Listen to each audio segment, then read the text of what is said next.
Welcome to the gunchannels.com lobby chat.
Hey Z.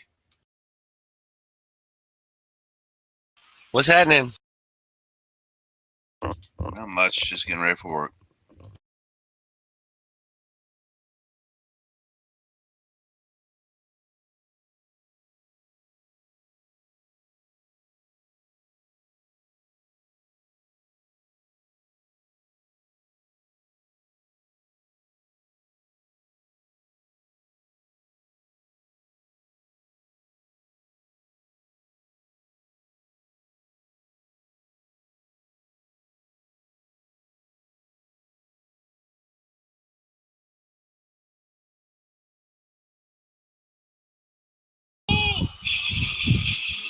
Your ass better call somebody.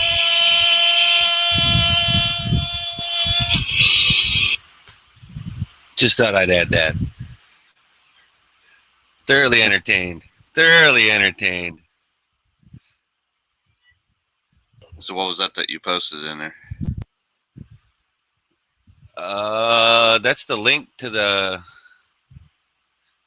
debate. I'll post it again in the internal and external. To the first round was kind of the B team. It definitely had me foaming at the mouth with freedom at one point. Did you get a chance to watch any of it? No, I haven't. If you end up watching it later, you might be entertained. Two of the moderators were, I mean, this has nothing to do with political at all, but extremely hot. It seemed like Jindal liked kind of attacking his fellow Republicans more than he really liked answering the questions at some points.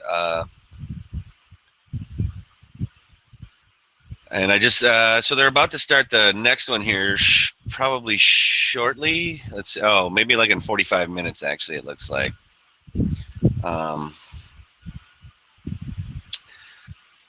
Yeah, in about a little less than 45 minutes. Again, it was good.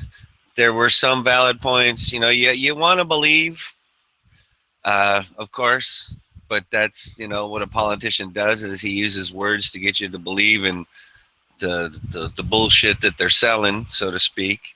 And, I don't know if they brought any more Republicans into the fold, so to speak, with their debate, but it was good.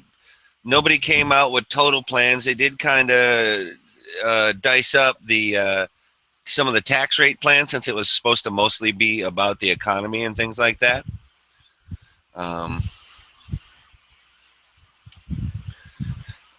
And yeah, in my opinion, and that's how I want to use it. My opinion is that Jindal was kind of a douche, like right out the gate, and he dogged definitely a few of the candidates. Santorum kind of came across pretty straightforward for the most part.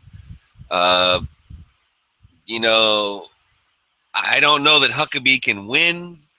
I just don't know if he's got the get up and go to do it, but he seemed to he seemed the least mad dog kind of about them all. Christie would pretty much like to use Hillary as kind of like a sounding board, whipping post kind of a thing. Like anytime he would like answer one of his questions, not every time, but more than a few times, anytime he would like finish answering the question, right, he would then go to, and if you don't think Hillary, or Hillary's gonna do this, and he basically put it out there more than a few times, like, this is what's gonna happen, y'all, if you vote her into office. Basically, was what I saw. That's pretty much in everybody's minds. Well, he was the only one that was, for the most part, that was definitely utilizing the Hillary button, whereas, like I said, Jindal was pretty much kind of picking on the other Republicans, kind of saying, well, what have you done? You've done this, you've done that, what have you done? And sometimes he basically skirted the question in order to point fingers, and I just think he's a tool, a douche, whatever. I remember him in the last one, and maybe even the one before. I just don't trust the guy. I don't like the guy, and I hope he drops out soon. I know that's not fair or objective, but those are, again, the opinions represented here on this live lobby do not represent the opinions of gunchannels.com. Exactly. Solely my own. And there's some people out there in the chat that might need to get their arse in here, because that next one starts again in 45 minutes, and it's the big one. It's the A team. So I imagine, at the very beginning, I want to say it was Huckabee, I thought was the one that talked about you being able to defend yourself. And I got to scroll back, because one of them said, when they're talking about U.S. jobs and manufacturing, Huck was the one that said U.S. arms manufacturing. In other words, he laid it right out there at the beginning of pro your rights, is kind of how I want to say it. I'm trying to scroll back into the chat here. I haven't refreshed in a while, so I'm kind of able to get way up there, but trying to find it. And now we definitely, I know Robbie's from New Jersey, and he was definitely he definitely had a way he felt about Christie, and as he should, because he lives in that state basically under that governor, and he's seen any and all of the changes. So I definitely think it was cool to have somebody with like a hand on the pulse, how it's affected him directly and everything like that, Right. Sitting on the front lines. Yeah. There was a few questions about MILF, MILFNN, since it's Fox News Network or Fox Business or whatever it is. And those two women on the panel were definitely not homely. They were pretty good looking. And that's why Fox is. Hey, they didn't really ask any stupid questions. The only one that they kind of got bagged on is what Democrats do you respect or something like that, and like 3 out of the 4 candidates or whatever took that chance to not even answer the question, but basically use it as a free question and just kind of say whatever the fuck they wanted to say. But the last guy, Santorum, he got worked the fuck up, dude. He raised his voice. He said, I respect the Democrat Party. He didn't say any one Democrat. He said, I respect the Democrat Party because they're willing to fight. And like he kind of got animated. He didn't do the Dean kind of thing like Dean did on the campaign trail a couple years back. But he definitely showed his passion. There you go. Definitely. He didn't seem like an automaton. He definitely laid it out there a little bit, and I thought that was kind of cool. Now, in this next one, I've always been a fan of Maria Bartiromo from back when she was on MSNBC doing all the business stuff. Her and Dylan Ratigan were 2 of my favorite people in the business sector. This Neil Cavuto guy that is going to be one of the other moderators in this next one, I've never liked the guy, so I don't even know how it's going to go, so to speak. You know what I'm saying? I just... Right wing? He calls himself an independent, and he tries to say that he wants to... He's voted for both sides, is kind of what he said. So to me, he's a jellyfish or whatever. He's got no spine. He's whichever way the wind blows, that's kind of the way he sounds like he's gonna go. And to me, that's kind of silly, you know. Right. But so you know, last time they had the debate when they did the undercard in the main group or whatever, I didn't even watch the undercard, and so I don't even know if, like, since it's even different moderators and all that kind of stuff, they're probably not even going to ask the same exact questions, or at least I don't believe they are. So I think it'll be interesting to see how it goes. You know, nobody really beat up on the moderators, but I don't think that necessarily the moderators did anything or asked any ultimately stupid questions. I'm trying to scroll in the chat to see if anybody's out there have anything to say about it. So there was a debate today? There is, here, I'll post the link again. There was just the undercard debate. Okay. And then there's going to be the main one is coming up in about 34 minutes. Wow, I didn't even know that's how out of touch I've been the past week. And it was Huckabee, or Jindal, Huckabee, Christie, and Santorum were the ones in this one. So and, basically people that don't freaking matter.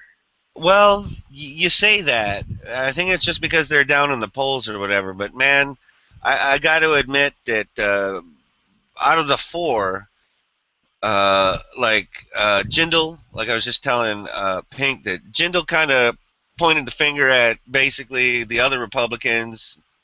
Don't vote for them, vote for me, sort of.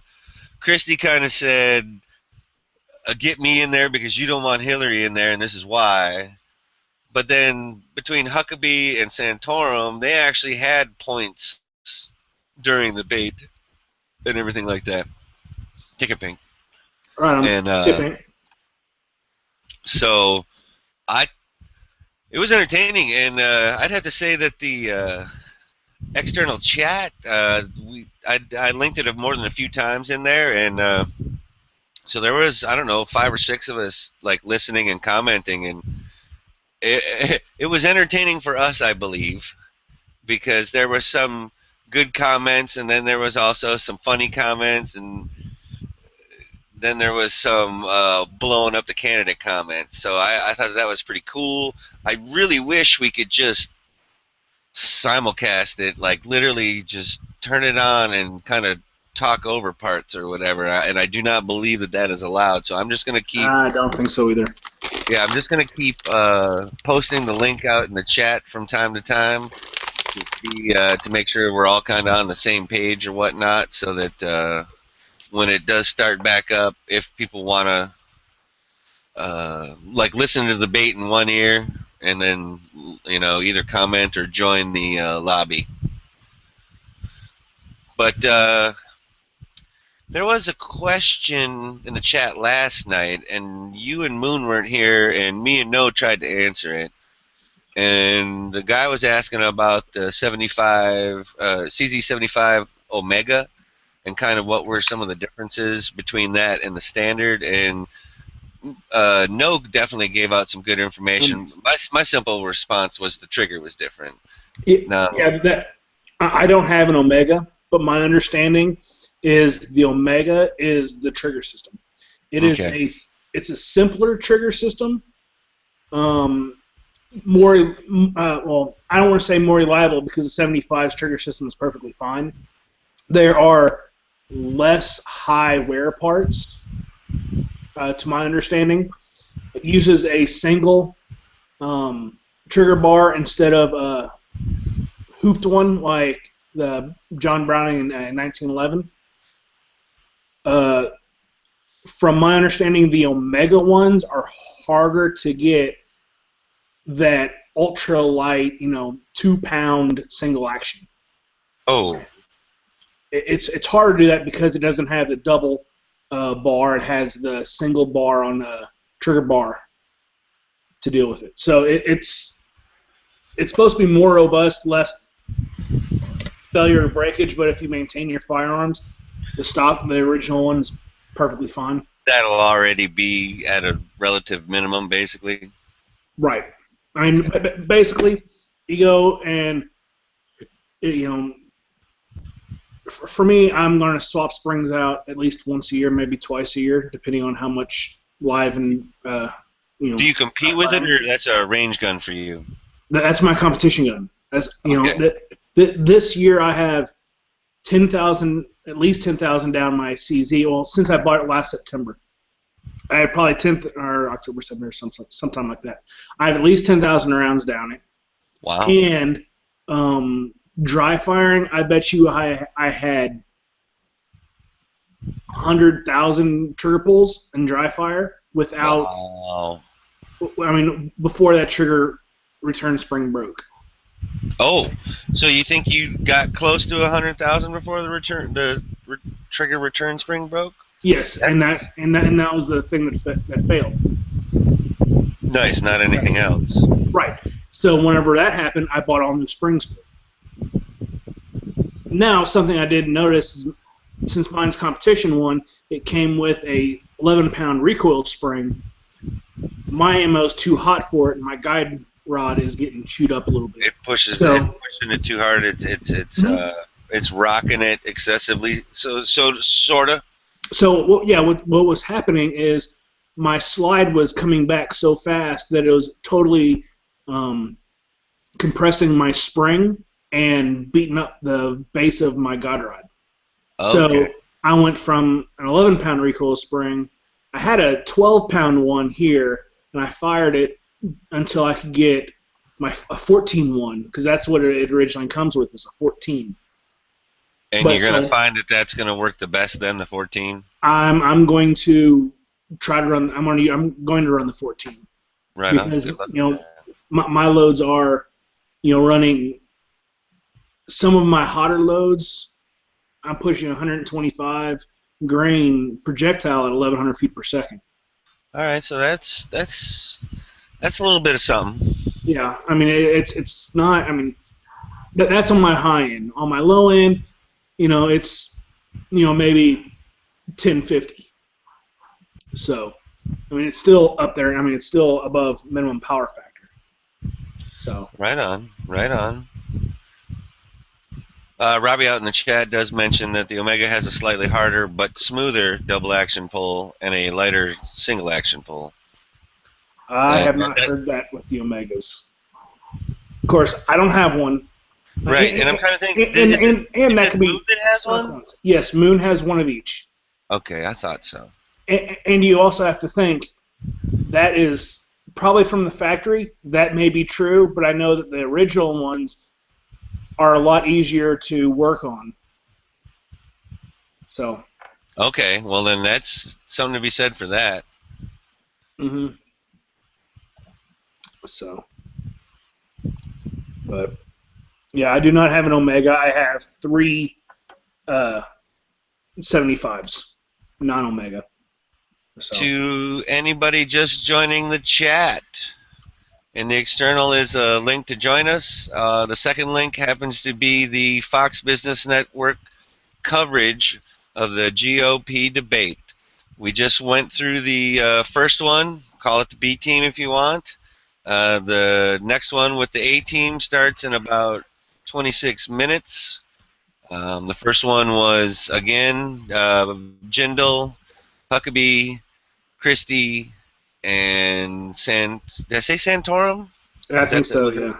I think that was the guy. 2 hot moderators and 1 crusty old dude. It was it was kind of entertaining. One of them was a blonde and one of them was a redhead. So, I mean, it was slightly distracting. I actually had to just leave it on sound. Well, I saw a meme today. What was it? Blondes have more fun, but you never forget redheads. Well, yeah, that's because you fear them killing you in your Yep. Oh man. Oh, there you go. I think that's what he's got, Robbie. Robbie was saying, in his opinion, that the Shadow or the CZ85 is a better platform if you're going to race a gun. And yes, you have. I have a Shadow. I have a Shadow, and my Shadow, the stock Shadows, come with a CZ85 trigger, but it's just a different profile trigger. But all the guts are on the 85 and 75 are the same. Yeah, if you're going to keep it stock, I would say Omega is perfectly fine. And isn't Omega what they're producing as their new production models anyway, or do they still make the other version as new? They make them both. Oh, well, okay. With a CZ85. Okay. That's Dano. He'll get it. Trigger. But all the guts are... Welcome, Dano and Schmeggy. How's it going, CZ guys? Oh, man. I tell you what, who knew that a GOP debate could be so much fun? Yeah. Oh, damn, that blonde is good looking. Yeah, well, dude, wait till you get a look at that redhead. Holy shit. I saw you guys text chat earlier, man. Bunch of pervs. Not at all, man. We just appreciate beauty in whatever form it may take, sir. Is my microphone working? It is, sir. Yes. Okay. So, Dano, did you check it out? I got the links up for when it starts back up here in 24 minutes or whatever. Yeah, I actually I didn't see it, but I heard you mention it. Okay, good. So I figured what we're gonna run for chat for a few, then shut down and watch or whatever. Oh no, I think we should MST 3000 this son of a bitch. I think okay. we should just have it on and Sideline commentary. That didn't work. Exactly. That didn't work very well last time we tried it. Well, okay, but I'm willing to try it. Yeah, that's fine. I'm just saying last time it's like everyone was quiet trying to listen, and then when people were talking, it's like, I don't know, it was distracting. And that's true. It was easier to listen and just type in the external chat. I will say that was pretty easy. And plus, there's the other one was only 4 people, whereas this one's like 6 or 7. So there's definitely going to be talking over themselves. Yeah. So I don't know. I put this in the text chat earlier. Have any of you guys ever seen Last Man Standing? Are you talking the TV show or the movie? Yeah, TV show. It's got Tim Allen. I have not seen It's the been TV so show. long ago I can't remember. I mean, I know of it, but that's all I can remember. I had never heard of it before. I happened to be flipping channels, and It's what caught my relatively eye, new. yeah, he had it like a gun in a case hanging up on the wall, and it's a very like conservative TV show. Like he's a gun guy, and his one daughter wants to join the military and all this stuff. It's pretty good. And then he has like a liberal daughter, so there's always like they get arguments and stuff. It's interesting. It's pretty good for a sitcom. It's nice to see that they're out there trying to keep everybody included. Yeah. Well, Tim Allen's a big conservative guy, anyways. I got Well- a question on the news commentators. Do you think that woman has like fake implanted lips? Which one, the redhead or the blonde? I think she's blonde. Let me take another look at it. It's just like her lips are unnaturally big for her face. No, it's because she's got a big nose. Oh, okay. That when you're teabagging her, it kind of would make the lips seem a little bigger, I think. I mean, she was only up there for like 10 seconds, and then some other woman. Sea Island, like I said, you're being a perv. That is not perverted, dude. That is perfectly consensual, bro.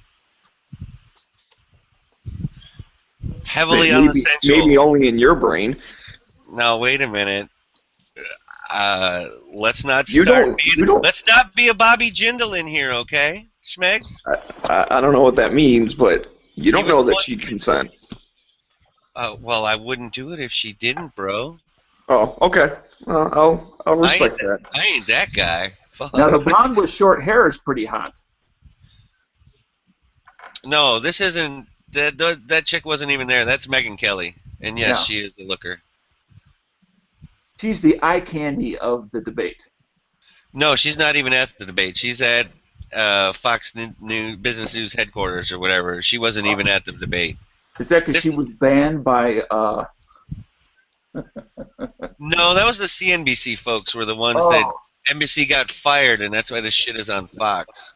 Well, didn't she say something, or something was said to her by Trump, or something like that? That was in the very first one. The very first GOP debate. There was a little back and forth. And to Trump's credit, he kind of had a valid point at that time. I mean, but again, in the first round of the debates that just went through, again, I think this is the most entertained / enjoyed debate that I've actually witnessed the whole thing. So it was a surprise. So I'm just hoping that with say again. How long is this next part supposed to run? Like an hour? At least an hour. The last one ran like an hour and 20 minutes or something like that. Sorry, guys, read the external. You guys will kind of laugh. Oh yeah, Robbie. And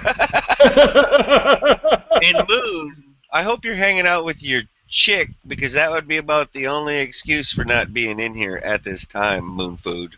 Just saying. I'm not trying to call you out, but I'm calling you out. I mean, we just had a CZ question, dude, and Foose and I had to try and field it. But actually, I think we did get it covered. But, you know, somebody that actually owns one, you know, we could get straight from the horse's mouth, as it were. So, question. Get a PO7 for $450 or spend $500 on, what is that, 7,000 projectiles? Now, you're asking for yourself? Yeah. Projectiles.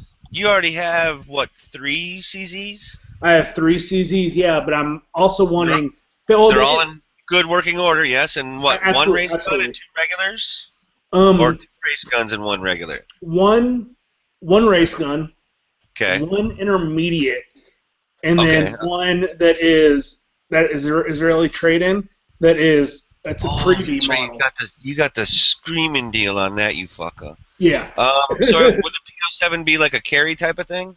It would be, and I already have an M&P for a carry gun. The whole reason I'm thinking about getting one is because I shoot double action, single action CZ so much that it would be better. It would be more ingrained into you. Yeah. Than the M&P would be. Man, I can understand that, but But you also have to think out. Yes, I already have it, and you think going from a double action, single action to a striker, I think would be less of an issue than going from a double action, single action with a really short reset to a double action, single action that has a longer reset. Because I'm so used to riding that trigger. Yeah. So what I really need to do is I need to take my my CZ out, my race gun, the semi-race gun that doesn't have the short reset, and my M&P out and shoot them all, and just start waylaying on them and see what the heck happens. See what kind of falls through the cracks and what's left standing, so to speak. Yeah. But I just freaking love the CZs. Oh my God, they're so beautiful. Now, when you were talking, when you said projectiles, did you actually mean bullets, or you really just meant projectiles? Projectiles. Okay, because you're gonna load them anyway, is basically what you're saying, right? Right. Yeah. I'm finding Bayou bullets for $231 before you ship. It comes out to be about $16 in shipping. So, yeah, for 3,500 projectiles. So you're almost saying for that $500 you can basically get 7,000 projectiles out of the deal? Yes, and I already have powder and I already have primer. Primer's full. Man, I mean, you're already gonna do your little taste test, so to speak, which I think is a good idea. Taste test? Well, he said he's gonna take all three, the two CZs and the M&P, and kind of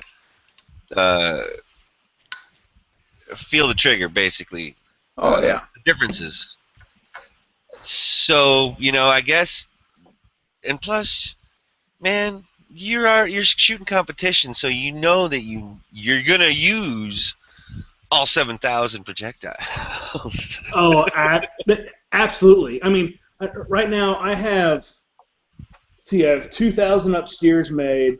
Down here I probably have between 15 and 2,000 made, and I have another box of 1,000 projectiles out in the garage. So, probably by this time next week, I might have upwards of 5,000 made. 9 mils made. So. How many competitions would that last, do you think? Well, about a half a year with my shooting. So, with what you already got to be able to make them the rest of the way, that $400 to $500 is going to get you through 6 months of competition shooting? Competition practice, yeah. Okay. And then basically the other one might basically be your new carry gun, right? But you do already have a carry gun.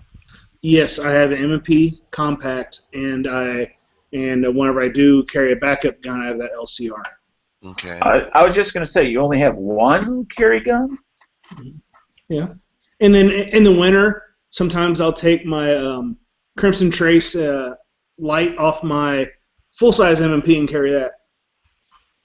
Right on. Because that is, 17-round mag.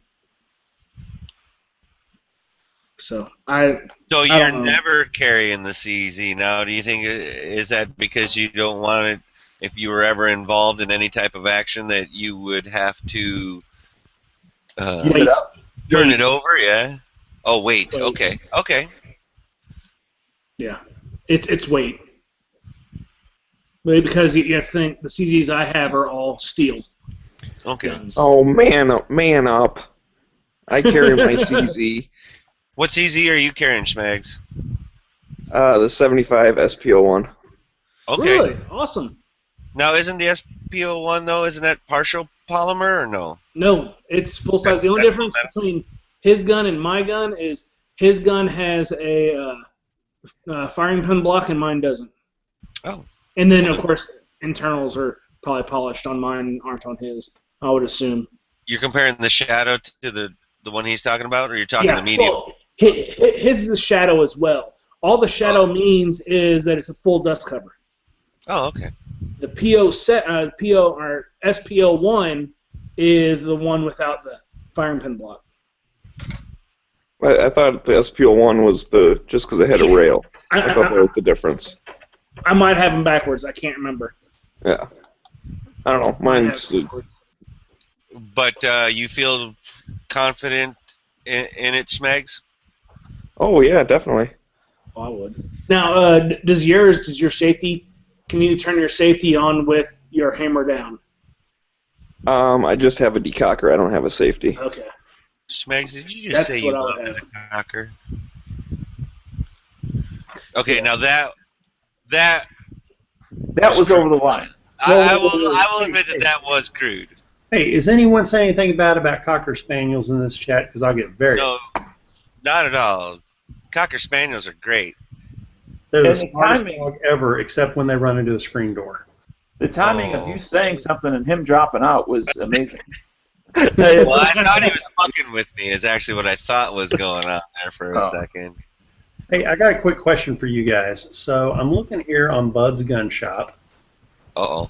And they have a used Smith & Wesson M&P, and they got basically the 4.25 inch gun in 40 with night sights and 3 mags. That's $309.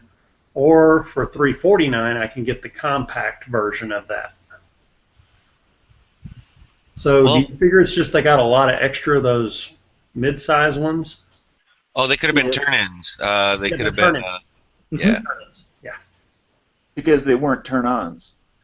Well, I'm saying I'm looking for just kind of a lower-end carry pistol with a little more power than my Car 9, because I'm going to have an open carry rig that basically is going to be a paddle rig, and so when I go into places, I can put my Sneaky Pete on with my car, or I can put my $300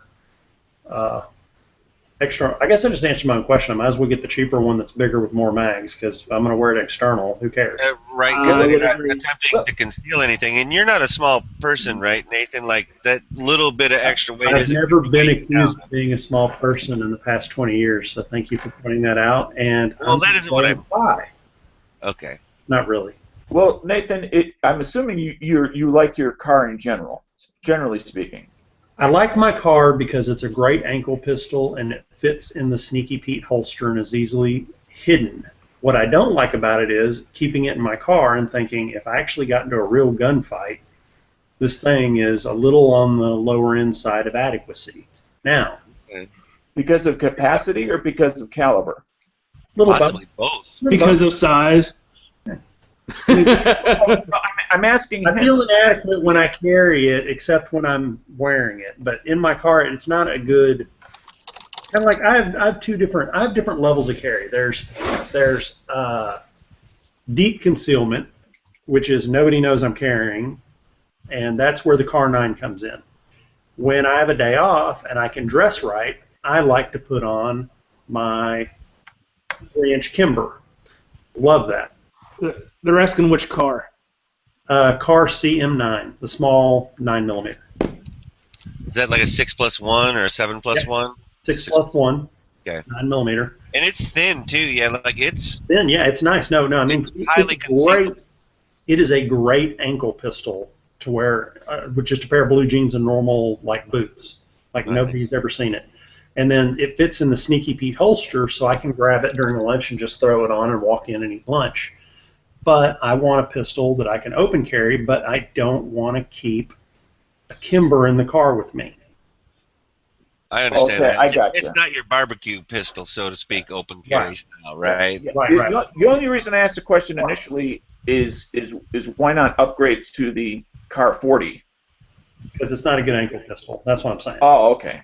And just looking at these cop trade-in ones, man, $309 with 3 mags for a mid-size Smith & Wesson with 15+1 in the mag and night sights attached. That's a pretty. Wait, that's a 40. That's what he's saying. No, okay. He's talking about upgrading the firepower, both in amount and caliber. Yeah, I'm Okay. gonna more than double my ammo and go from 9mm to 40 with it. And it's a cop trade-in, so it's got night sights built onto it. The extra mags are nice. I mean, having 3 mags instead of 2 is nice. It's not necessary, but I do like carrying double mags sometimes. So, I mean, as far as a car pistol, a glove box gun, or just throw it on to be open carrying when I feel like it, that's, I think, a pretty good setup. Yeah. I mean, you know, it's not bad. The weight to firepower ratio is really good on those. Now, again, there are going to be times when I drive up to a place and I go, okay, I'm putting the sneaky Pete on and going in there. And then there'll be other times where I'm like, okay, I know these people are cool with open carry, so I'm going to throw the M&P on my side and I'm going to walk in. And if someone attacks me while I'm in my car, they're in a lot of trouble because then duel. Pa pa pa pa pa pa pa. Yosemite Sam. Nice, rat-a-tat-tat. But I've kind of always felt that way. I really, there have been times when I've kept like a spare pistol in the back area in a lockbox, or a spare AR-15 pistol in the lockbox in the back of the car. And those things take up a hell of a lot of room, man. I think an M&P with a bunch of extra mags in the glove box is probably adequate firepower for a car, for vehicle. You know what I'm saying? Wait, what is? M&P Okay. cop trade-in with three mags in my glove box as a car gun, and then actually having the 9mm car in there for concealed carry, having both options. I like that idea. Yeah. And the total amount in gun that I have in the car, the total combined value of both guns is under $600. So, quick question. Car gets stolen, I'm out $1,000 timber in another. Why the difference in ammo? Okay, 2 reasons. One is they're cop trade-ins, so they pretty much are offered in 40. Another reason is I've never had a 40. I've always kind of wanted to mess around with it. Well, then that is okay. Go with it. I don't think 40 is that much. The 40 is between a 9 and a 45. So again, I'm upgrading the ammo capacity and the overall firepower of the weapon considerably as far as the combo is concerned. And you know, so I don't know. It's just I buy lots of guns. I want to try something new. I'm thinking about selling my stupid musket because I didn't get to shoot an elk this year, and that stupid musket's worth a lot of money. But I still ran around with the stupid musket and shot the hell out of it when I had it. You know, so why not? I'm actually kind of thinking about selling an AK or two and picking up some milsurp stuff. Well, I'll tell you, my other option is I have a SIG 2022, but man, that thing is just big. Bulky. Well, if it's in your glove compartment, it doesn't matter. Well, no, I'm going to wear open carry too. So It still doesn't matter. It's bulky. I don't like open carrying it. I put it in its holster and carried it around on my hip, and it's just much bigger than I care to carry. And I think I'm going to go down to Academy and try it out, but I think I'm either going to go with the Smith & Wesson Compact or the mid-size one and forego the extra magazine.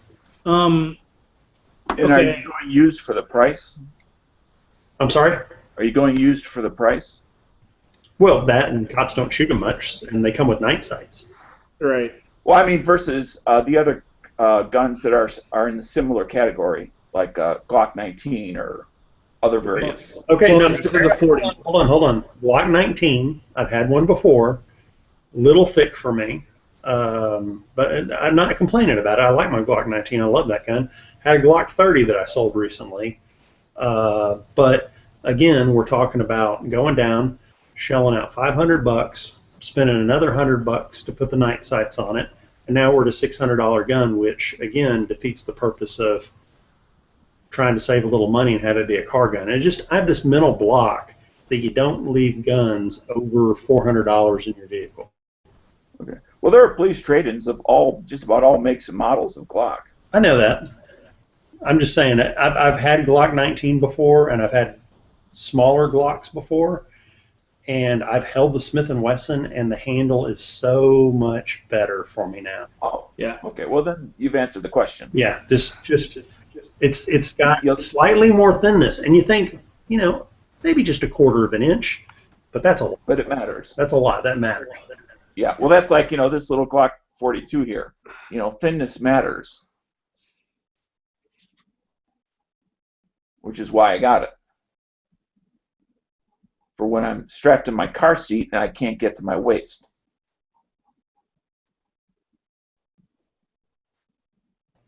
What's that brunette?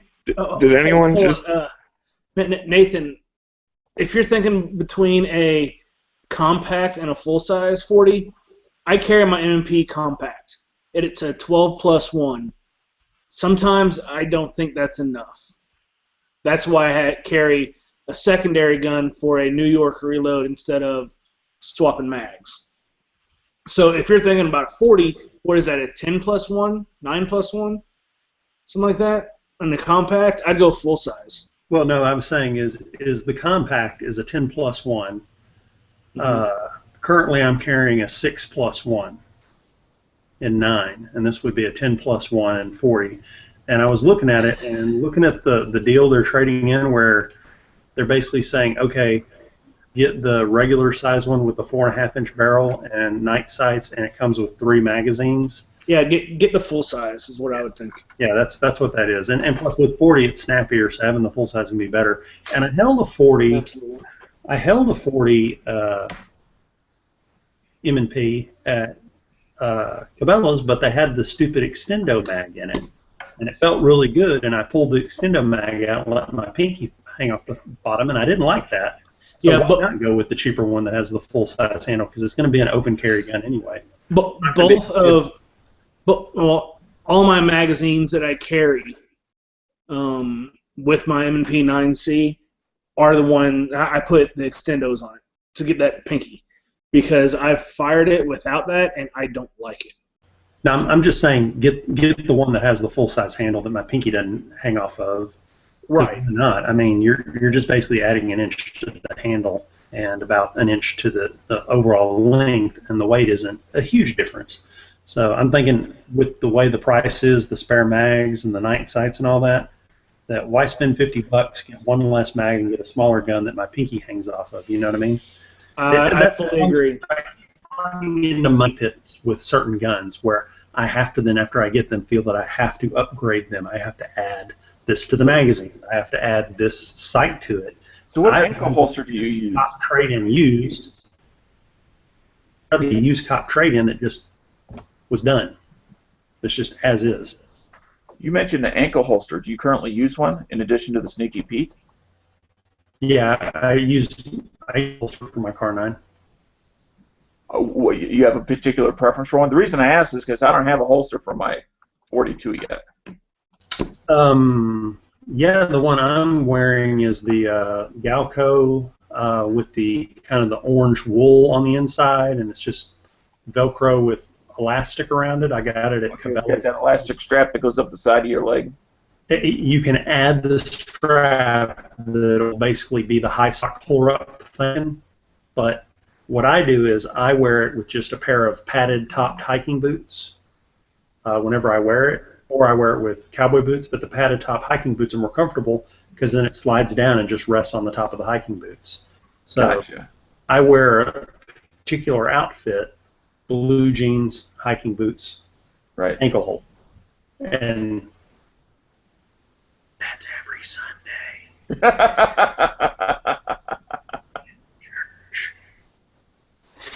So anyway. It's funny that you didn't mention anything right now, because I have caught myself more than once carrying in places that have a particular sign, and I don't realize it until I'm actually deep inside the bowels of a place that I'm not supposed to be. And then I get that little inside, oh shit, what should I do? Just finish what I'm doing, or just slowly walk up to the car and Just finish. Well, see, in my state, it has the penalty of law, and it's jail time. Oh. So I got to be a little bit more serious. What I was mentioning earlier in the side chat, if you look, it's not illegal. For what I do is not illegal in Texas. There's a whole other penalty involved if I get caught. But anyway, it'd be interesting to have an offline chat about that subject someday. Well, I mean, it is interesting that in the state of Texas that they changed the law. They originally, and they still have it in the law, that mentions church, synagogues, mosques, all these religious places, but they put a little asterisk by it. You go to the bottom of the page and it says, these institutions must post signs, just like everyone else. So they make the law seem like, oh, yeah, you can't take it in those places. But then when you read the asterisk, it goes, they must put signs at every door, just like every other, any owner of a business would. Mm-hmm. So it's funny because they make it sound like, oh, these places are off limits. But then you read the asterisk and you talk to the instructors and they go, nah, they changed that. They just make it seem like that so people have peace of mind and don't think that it can be done. Here in Arkansas, you could carry into churches and stuff like that if you have permission from the pastor. So, like I said, Texas used to be that way where you had to get special permission to carry in there, but now any church that doesn't post a sign, you can carry in as long as, now, if they see it, they can say, you can't carry that anymore and get out. That's their option. yeah, But it's just like a gas station. It's just like, there's so many places when I talk to people about concealed carry in Texas that they just assume you can't carry in. They're like, oh, well, you can't carry in a liquor store. And I'm like, no, you can't. Yeah, you can. Absolutely, you can. You don't get drunk in a liquor store. Yep. Drunk elsewhere. So a liquor store is perfectly safe to carry in, and you'd want to carry in a liquor store just in case they got robbed and you could defend yourself. But a bar, you can't carry in a bar because if you're hanging out in a bar, you're drinking. Now, No, not necessarily. hold on. In Texas, they say that the place has to make more than 50% of its revenue, meaning it has to be a real bar, not a restaurant. How would you know? Gotcha. That's the thing. Like So what it comes down in order to have a bar and where I live, you have to serve food. So almost every single bar has like a full menu. Okay. Luckily, where I live, they don't have any weird extraneous laws like that. Hold on. You shouldn't be drunk and carrying because you can get in trouble for that, but it's not like there's a law that says you can't. I mean, you'll get in trouble. They're going to throw you in fucking jail for the night. Street Fighter, hold on. So what the law in Texas basically means is that if it is a place that is a known restaurant, it is known as a restaurant, it's okay. If it is known as a bar that serves food, it is not okay. So what they're doing is a place like Applebee's, a place like Chili's, a place like, what's another one? Steak and Ale. All these places that their primary occupation is serving food to feed families and people, it's okay. They don't want you walking into a full-fledged bar that puts out, a cheap pizza through an oven and be in there where only people drink and occasionally eat. You know what I'm saying? There's a big difference between a true bar and a restaurant that has a bar on the side. Yeah, that doesn't really. Here, it's hard to tell one from the other. But in Texas, it's very clear because the people in the bar smoke, and then other 2/3 of the restaurant eats away from the smoke. You can't even smoke in bars here anymore. But I can carry wherever I fucking want, even if they have a sign that says "Please don't carry in here." It's still like all they can do is ask me to leave, and if I don't, then I can get in trouble. Okay, so that's the cool thing coming up January 1st with open carry is they've reduced the carry penalty for being in a place. They have to ask you now to leave instead of just busting you on it.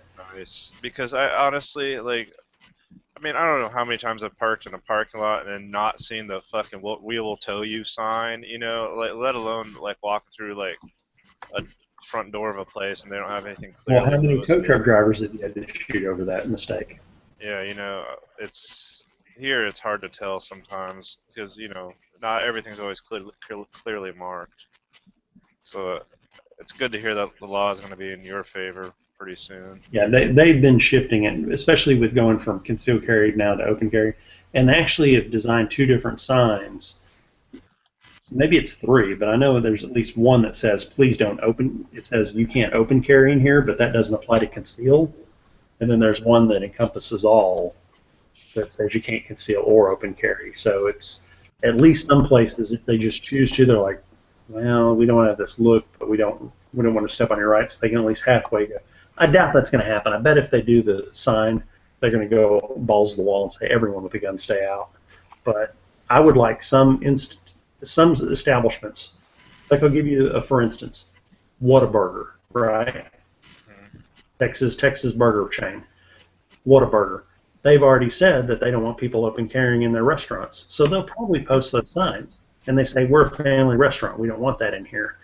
The funny thing is Whataburger is almost primarily inhabited by country-type folk who would like to open carry a 6-shooter, who aren't going to be a problem. But on the flip side, Whataburger also, at another time of the day, at 2 o'clock in the morning, is inhabited by drunk people coming home from bars. Yeah. There's 2 sides of Whataburger. There's the after the bar side of it, which it's very popular. All the people who get drunk love to go to Whataburger. Waffle House and Whataburger, for whatever reason, it starts with a W, they go. And then there's the daytime side and the breakfast side where it's all family people and nice people. So I can kind of see their point when they have a lot of drunks in there all the time at night, having to deal with that, how their corporate mentality might be, well, we're kind of worried. Yeah, they should just make it illegal or they should just make it so if you're drunk you shouldn't be carrying. They shouldn't like. No, there is a law. No, that's a law in Texas. If you're drunk, you shouldn't be carrying. That's good. I just think they envision that because they deal with a lot of drunks that all of a sudden they'll be in there open carrying, and it's like, no, you idiots, they're not. Yeah. I'm not going to go out to a bar and drink till 2 a.m. open carrying and then go to Whataburger drunk open carrying. I'd be arrested way before then. It's weird to hear Texas has some weird laws like this because you think of it being completely the opposite. Texas has all sorts of weird Bible thumper laws. You cannot have your liquor store open on Sunday. You cannot have your car dealership open on Sunday because that is the Lord. So no drinking, drinking hard liquor and no buying cars on Sunday. I think you can't have liquor stores open on Sunday here also, but the car dealership thing that's crazy. Yeah, car dealerships are only open 6 days a week, and Sunday is the day that they shut down. I can let the liquor store on Sunday play, but that car dealership, that's just weird. The car dealership did that in Illinois about 25 years ago, and the justification that the lawmakers gave, which was true at that time, is they were forcing salesmen to work 7 days a week, and if they didn't, they would eventually find a reason to fire them. Oh, yeah. Protection. Yeah, but guess what? In Texas, they don't care about salesmen. It's a religious thing that caused them to do it. Yeah. Well, that's because internal combustion engine is witchcraft. What? The internal combustion engine is witchcraft. Fair enough. Fair enough. I cannot argue with that logic. And the back seat is where the devil lives. Keep your dog. I think that's where isn't that where the fun starts? That's where the devil lives, yeah. So I'm gonna go check on the debate for a bit. I'll catch you guys later. Oh God, are they having another debate? Can you ever have too many? Yes. You're right. I'm just saying, what are they debating every 2 weeks now, and we're like just within 1 year out. I think that's because they have to thin out the herd, and that's what they're having problems with. They can't thin out the herd. Yeah, they can't get Trump to get the fuck out. Mm-hmm. Oh, hold on, I got to go get something to share with you guys. It's funny. Like, how long is it going to take us to make that guy look stupid before he drops out? Oh, Foos split? I was going to ask Foos a question. Motherfucker.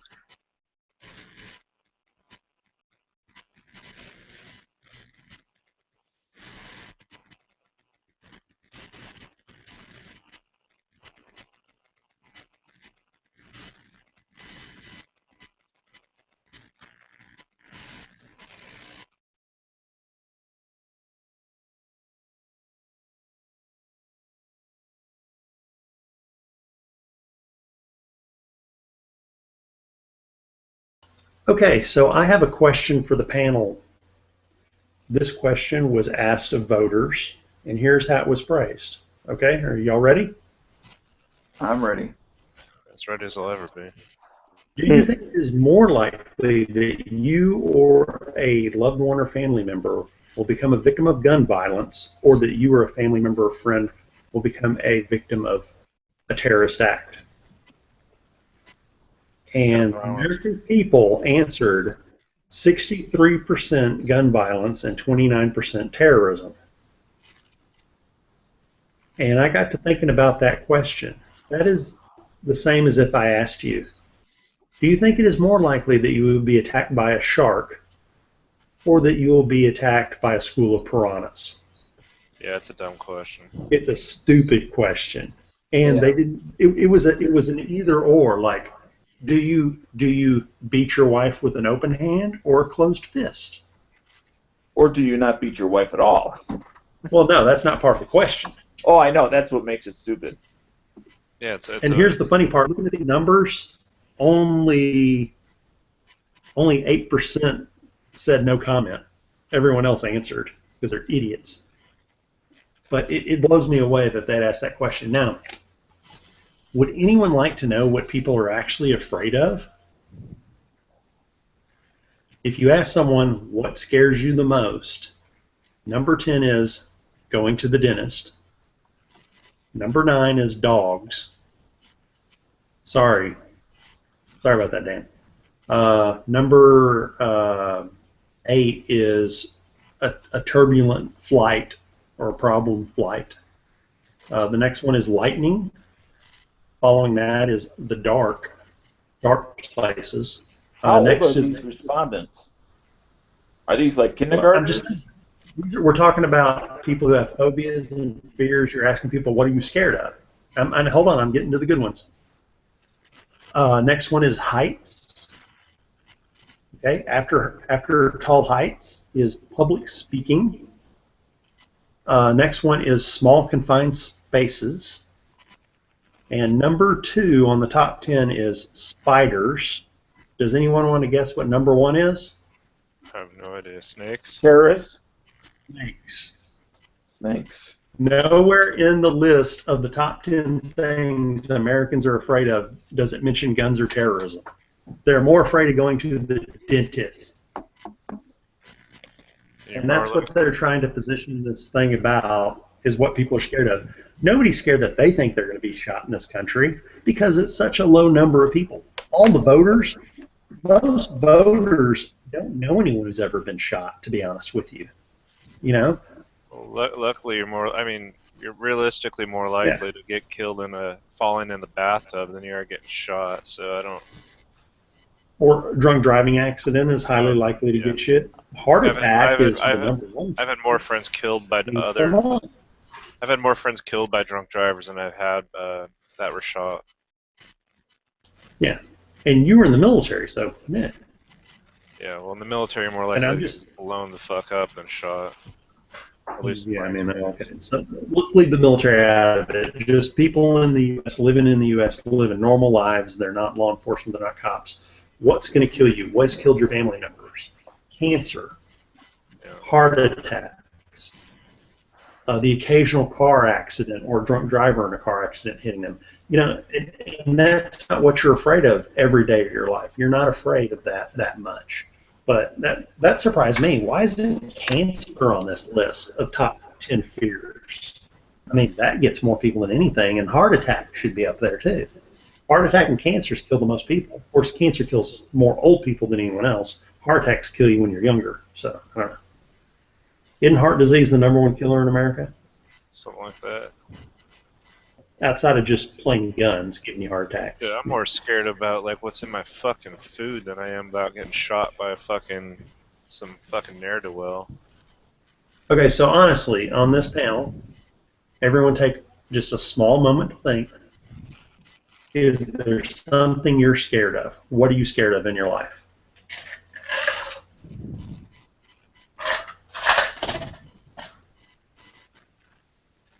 I don't know. You don't know? You're not scared of nothing? I'm sure I am, but it's nothing's coming to me that really honestly scares the shit out of me. Okay, I'll start off the group then because it was my question. I am scared of holding fish in my hand. A fish? Right. A fish. When I was a small child, I was playing with a fish in a bucket, and the fin sliced me across my hand, a little perch sliced me across my hand and cut it open, and my grandfather didn't care, and I was bleeding like a stuck pig, and he wanted to go show my brother a pecan tree. And finally, my mother loved on me and fixed it and everything. I was about 4 years old. And ever since then, if you were to take a fish and tell me to grab it, and I grabbed it, and that fish moved at all, I just automatically release. I'm scared to death of holding a fish in my hand. I used to be scared of deep water because I can't swim, but I've had to force myself to get over that because, you know, there are times in my life where I didn't have a choice if I was in a boat or not. Yeah. Same with swimming? height. I used to hate heights, but then I was like, didn't really have a choice. I had to like get over it or face the consequences. So I had to get over heights. I found a way to deal with fish. I wear a glove or I use a pair of needle-nose pliers to grab them by the jaw.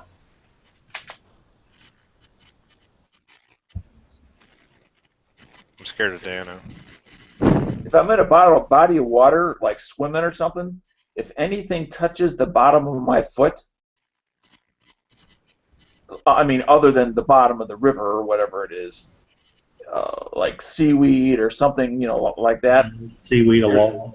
Yeah, scares the crap out of me. That's it. I'm taking scuba lessons and I'm following Dano around for the rest of my life. Just waiting for him to go for a swim. Hey, Dan, you ever been noodling? Oh. Do you know that noodling is the most deadly sport in the United States? Over 150 people a year drowned while trying to catch fish with their hands. I saw a documentary on that, and that is like, I mean, I realize people do it, and it looks like, you know, they're having a good time, but when you use your hands, which are pretty important in modern life, you know, what separates us from the animals, it's more than our brains, it's also our hands, our ability to manipulate things. And they're sticking that inside a predator's mouth to grab.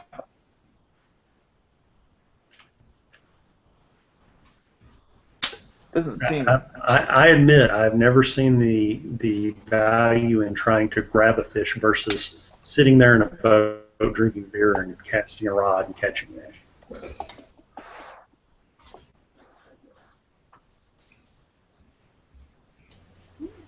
Buck, you don't look so hot, man. What's up? Oh no, long day of work, man. Oh yeah.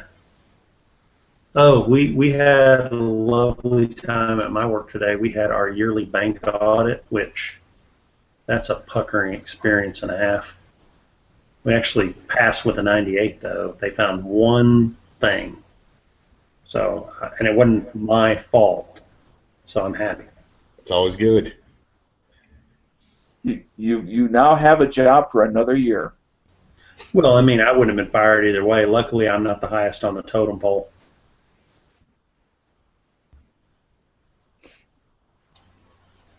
They provide our work all the time, going through things and giving us, you know, 1 week to fix this, 2 weeks to fix that. It's a pain in the ass. If my bank were the military, I would be the equivalent of a staff sergeant. I mean, I'm not the lowest man on the totem pole. I've been there a long time, and I always have my officers come and go. Yeah, you never want to go too high, man. Well, I mean, I just don't want to deal with it. You know, the stuff they have to deal with, the grief they have to take, the things they have to say. My job, I just come to work every day, and it's like, oh, look, it's Mr. Dependable. You need something done? Get him to do it. You know, I do all the stuff. I fix all the problems. I usually know most of the answers. It's a fairly calm, laid-back thing. My customers love me. I love them. Everyone's happy. What else can you ask for in a job, huh? Besides great. Money, fame, and power.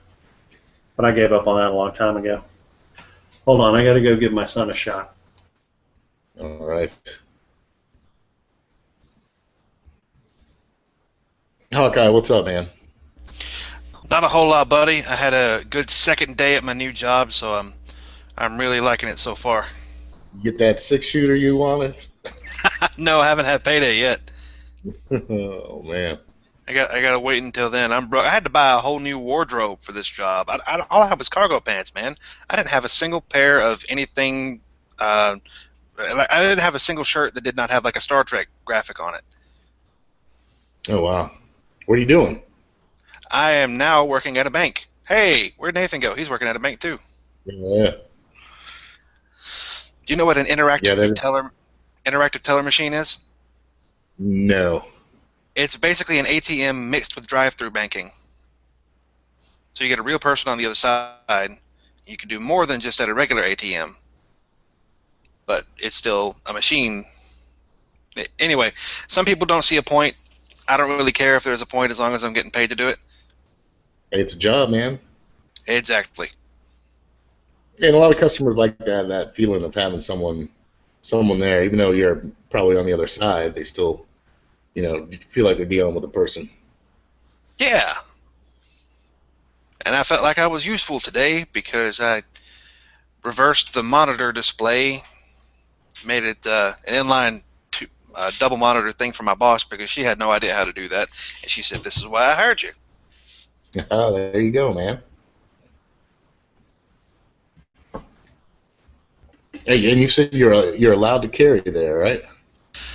They do not have a weapons policy at all, period. So concealed, probably the way to go with that. Maybe even off body. I got a lock-in filing cabinet. All right. Bring a bag with me, all that. Yeah. I'm all the way up in the top floor, so anything that goes on downstairs is not going to affect me at all. All the staircases. What? By the time it gets to you, you got 3 floors below you. Yeah, basically. To deal with it before it gets upstairs. Yeah. So, main thing I'm worried about is fire. Yeah, jumping four floors out, leave a bruise, man. Yeah, you might sprain your ankle a little bit when you land. Well, congratulations again on the job, man. That kicks ass. Woo! Appreciate it. How about you? You had any firearms purchases lately, or maybe a slingshot or something? Actually, no, man. I joined the Black Rifle Club for the first time.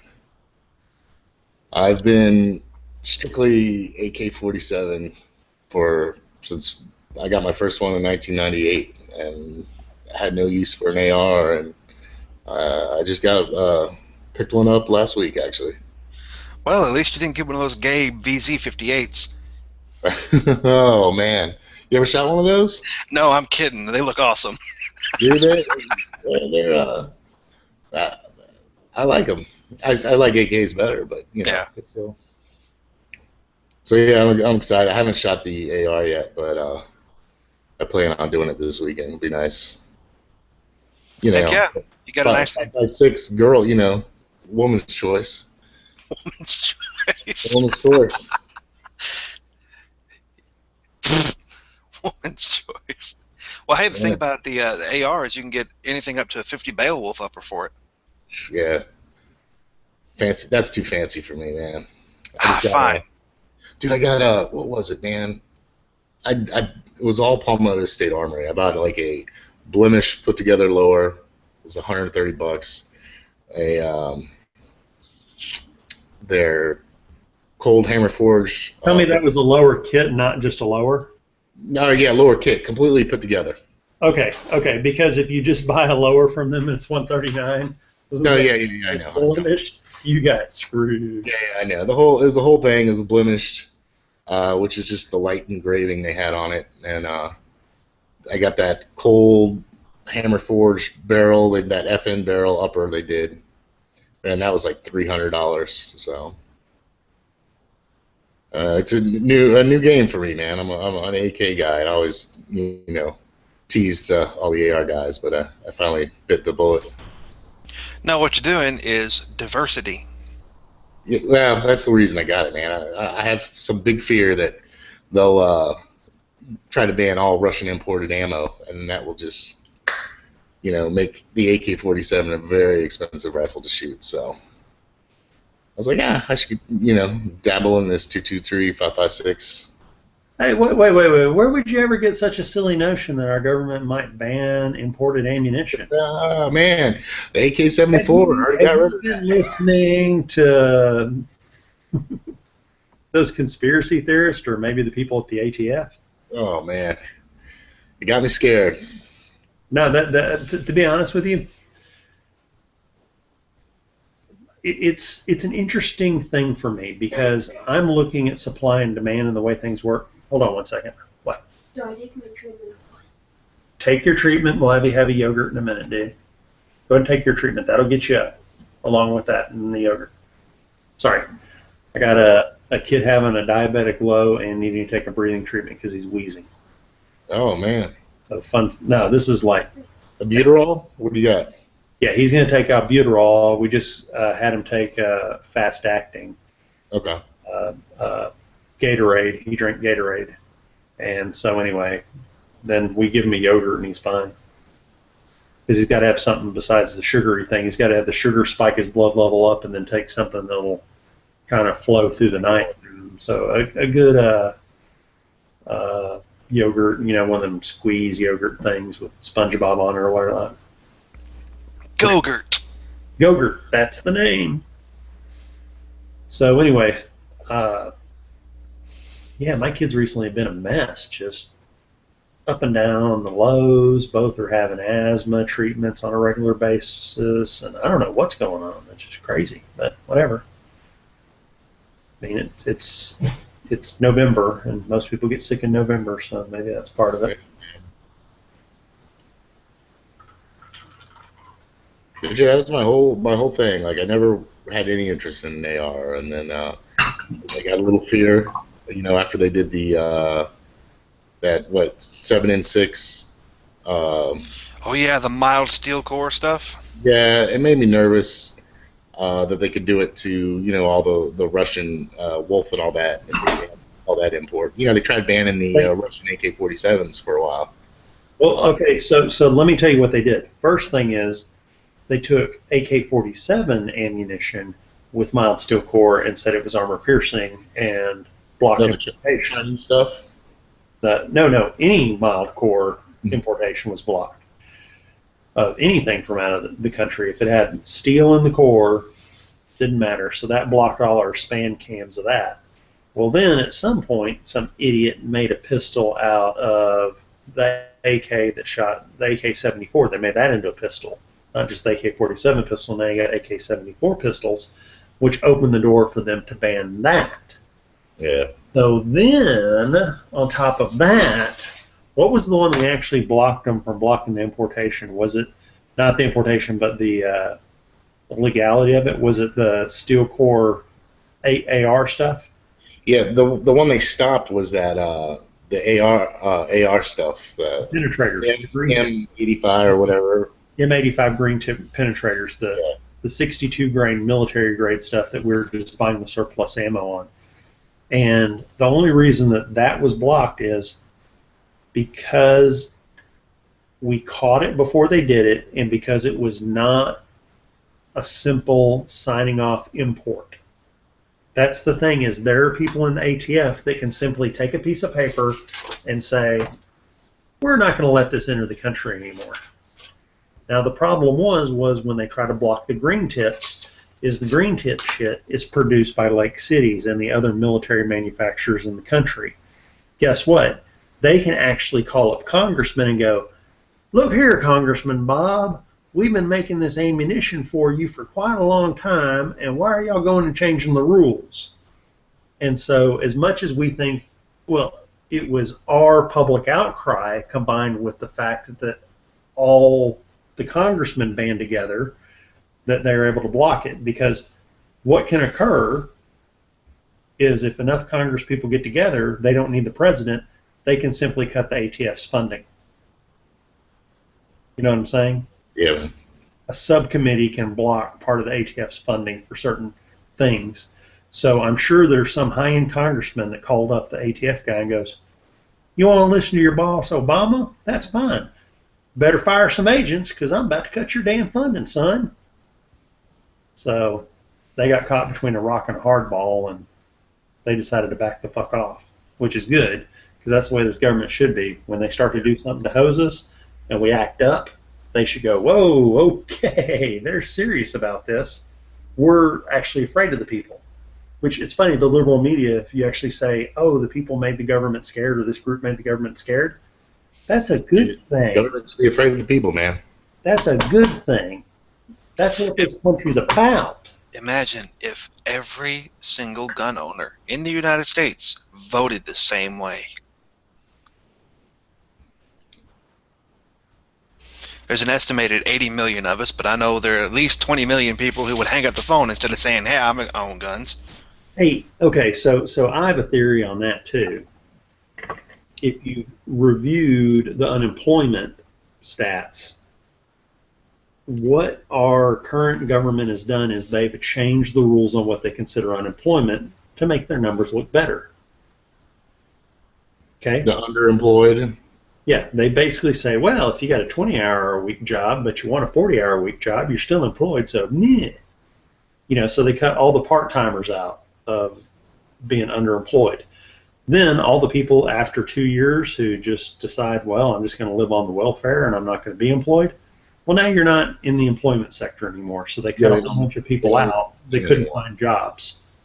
So, in essence, when you sit down and look at the actual numbers and go, well, before the financial crisis, this many people had jobs, and now this many people has jobs, and this is the difference in the population, there's a hell of a lot of people who are jobless and underemployed, but the employment numbers look better because they simply changed the criteria that they judge it by. And most people don't realize that. They're like, oh, employment's up, everything's great, yay! And it's like, no, it's not as good as it was. It really is not as good as it was before the financial crisis. As much as you want to think it is, and people are making money right now, it's not like it was before the financial crisis. There's a lot of people sitting on their asses and not working like they should be. And that buys votes. Well, yeah, and yeah, I mean, there are benefits to that too, but the other side of that thought process is, and damn it, it's flowing out of my head. Why did I start this conversation about unemployment? Moving the goalposts. Moving the goalposts, which was connected back to gun owners. Okay, so here's the fact. So they keep saying that in the past, seriously, somebody's calling me to sell me some at 8:35 at night. Hold on.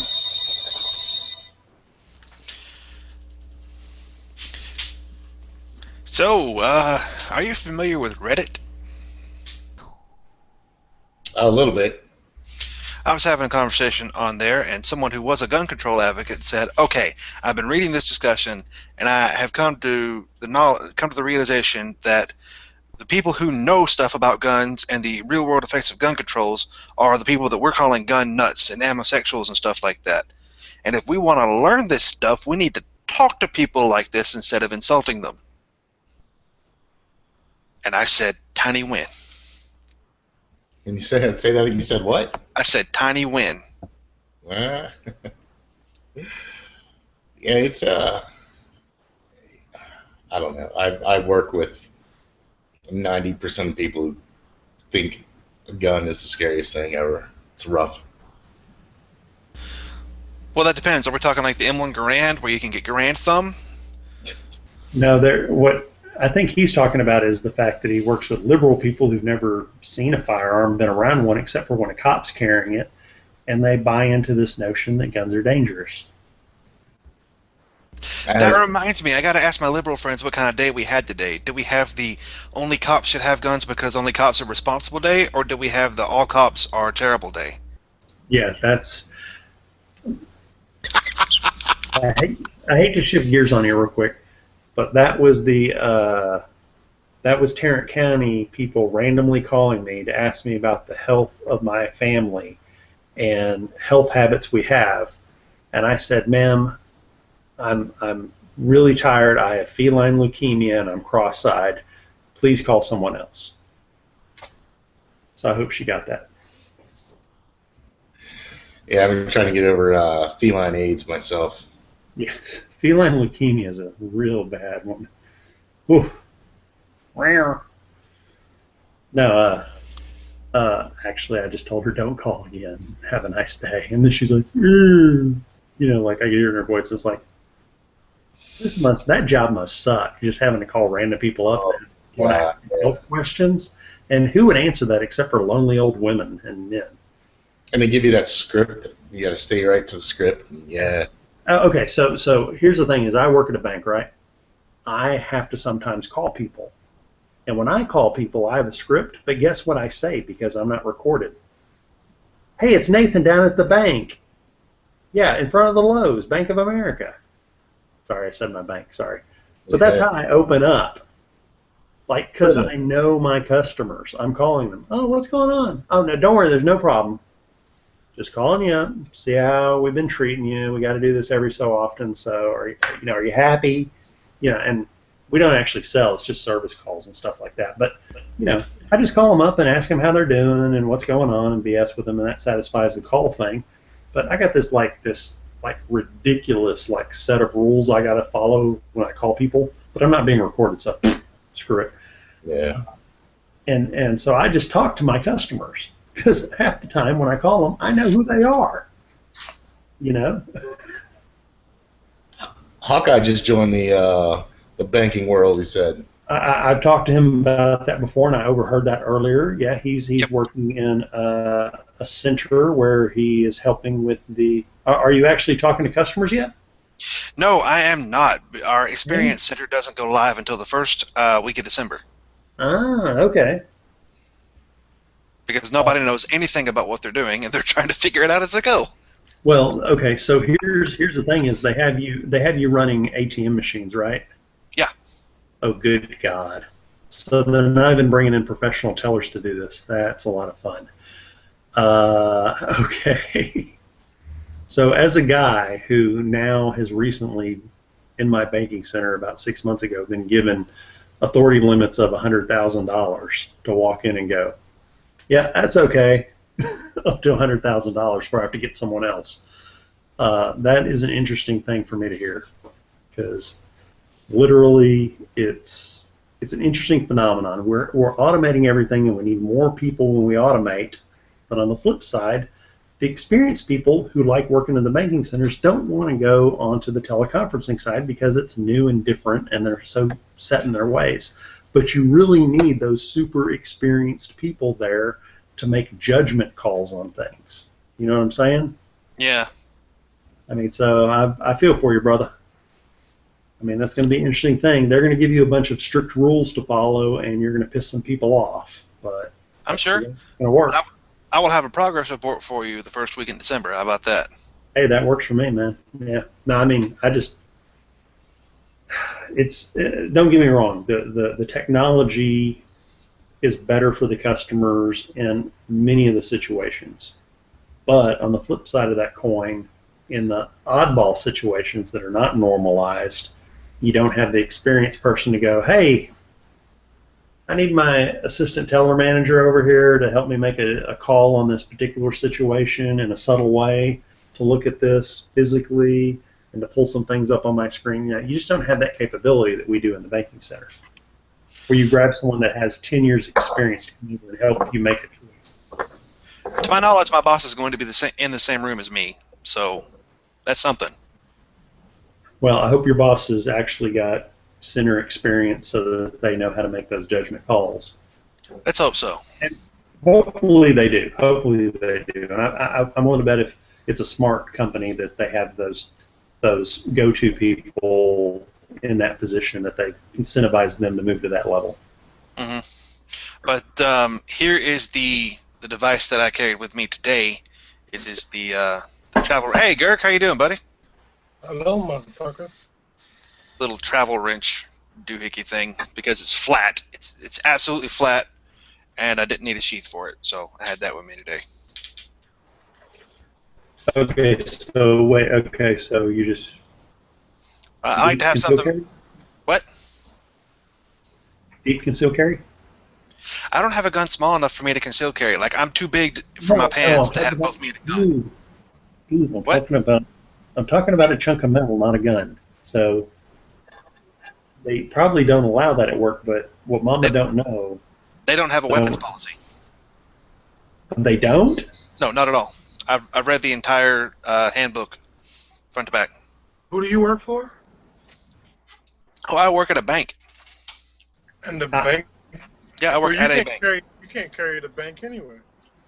Well, no, we're not talking about carrying a gun. We're not talking about carrying a gun. He just has a simple small pocket knife, McGurk. Yeah. You said a pocket Same knife? as I do. No, it's a stapler, Yes, actually. Oh, carry that motherfucker. It's a simple piece of metal that is not harming anyone ever. Ever. It Nope. is simply there for box opening. You know what? My pocket knife, I've carried it every day I've worked at the bank, and I occasionally will open a box with it, and that's it. Yep. Oh, that's the Spyderco Delica 4 for me. How do I say this properly? I have one of those tiny Swiss Army knives, and that is my knife that people see. Is that little I wouldn't go with scissors and I would probably. Toothpick and a tweezer on it. it has the tweezers. You can't believe how useful those tweezers are. I'm serious. That knife, if you told me, hold on, if you told me I could choose between my my open assist, damn it, Kershaw. no, it's not that cool. SOG, my open assist SOG with Tonto blade and serrated half and sharp the other half. If you said you can choose between your SOG and your Swiss Army knife, hands down. Hands down. Period. Use the hell out of that thing. Yeah, probably, dude. But if I worked at that bank, I would carry. If I worked at a bank, I would carry. Shit, I would carry. I work. You know, do y'all know? Y'all don't know where I work at. Hey, Begurk, hold on. We know where you. Begurk, hold on. I'm trying to speak here. We know where you work. You work in outer space on the space station. Exactly. Because you're walking sideways on a wall right now, Begurk. I don't even think the laws like matter out there. Got full auto Does everything. McGurk have any idea that he's got his phone turned the wrong way and it looks like he's walking on the wall sideways? No, I didn't. I have those same cabinets. Oh, it hasn't split. Oh shit. Okay, I see what you're saying. Hold on. There we go. It's hard to take you seriously when you're talking to us like this. So listen to me. But no, like I work at the State Department, dude. And if it wasn't federal property, I would carry there. Oh my God, I'm gonna drop a phone in the seat. Well, back when I was just a customer, they didn't have any problem. Dude, I thought for a second that the Men in Black got him because he said that, but it was him just spinning his phone in circles. Look at my eye, man. Have you ever seen my Instagram pictures of my eye? Getting worse. Yeah, you need to get that looked at, man. Your what with your eye? A piece of Cadex flew right under my eye, right there. Like a line. You gotta look on Instagram. Look at the picture on Instagram. Oh, well, hang on. What happened with Kydex? If it didn't actually pierce your eyeball, just get a pair of tweezers off your little Swiss Army knife and pull it out like I would. No, I hit under my eye. Whatever, kind of like burnt the shit on me. But no, I was cutting up a mag holster because it had an edge up there that was like digging into my thigh. So I was like, let me modify it. And I wasn't wearing my safety goggles. And the Dremel, caught it. You know how as it's cutting it, it's melting it too. So the Dremel caught a piece and tried to punch me in the eye, man. Almost took my fucking eye out. Had a big hot piece of plastic stuck to my damn face. Yep, that has happened to me multiple times. And those fumes will get you too. I'm alright. The fumes are the best part.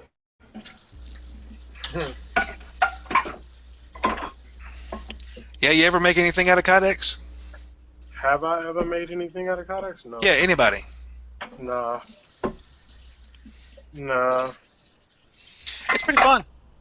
Yeah, I don't have this. I don't have the space to, start. I barely have space to do my gunsmithing. So.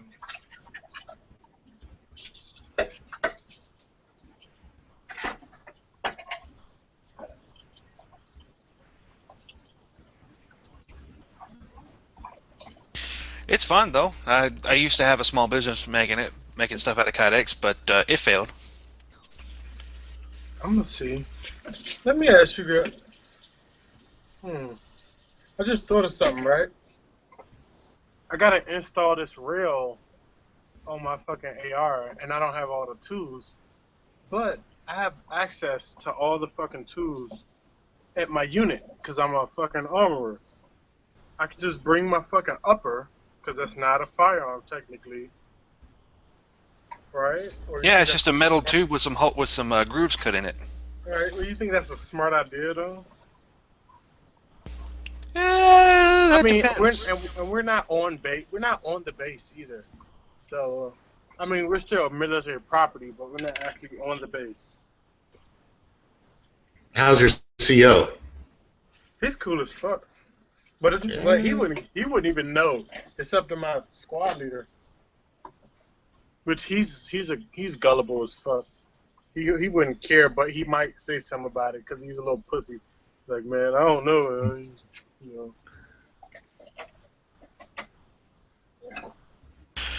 Well, See, if I just do it, the worst thing that'll happen is he say, "Man, take that shit back to your car." You know what I mean? Yeah, I was gonna ask what's the worst thing that can happen if he just tells you to take it back to your car. Just take it back in my car. Yeah, I wouldn't get in trouble enough. He'd be like, "Motherfucker, what you doing?" You know, take that shit. What's the saying? Like, It's easier to beg for forgiveness than it is to ask for permission. Just go ahead and do it. yeah, I mean, it shouldn't take me but 30 minutes to fucking put a rail. But I don't have any fucking Loctite or any fucking anti-seize grease at the unit. But you know, if you're doing that somewhere that you're not technically supposed to be doing it, you will drop every tool, you will drop every screw, you will drop every spring, no matter what. I mean, but I have all day, you know? I ain't like I gotta rush. I can take my time. And then I got like 8 other certified armorers that can assist me that I'm in charge of. So I can just make them do that shit while I sit back and relax, right? What kind of rail you putting on? That's a key mod. I go get it. Give me 1 second. I'm washing dishes.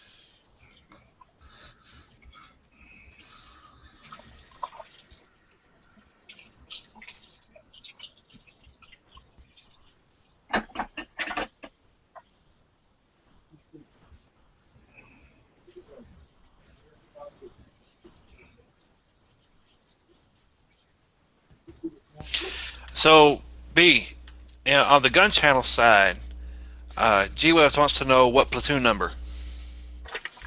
Huh? On the gun channel's chat, G-Webs asks what platoon number. See? Key mod room. Oh, nice.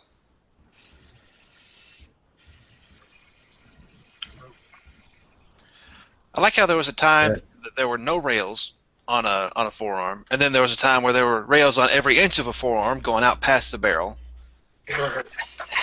Now it's back to that one top rail and nothing else because it's too heavy.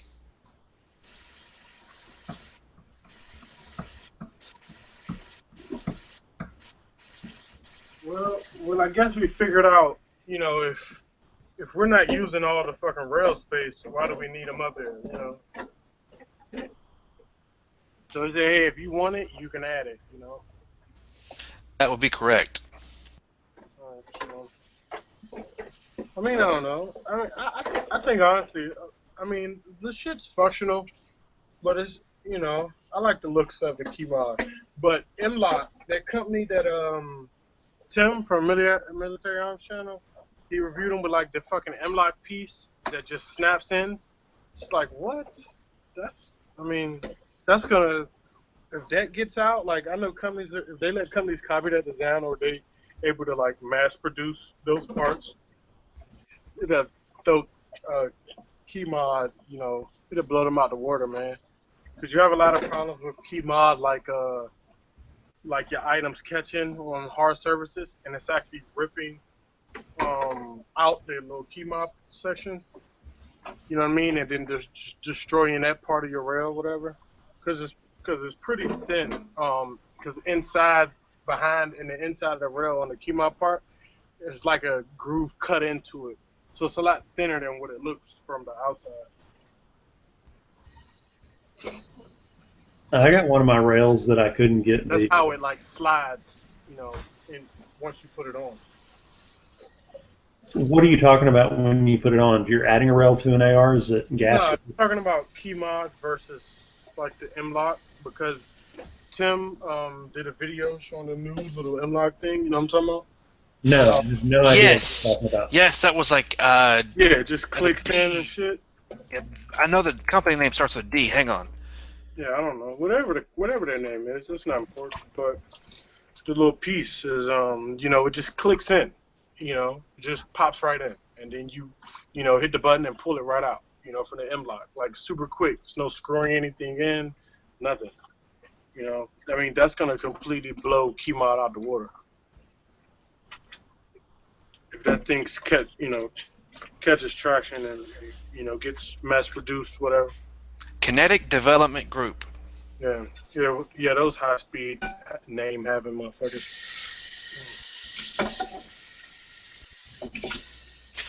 It reminds me of that YouTube video where they were making fun of all the high-speed stuff. They were saying, once you have your dynamic reload, you should flip your empty magazine out like a boomerang. Yeah, all these fucking crazy-ass names people have. Okay, wait. Flip your magazine out like a boomerang? Like Yeah, they were making fun. Like you do your huge, really fast twist. They were making fun of it. Yeah. Okay. I can understand the fact that you might want to look at someone who's a competition shooter like Nick Litch and listen to a video where he tells you how to reload and then try to copy that because he's the best. But these people, they're not going off who the winners are in places. They're making up their own crap. What you mean when you watch a Big Erk video and realize that he's the best? Big Erk makes videos? Hold on, you make videos, Big Erk? I mean, I have. I deleted them. Your name. I'd love to go and view that. Videos, man. I used to delete them all. Oh, so I've been missing all the videos you've been deleting? So how do I get on your... When I first started YouTube, right?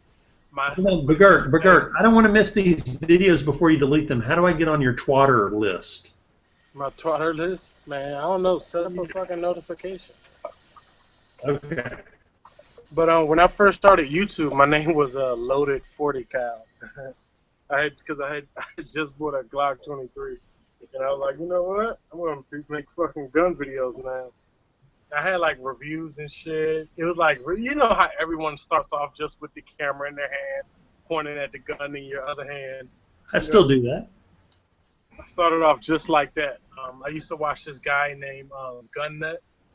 He was out in Virginia. Cool dude, whatever. And I was trying to, do kind of stuff he did. So I had a shit ton of videos.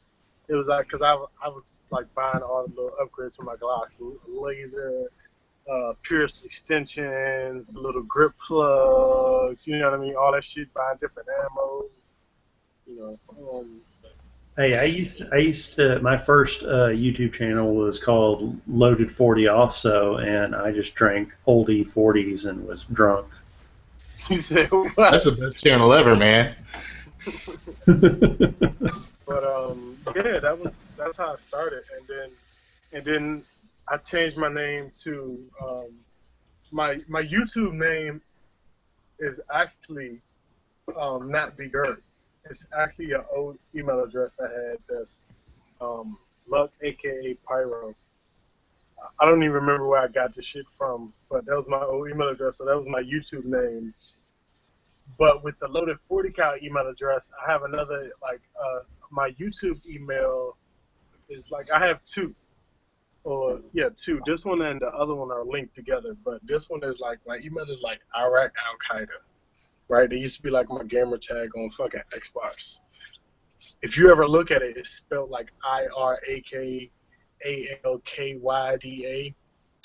I seen it on like it was some fucking show or skit or something that Comedy Central was doing, and they spelled like Al Qaeda like that, whatever, but like the KY and the DA. I was like, oh, that's cool. Boop. And I used that for my camera tag, and I made an email address to make a new YouTube account and shit. So actually, and then that's actually what this YouTube account is. But then you can change your name on Google Plus to BGurk. So that's why it says BGurk now. But I don't think you can find me if you Google BGurk. If you YouTube search BGurk, I don't think you can find me like that. Is that a big box of famous Amos cookies behind you? Yep, chocolate chip. Oh yeah, man. I don't eat that shit. My girlfriend stuff. My girl stuff. I like famous Amos cookies. I like shortbread cookies. I like gym memberships. Hey, you know what? I'm open to a lot of cookies. Coconut, though, white and chocolate. Ugh. What you mean white chocolate? I mean, sometimes white and chocolate don't mix when it's coconut flavored. Now, Oreos, hell yeah, I'm all down on some Oreos. Oh yeah, I just ate like Oreos. Like I try to eat Oreos every day. Come home, I sit down. It's the Oreo diet that you run? Milk. How does the Oreo diet work? Oh, milk? Okay. Yeah, milk and Oreo? Oreos and milk, man. You don't dip your Oreos in milk? No, I do, but I'm a fat ass. I'm just trying to figure out how your Oreo diet is working for you. That's a diet. That's my diet right there. So if all Like you an old eat batch is Oreos and milk, somehow that'll cheat the proteins your body needs and you'll thin yourself out. Is that what you're saying, BGurk? Yes, exactly. Exactly. Yeah, absolutely. You usually hit the what? You're smart. You're smarter than what you let on. Oops. Hey, He still carries his intelligence. That's a good one. You like that? Yeah. I like that. That's a good one. Did you ever get to making the belt and shit? I'm sending a belt to Never Enough tomorrow. What are you talking about? You just now made his? I made a second one because he complained about the first one not fitting him and being spelled right. So he's special. He gets 2 belts, huh? Yeah. Actually, yeah, because I feel bad because I misspelled his name and made it way too short. But you know what? The other day, a Jason's Deli Express opened up, and they sent us a thing saying, "Come have dinner with us for free." So we went out there, and they just gave us everything for free, and we're like, "What's going on?" They're like, "Going, well, we open on Monday, so this is all practice. So you just get free food." We're like, "Okay." So I've made a few holsters, I've made a few belts, for the important people, BGurk. So are you saying that right now you're practicing and I get free stuff? Maybe if you didn't make and just delete your videos, you would be higher on my scale of important people to make belts for. You know what? I think I seen your video when you stuff. I like it. I like the stuff, to be honest. I think the holsters need more definition though. That's just me. I'm aesthetic, so I like the definition. Hold on. Kydex. Okay, on non-embossed holsters, can you tell me what goes in this holster, BGurk? I mean, obviously you can. I know what a holster shape is supposed to be, but No. You can look at this and tell me what fits in it. It's easy. Back it up a little bit.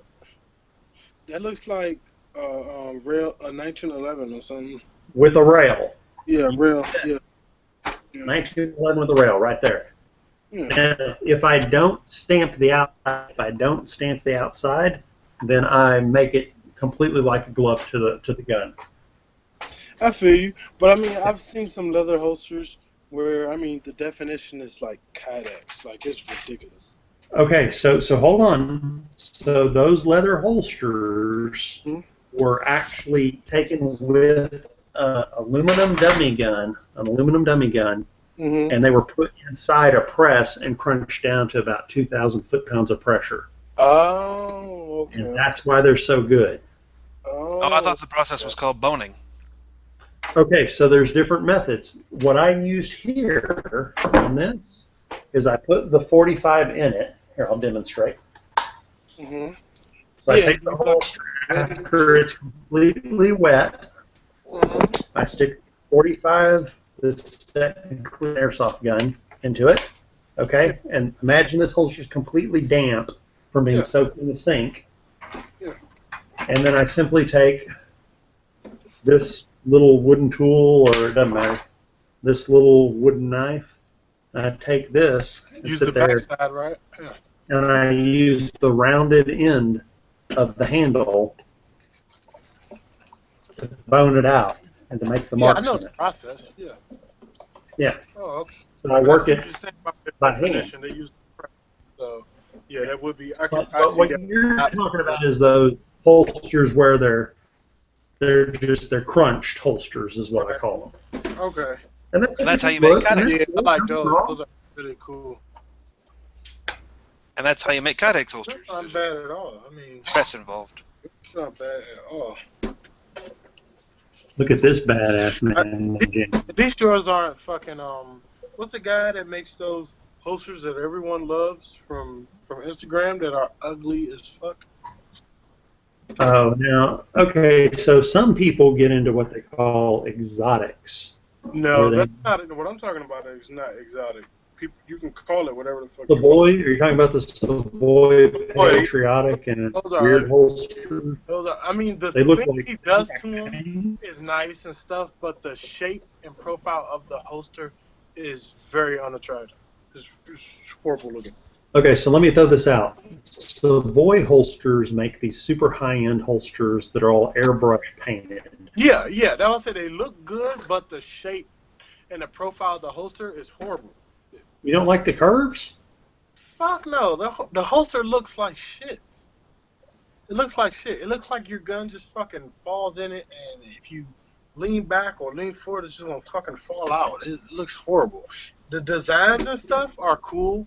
Yeah, I'm not a fan of those type designs and stuff, but that stuff does look cool. But the shape and like of the holster is horrible. So McGurk is the Mona Lisa an ugly whore? Yes, or an ugly dude. We don't know. Hold on, that answers my question. Beauty is in the eye of the beholder. Beauty's in the eye of the beer holder? I wish to God. No. You can't tell me the profile of that holster like Savoy. If I could produce holsters like Savoy, I'd be a badass, but I can't paint and I can't carve. No, I'm not. Stamp and I can cut, but I can't carve. You're getting wrong what I'm saying. You're getting what I'm saying messed up. I'm not saying that his holsters don't look nice. I'm talking about the profile of them, the actual the 2 layers of fucking leather he's putting together to form the gun around. Isn't nice. Take away all the fancy stuff and just have the profile of the holster. The holster looks 10 times better. That style is way better. Yeah, well, okay, so here's that is actually, you hit right on it, Begurk. That is the issue I have with my holster production, is I would like to make them fit all the guns like gloves, but the catch is if I emboss them with a stamp, like every second matters on them, I have to avoid that entire area. I have to make sure that I don't stretch that part of the leather. So it's a tricky combination. Now, they're making a canvas and making a holster out of it, so they're on a whole different level of trying not to F up the way it looks. Because the look is what... Yeah, focus on the look on the outside of it. See, they're not... but this is the thing also. They're not focusing on the look of the holster. They're focusing on the design that they're laying on top. You know? Yes, yes, Yeah. yes. That's why I say I don't think Yeah. the holster looks good at all. The design is awesome. The holster looks like shit. Well, yeah, yeah. Okay, so there are artists that need A canvas. a canvas, Yeah. and the holster is the canvas. Look, yeah. And so the holder being completely affixed to the gun is not part of the painting and the canvas mentality. Yeah. You're right. So they're on the other end of the scale. I'm in the middle, and then the people who make the plain handmade holsters who fit them exactly like a glove and press them and everything are on the other end of the spectrum. So, Right. like I always said, I'm in the middle of Yeah, this. well, gotta do I'm that. in the middle of this thing. I like leather holsters better than Kydex anyway. Yeah, I mean, yeah. Okay, Like I said, I like those super fitted ones that he was talking about. yeah, and I can make a super one, but the other thing is let's think about this. There are your speed holsters, and there are your Kydex holsters, and then there are your leather holsters. And the fact is that each one has certain people that like them. I used to be a Kydex man, to be honest with you. When I was new, a Glock 19 and a Kydex was the way to go. I thought I was fucking Chuck Norris carrying the thing, pardon my French. But I love carrying a Kydex holster with a Glock 19 in it. And as I've gotten older, I've grown to appreciate the beauty and the functionality of the leather holster. Now, here's the question. Can I pull my gun out and shoot your ass with either one? Oh, most definitely. Yeah. But you know what? See, and I'm Yeah. kind of backwards, right? That's how I look at it. I'm gonna cut you off, but make great points, obviously, because I'm the greatest, right? I know. So for like inside the waistband carry, I love my little leather holster I got. It's kind of like one of those bullshit universal ones, whatever. But it could be any leather holster, right? Because they give a lot. It's a lot of flex with them. You know what I mean? So for inside the waistband, it's perfect, especially for appendix carry. You don't have nothing that is a non-bendable stabbing you on your fucking legs. Nothing digging into your skin. You know, yeah, exactly. You know, stuff like that. I mean, you may have the handle of your gun poking into your stomach if you got a little couple pounds like me, but for outside the waistband, I think Kydex is excellent. You know what I mean? I mean leather is also too, but for inside the waistband, I think the fucking leather beats it hand down. As long as you still have it slides in and out, easy. You know what I mean? That's kind of the problem I think you come into with leather sometimes, but that depends on the holster, whatever. But Now. Hybrid holsters. Hybrid I holsters agree. take a lot of that off, I got one of those hybrid holsters. white hat hybrid I have a- holsters. I have a hybrid also. Go ahead, Nate. It's kind of the best of both worlds. I broke the Kydex twice on the white hat though, but they've sent me a replacement, no questions. I was going to But say. it's super comfortable.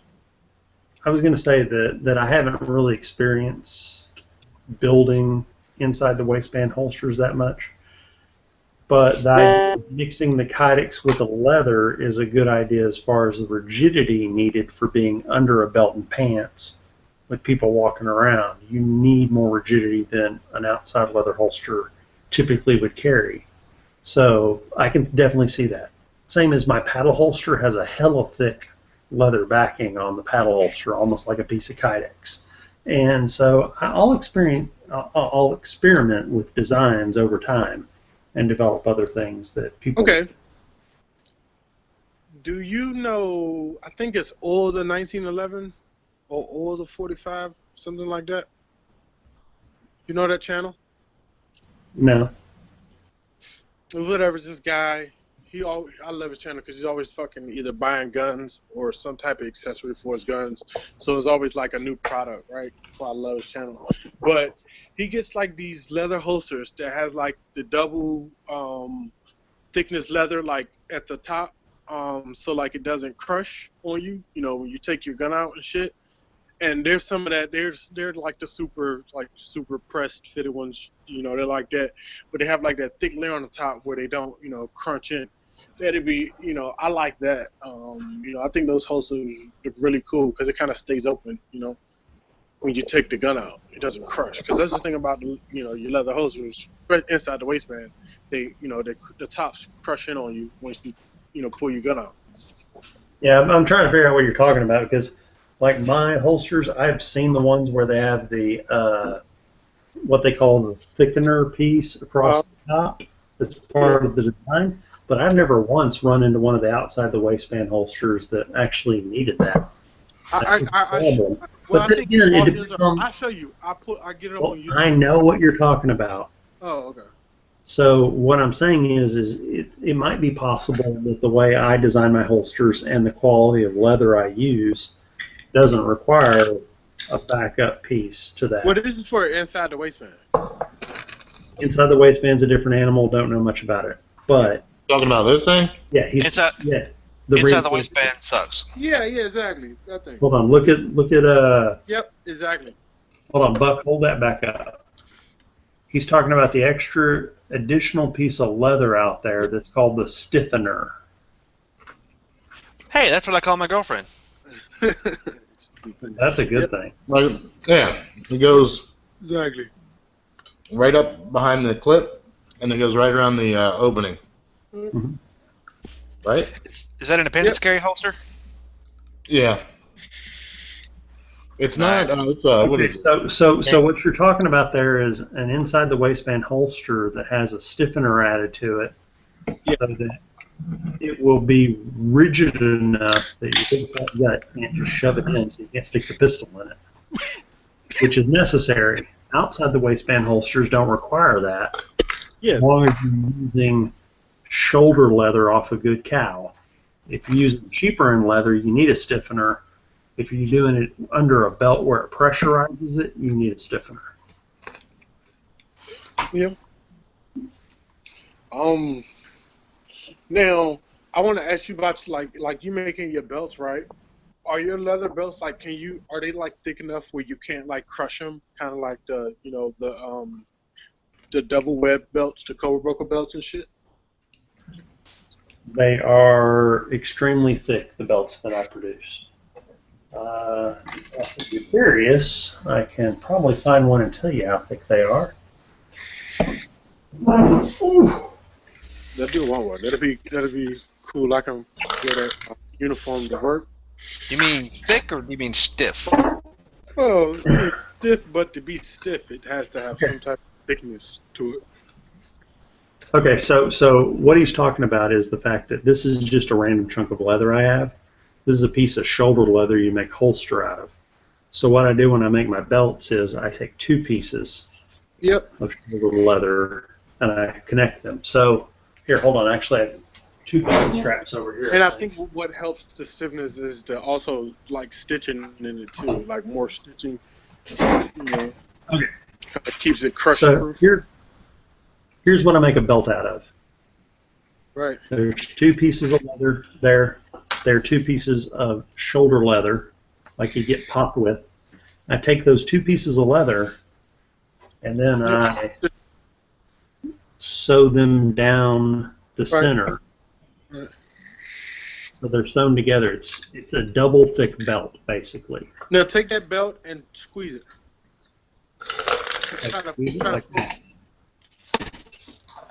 No, not that way. Squeeze it how? Like I vertically. Like that. Oh, like this? Yeah. Try to squeeze it that way. Yeah. See what I'm saying? Yeah. That's like what I like about the don't squeeze. Yeah, you can't fucking squeeze them. Yeah. It's two thick pieces of rawhide sewn together, and it's glued together in the center. You can't. You know what it'd be? You know what would really be better? Like and be like that, and you could use only one piece of leather then. You know, use some of this big Irk skin. You know, go out of big Irk skin, motherfucker. What? You know what? Hold on. I tried using some of that Irk skin. And I made some leather belts for some women, and they said, yeah, when we started walking and rubbing on it, it got all loose and fell off. It doubled in size. You stupid. It was McGurk foreskin. Stupid. Oh man, I just feel bad knocked out, man. I'm still trying to figure out how McGurk hasn't been shot by now, walking around the hood like that. Are you outside, like on the street? Yeah, I am outside. Oh, I'm at my new place, man. Y'all know I moved. Are you No, in it's the because suburbs? You can't see it's my because car. he's carrying a gun, and a gun will automatically keep bad people away from you. Oh, I'm not carrying a gun right now, but I could get it in like 5 seconds. Jeezy Louise, McGurk, seriously, you're walking around outside, smoking a cigarette, talking on a phone, somewhere in the Washington, D.C. area. Come on. Nah, I'm in Virginia. Ain't nothing out here but Africans. I ain't worried about these motherfuckers. Okay. They're not about that life. So, McGurk, are you more scared of snakes, spiders, or terrorism? Shit, that's a tough fucking question, man. Yeah, what are you more scared of, snakes, spiders, or terrorism? Can I also throw in the possibility of another Indiana Jones movie? Can I phone a friend? Please tell me they're not going to make another Indiana Jones movie. And please, for the love of God, tell me it most certainly won't be a follow-up to the Crystal Skull, but only second to that would be the fact that they would just reboot the franchise with a douche nozzles Indiana Jones. Yeah, I've heard it's going to be Chris Pratt, the guy from Parks and Recreation, and also Guardians of the Galaxy. Okay, so hold on. Chris Pratt might be the only acceptable answer to a rebooted Indiana Jones. Definitely not Shia LaBeouf, or however you pronounce his name. I swear to God, if they had Shia LaBeouf follow in his father's footsteps after that horrible last rendition they did, I don't know what I would do. I just saw the trailer for Creed today for the first time. What's Creed? Assassin's Creed? No, the new Rocky. Yeah, the new Rocky, Apollo Creed. Hold on, didn't they just do Rocky Balboa, the finishing act? And now they're Rocky doing Balboa came out like 8 years ago. No, For the right? last Creed? Apollo Creed? It's supposed to be Apollo Creed's son gets revenge and fights Rocky or some shit. And of course Sylvester Stallone's in it, right? Yeah, he trains him. Oh, yeah. Okay, wait. He's not fighting him. He's just training him. Okay. That sounds like $1 Million He's Baby. probably gonna fucking fight him too. Oh, you know, it's That sounds like $1 Million Baby remade. So that's not too bad. That's not too bad. You know what they need to fucking make a sequel to? I can't fucking think of the name. The little, what is it? Something Saints. What's the name of the movie? You know what I'm talking about, with the dudes with the hand, the brothers. Boondock Saints. Weird Science? Yeah, Boondock weird Saints. science. Boondock Saints. You know, they made a sequel to that. Oh, whoa, hold They did make a sequel to that? Whoa, everyone stop. So, McGurk, you're saying they should make a second part to the Boondock Saints? Yeah. They should make a second Boondock Saints movie is what you're trying to imply. No, a third one. I didn't know they made a second one. Yeah, they made a second one. Oh, Damn it. what the fuck they called? I had a setup for him. They already made the Boondock Saints 2 McGurk, and it's awesome. Get the fuck out of here. What? How? When? 3 or 4 years ago. Dude, I never fucking knew this. Oh, you're gonna have me looking for this movie. Yeah. What the fuck? I did not know that. Well, shit, I might be satisfied now. I can probably die happy. Is that shit? No, you can't die happy because they haven't made a third one yet. Yeah, but you know it's a good movie. You ever seen like District B13 and District B13 Ultimatum and shit? Those are really 9? No, District B13. It has like that French guy who's a fucking like free runner dude. You know. Oh, the parkour guy. Yeah. His name's probably Jacques Allegui or some dumb shit like that. But those movies are badass. Like, yeah, District B13 and District B13 Ultimatum. Okay. When Chris Pratt was asked about whether or not he'll be Indiana Jones, he said, "No, I don't know. I just got back from being in the woods, killing a bunch of stuff. I hear that. So yeah, he's described his gun collection as an arsenal. I hear that. Oh, you know what's cool, right? You know, there's a fucking guy like there's a guy's like a moto vlogger I watch on YouTube. Down in I think he's in like Texas. They used his like Honda Magna like bike in The Walking Dead and shit. Nice. Yeah, it's pretty cool. They painted it like it was like dirty and shit like that. He just left it up there when they gave him the bike back. Did you know that Hickok 45 has all that money for those guns and his range and stuff because he invented the Post-it note? Stupid. I got somebody with that. No, I said that Nothing Fancy invented the Post-it note, and people were freaking out. You know what? Isn't he like a lieutenant colonel or something in the Air Force? Yeah. Like the Air Force Reserves or something like that? That's pretty cool. He must have kissed a lot of ass. But I just was watching one of Nothing Fancy. What is this Nothing Fancy videos about his little Nissan 350Z, whatever, when it broke and shit. Yeah, it died. Yeah, that was a cool ass fucking car. I didn't like the rear mounted turbos. You get so much fucking turbo lag like that, man. But he could have easily mounted them shits in a bumper. But I am about to start making videos though, cause I'm about to start like doing little like making videos on my car and shit. I'm about to start adding parts and shit. Nothing Fancy fixed up a 350Z, is that correct? Yeah. And then he killed it. Yeah, he killed it. That happens because, well, luckily he probably had his Zoom scooter in the back so that he could make it out of raw after he killed his 350Z. Stupid. I would. Oh man! In the Never Enough Ammo chat last night, I pulled up the size and weight considerations. That was good. That was. I wish I was you at that point because I would have loved to have pulled a Nothing Fancy quote out, but I couldn't remember any of them at the time. After you did that size weight consideration, I so wanted to be like, what's one of the other stupid things that he always gimmick? Philosophy of use. Philosophy. Oh my God! If I had said philosophy of use, Nothing Fancy would have booted. Not Nothing Fancy. Matt would have booted. Hold on, Nothing Fancy in his chat the other day.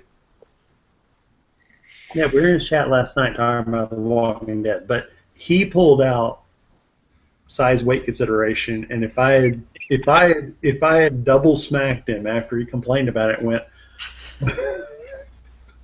Yeah, Matt was asking because there was a viewer question about what's what your ours. philosophy of use on that, Matt? He would have been so great.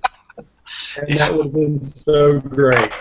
Matt put out a viewer question about what our zombie apocalypse loadout would be, and everybody was talking about the stuff. I pulled out well, dudes, you got to consider all that stuff is heavy, man. You got to get your size and weight considerations because if you don't watch the ounces, you're going to cry about the pounds.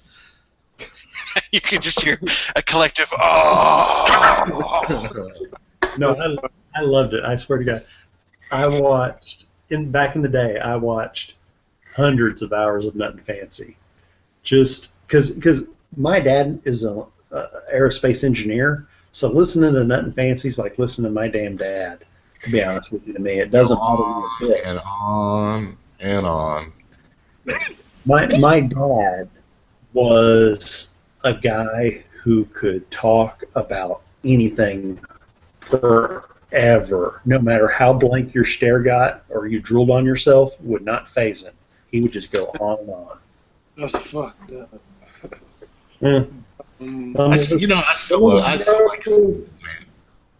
Some of us grow up with dads that talk too much and work. Some of us grow up without dads. So Exactly right. the way it works. Yeah, like me. You never lie. Anyway, I'm I sorry. used to have an hour. Whoa. I gotta actually apologize. Is that true, McGurk? Yes, that was a joke. Oh God. That was just a joke, dude. Yeah, that was true. I don't care, man. I feel like, holy crap. I feel like crap now. Oh. You should feel I'm like sorry. crap. Sorry, You seriously. feel like crap. and you should go sit in the corner or something. Yeah, next to Stone Guy. Yeah, next to Stone Guy, racist. Stone Guy just says it out of wherever he's from. That Stone Guy. I was just trying to make a joke, and I didn't for it to be true. Oh, B, you'll either like this or hate this or maybe not care. My grandpa did that while my girlfriend was in. My girlfriend's from the Netherlands, and he can't even pronounce that. He just calls it the Neverlands. But he asked her. We were in our home, and he looked left and looked right, and he said, "You got any of them black people?" In his own home, he whispered it and looked around for black people to offend.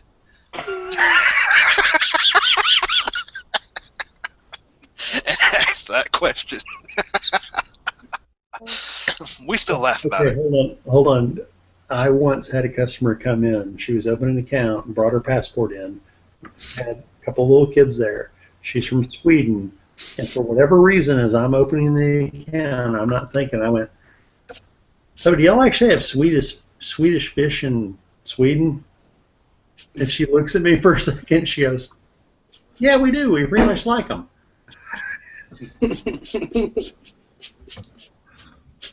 I don't know. It's just something that hit me. I was like, I wonder if Swedish fish are actually popular in.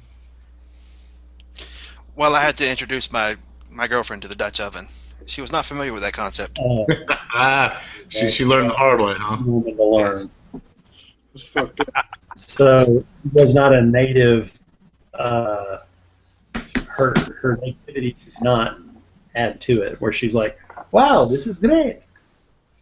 No, she quoted Bill Burr, and she said that's a reason. Like she said, Bill Burr had this skit about people saying there's no reason to hit a woman. Well, yeah, there's a ton of reasons to hit a woman. Just none of them are good. But she would say anytime she wants to hit me, she'd say that's a reason. Yeah, see, in my relationship, my wife just hits me. But I've always deserved it. And I won't live in a house with stairs.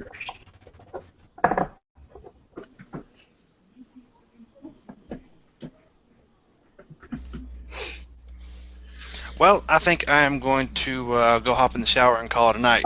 Y'all have a good one. Hold on, did I just kill the chat with marital beatings when you started it? Yeah. Well, now if you wanted to, we could have had B. Girk pull up his Eddie Murphy and say his mom threw his shoe at him. What the fuck? But you never seen Eddie Murphy's Delirious? Yeah. I love Eddie Murphy. Actually, Eddie Murphy Raw is I like it. People say, I don't know, they say Delirious is better, but I like Raw. Raw. I haven't seen Raw, but I watched Delirious today. Both are hilarious. I think Raw is better, but yeah, I think they say Delirious is more funny. Maybe because he had to apologize for like that entire half of that bit, or half of the act when he was talking about gay people.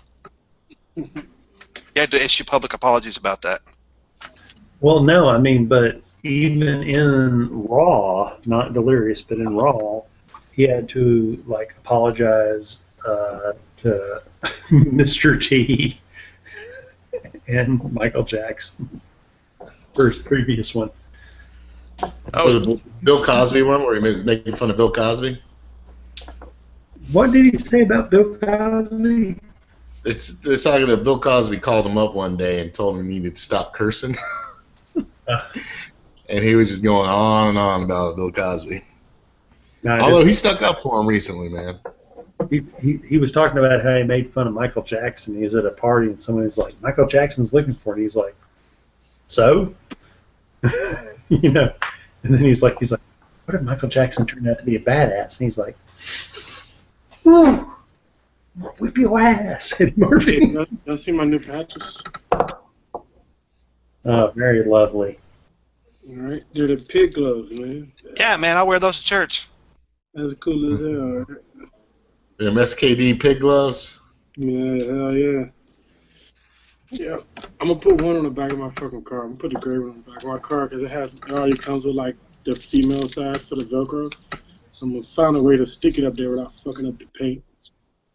Because you can stick it on anything because it comes with the back that's already the shape. Comes with the sticky backing, yeah.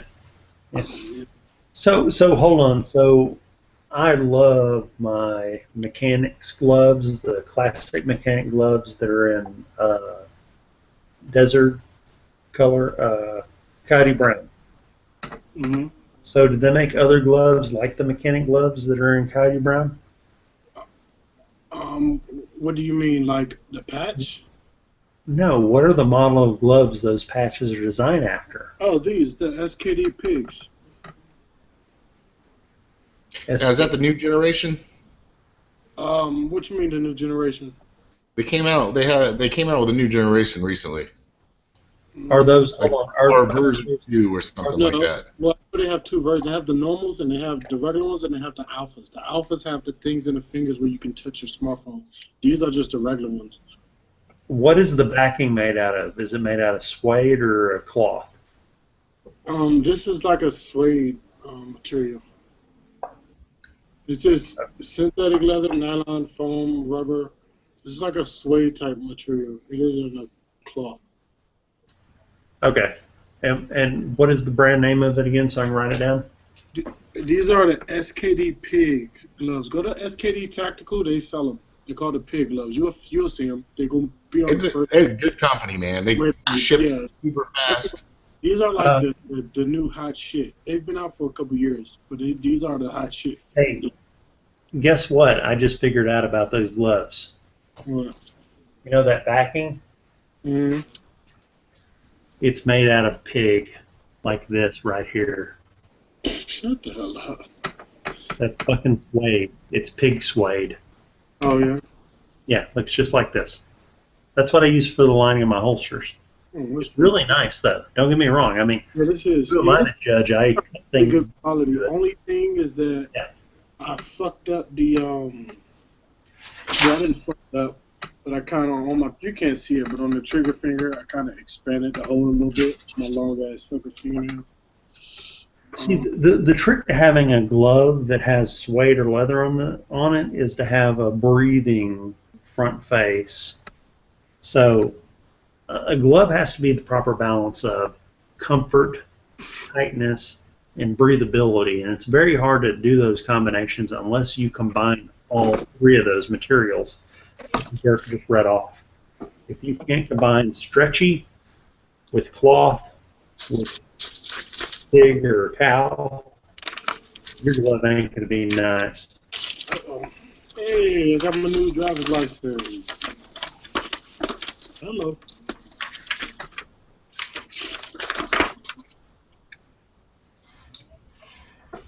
Listen, Virginia's cool, right? Because when you can get a new driver's license mailed to you, and you don't have to turn in your old one.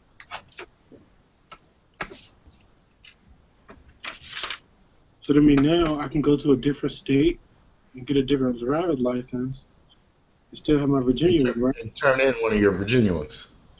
Yeah, exactly, right?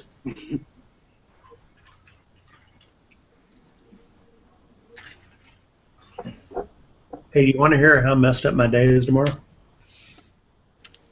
This is the to-do list. My bank is closed on Veterans Day tomorrow, so I have to go to the post office and mail off a holster and belt to Finland.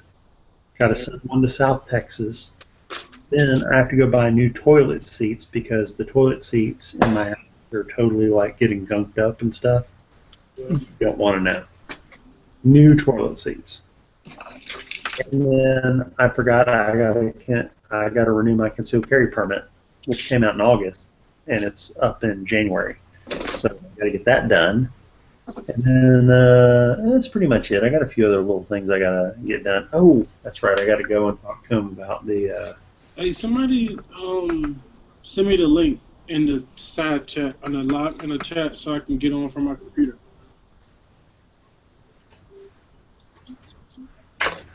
I got the AC guy coming tomorrow.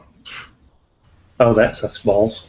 I'm all for It's still hot, man. It's the middle of November and it's still freaking 90 degrees. Dude, I fucking. But I seriously thought when you got on this chat that you were just drunk as shit and sweating. But Me? AC's out. That makes a lot more sense now because you've been very coherent for being sweaty.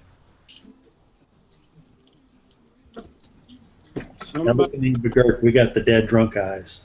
Hey, put the fucking link in the thing for me so I can get on from my computer. Is that fishing line? No, it's Canthol for my vaporizer. No, that's fishing line you're twirling. No, it's Canthol. It's 28 gauge Canthol. Can you stick fishing line in a vaporizer and live? I don't know. It's fishing line metal. It's fishing line metal wire. You're right. That's making a metallic noise. It looks like fishing line on the. That's. You're right. That's steel coil. What are you using that for again? Use that for my vaporizer. I thought you put liquid nicotine things in vaporizers, not metal. Yeah, but I gotta make the coils and shit, right? Let me get my big bag of goodies. Here's one. Oh my God! Is he going to give us a tour of his bathtub with the blue meth mix in it next? That's crazy. You gotta build your own vaporizers? Yeah. Do I got a coil? See this? Can y'all see this coil? Should I make the coils? Yeah. I guess. Yeah, drop a link. Oh, my buddy from Ireland gave me these. These are like this is like his unit's crest for his unit for Ireland, and this is like his engineer like emblem and shit. I don't know what I'm gonna put them on yet though. Do you smoke those? Why would I smoke these? Because you're showing us metal in a baggie where you show things you're wrapping metal in to smoke. No, I just threw a bunch of crap in here. Most of this stuff is vaporizer stuff. So seriously, you like if you use a vaporizer, you gotta start getting like handy with it, like producing coils and things on it, or you just try to like make a super. Are you souping up your vaporizer? Buy these coils right here. Just buy it. Hold on, I can show you. What is that metal cord for? All right, hold on, motherfucker. I'm about to show you. He's putting glass packs on his vaporizer. I know it. See these big motherfuckers right here? Oh yeah, man. All right, hold up. Let me go to set. I'm gonna change my camera.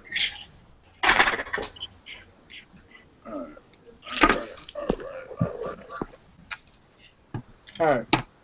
These big motherfuckers right here. I got the little motherfuckers, and I got the big motherfuckers. Mm-hmm.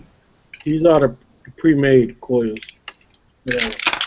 And you put those in these little tanks, right? Mm-hmm. But I do have a rebuildable section for that too, which is. There you go. I don't know, whatever the fuck that piece at. But for shit like this, I build the coils. I don't know if y'all can see them, but see the little metal coil right there? Yeah. I build those, which I'm about to build this one. Now, where do you put the bath salts in it? I mean, you gotta sniff the bath salts first and then take a tip. So, Begurt, can you walk me through making my own lightsaber, like a real one? Let me ask Obi-Wan, man. Ah, crap. I gotta have one of them crystals off that damn planet. Damn it. But Begurt can build the rest for me if I get a crystal. I could. Yeah. Knives everywhere. That shit everywhere. I need to get his desk together.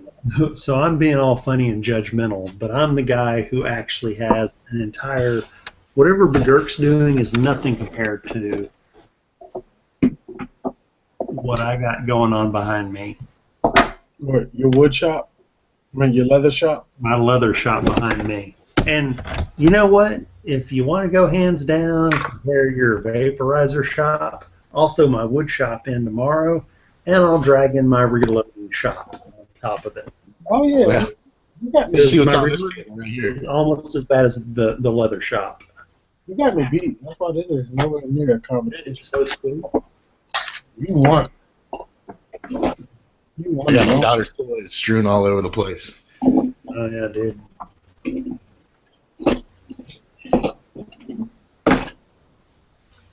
I'm thinking about, should I get I need a vice, right? Should I go to Home Depot or should I just get a cheap one from Harbor Freight? Don't you think that smoking's enough as it is? Oh, shut up. Yeah, Harbor Freight's where you want to go to get a vice.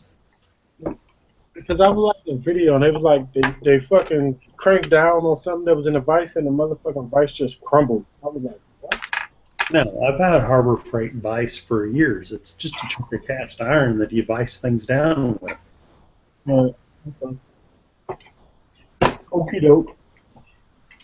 And don't worry about me, because if I walked to Harbor Freight and thought the vice was a piece of shit, I'd just go to Lowe's and buy a nice vice. My vice has been perfectly functional for a decade. So for all that, I might as well just go. Vices. I have this cool vice that it can go right, left, back, and forth, and that's what I use on my drill press from Harbor Freight too. Shit, I might as well just get one from like Amazon then. Yeah, you really want to pay for shipping cast iron things. That's prime, bro. That's prime. Harbor Freight is the way to go if you want to be affordable. I got Prime, bro. 2-day free shipping. Okay, check Harbor Freight versus Prime. See what's cheaper, whatever. I check. Prime's awesome, man. No, I like Prime. In fact, I might cancel it. I'm on a 30-day membership that gives up in a few days, and I probably need to step in and close it down if I'm not going to take advantage of it. But I may keep it, even though, what is it, $80, $100? Do you got any kids in college? Do I got any what? You got any kids in college? Yeah, you get half off if you're in college. Yep. No. I'm not a 30-year-old African American man. I don't have any kids in college. I'm a 38-year-old white man. My kids are young. Well, if you know anybody in college, yours. yeah. Okay. We got one, man. Bigger, hold on. How old are you? Damn, he just walked away and dropped the mic on me. Some bitch. Yeah, I'm 38 and I have a 3-year-old daughter. 27. Fucking 25. I got a 5 and a 10-year-old. What did he say? I did 27, I think. 25 or 27. 25. I'm 25. You're 25? Oh. Oh, dude, I can't fly this plane now. Son of a bitch, McGurk. All right. Got that pick box. Oh, wow. Why did he just retort to going and getting a laser device? Military pack 2. Then a Bush civilian.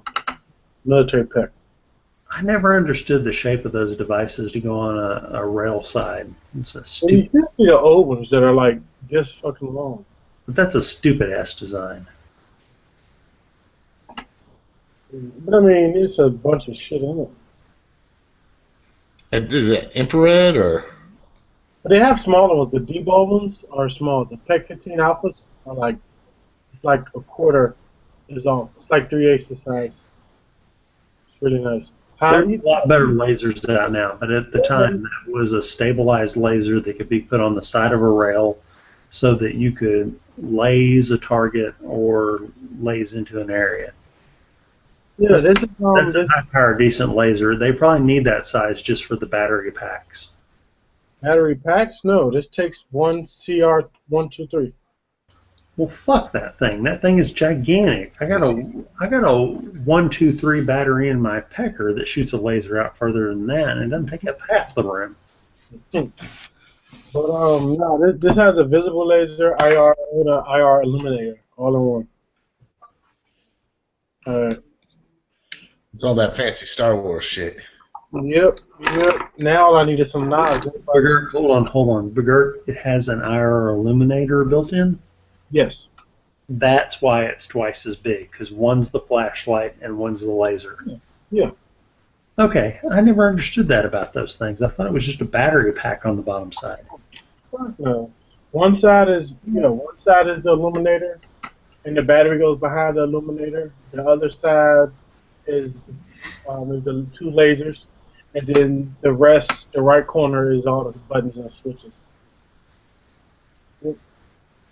Is it a rangefinder too? No, I wish. Okay, then it's not two lasers. It's just a laser, isn't it? No, it's two lasers. The IR and the visible are two separate things. That's not a laser. It is, man. Look. One side is the IR, this side is the visible, and the top side is the IR laser. And what's the thing to the right of that? This is the illuminator. What is that? That's the illuminator side. Okay, illuminator. Yeah. Okay, so maybe it's right. Maybe it does shoot a stream of IR directly ahead. Wow, that's pretty advanced. Holy crap, Begert. Now I want to steal that from you. I know, right? Yeah, I didn't understand the full functionality of that device. I think it has one that's like, I think the AL is all laser. It has a visible laser, IR laser, and another AL. Oh, yes. I don't know what all the fucking letters mean, but okay. So now I understand that device now fully, and I've never understood that device. I always looked at it and went, "Well, those retards put a laser and put a giant pack of batteries on the bottom of it. I didn't know it had three functions to it." Oh yeah, it's actually pretty cool. That's pretty advanced stuff. Is that what we're going on the AR? Still, to use half of the functionality of that device, you need a night optic that can pick up IR. Yeah, I know that's next, but I mean, there's so much other things I can do. It's a lot cheaper now to get night optics that are mountable. Yeah. They're always trying to push the ones that, it's thermal and shoot pigs at night and crap. But you can just get a normal IR optic for a pretty good price. They're heavy. I don't need thermal yet. So, but I do want IR optics. If I can get some PVS 7s, I'd be good.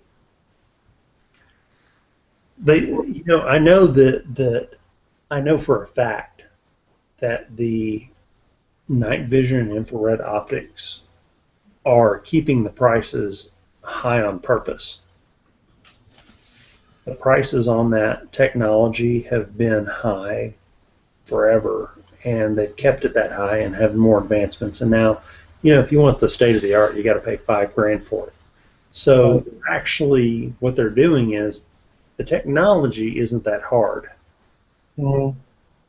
The technology behind infrared technology is not that hard, and the scope building is not as hard as some of the higher end scopes that people are producing. So they're getting $5,000 off something that they can produce for about $1,000, I bet. Probably less than that. Probably. But again, the people who have infrared control technology on scopes and night vision scope stuff, they work in unison to keep the price high because there's only 3 damn companies that do it. And who knows if they're not all owned by the same company. And what do? You just live without IR technology as a civilian. Yep, yeah. Hopefully he's doing a good job.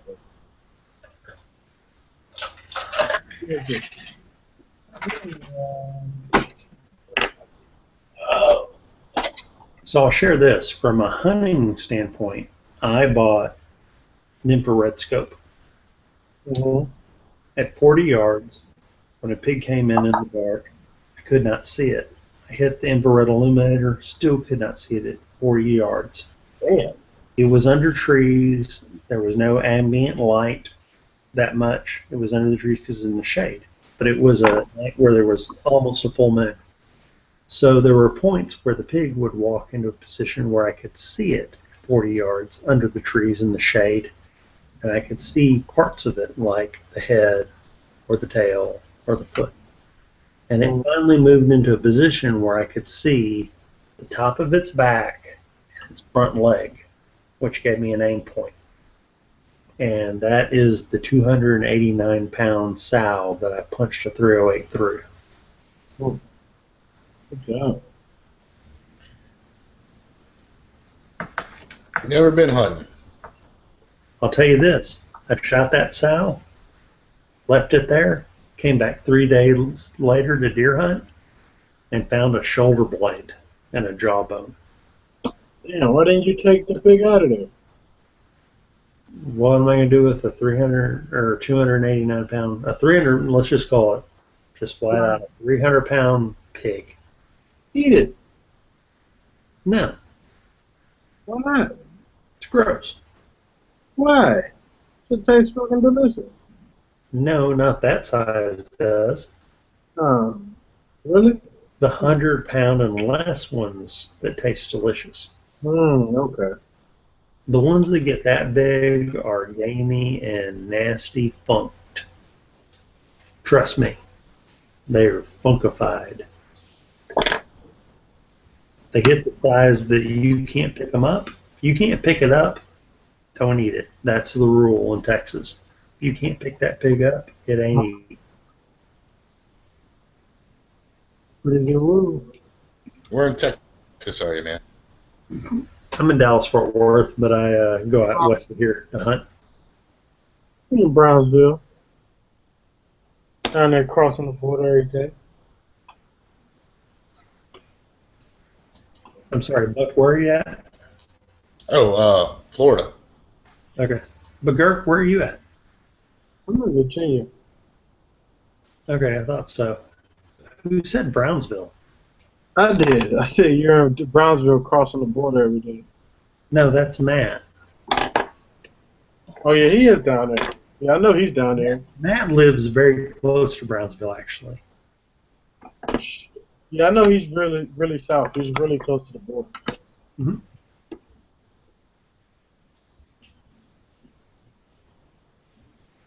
Well, I mean, go ahead. I guess it was about 8 years ago. I applied for the Border Patrol, and hardest test I ever had to take is I didn't speak another language, and they make up a language, and they show you the rules of the language, and judging on how well you do on that test shows how well you're able to learn another language. Yep. And had the interview, passed. I had no clue what I was doing on that test at all, but passed that test. They offered me the job, but I had to be out in the desert for. They said a minimum of 4 years, but when I was talking to all the other agents, they said, "Oh, it's a lot longer than that. Than you can ever." And I was too long in the desert for me, man. Right. You know what? I applied and shit last year, and I was doing a practice test. I ended up getting a decent job, so I never went and took the real test. But you know, the part that was getting me on the practice was the oh shit, I can't think of the actual name of it. It was the part. It was like a language part. It was like a reading part, but it was kind of like this. I forgot what they called it. Spelling. Spelling. Well, there's a part where basically they you know, two words used interchangeably, kind of, but you know, you got to see which one is supposed to fit, which one isn't. I forgot the actual name of the section that it's called, but that part was. It was a hard, man. It was a hard, very fucking test. The practice test was fucking hard. You know, I've graduated college. I've been to other schools, stuff like that. This is the hardest test I ever took in my life. No clue what I was doing on that thing. Ridiculous. Yeah, but shit, I was like, shit, I do the Border Patrol. I still would do the fucking Border Patrol. Man, drive around in four-wheelers. Yeah, man, chase motherfuckers all day. Get shot at by guns that we provided the Mexicans. Alright, I wouldn't want to be stuck. Yeah, I wouldn't want to be stuck. Hold on. Hold on. You said just something that just triggered something with me. Guns we provided the Mexicans. I was talking to a guy in my office who worked for Academy Sporting Goods, and he said he couldn't stomach the fact, back in the day, that he had to sell guns to people who walked in who were Mexican, who handed him a wad of money, and he had to go ahead and pass those guns along, violating all the rules of his job. And he'd go back to his guys, and they'd say, no, the ATF is telling us we have to do this. We have to track these. We're doing this operation for them. And he was forced to just hand ARs and pistols over to guys with guns. I mean, not guys with guns, guys with money who were Mexican. Yeah, one of our guys, when he killed with Ridiculous. Draco, that they sold him. Yeah, that's fucked up, man. I'm just saying, how messed up is it as you, who is a guy who's working the counter at the gun counter, trying to do your job right, go by company rules and federal rules, and then the ATF says if anyone who's Hispanic walks up, who's flashy looking, with a wad of money, you just sell them whatever gun you want and don't even have them fill out a 4473. And they're not even filling out the paperwork? They didn't fill out the paperwork. They sold them the guns and let them walk out and walked them out. They gave them the guns. Yep. And what do you think the cartel members were thinking? Well, they keep just letting us buy and give us guns. Well, you see what that did. I mean, It didn't do anything. What the fuck y'all get crossed that border? There's shit you can do about it. You think they gave a shit? not at all. It sounds like Gert, forgive me, but it sounds like someone who in another country came up with a harebrained scheme and decided to give the locals a whole bunch of C4 so they could track the explosions. I mean, it sounds like a dumbass idea by a politician or a dumbass lieutenant.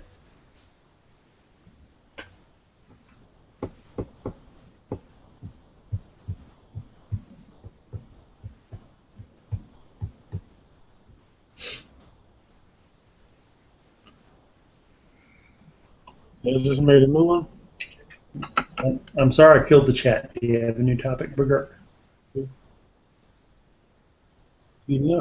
Oh, is that your little vaporizer thing? Yeah, I just made a new coil. Yeah. Damn. Alex Graham Bell would be wetting his panties right now to see if technology is produced.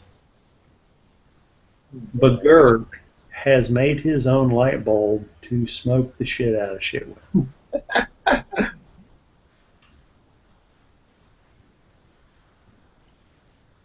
Alright. That's perfect. One is 0.21 ohms of resistance. At two. How do they treat those up there, man? I know here in Orlando, they're now treating them as cigarettes. So Yeah, they treat them as cigarettes out here, and I work in D.C. in a federal building, so I can't smoke outside anyway. But there's actually, that's this bill they're trying to pass to like ban a lot of like this shit, man. That's like people are trying to sign this petition and shit. I don't know. Oh, you got to understand that the Morris and these large companies, Nabisco, that are getting so much money from people smoking cigarette smoke, they don't want to stop growing tobacco. They don't want to shift over to this. They're slowly shifting over to this to try to take over that industry, but they're trying to eliminate it at the same time. And they're putting so much misinformation out there, like, oh, if you smoke e-cigarettes, you'll get cross-eyed and your balls will shrivel up. And the truth is, they've been producing the most horrible killing stuff for 50 fucking years.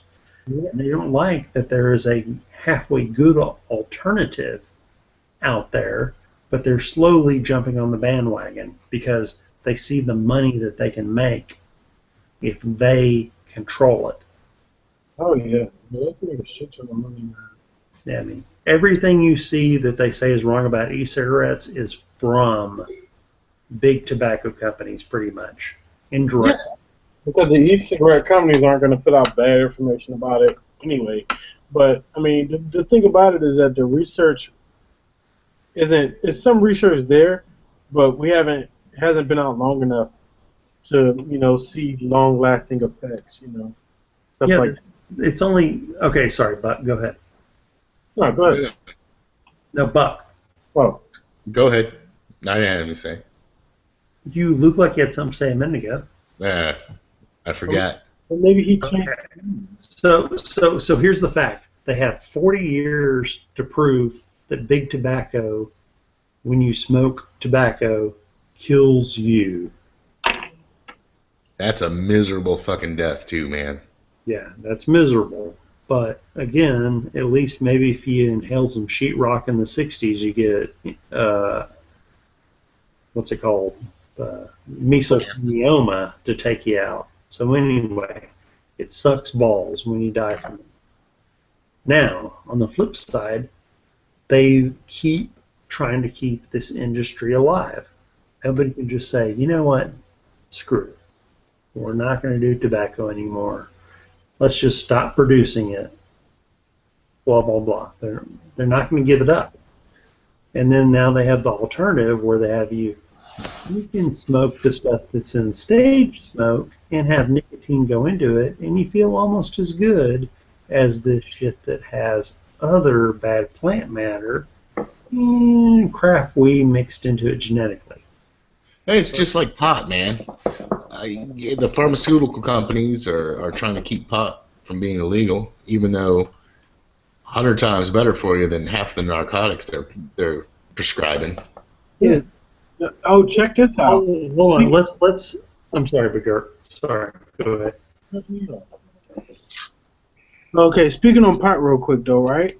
There's a video that just surfaced about these people that actually get like pot sent to them in like a tin can pre-rolled from the government every month. Like it's been happening. I think they got like a program in like the 70s or something like that. And That's a load of bullshit, Begert. dude, it's not bullshit, bro. That is a load of bullshit. It's not bullshit, bro. You gotta look. I can drive down with my camera and like go to my grandpa's farm and film some bullshit. But it looks like you're looking at it. No, it's not fucking.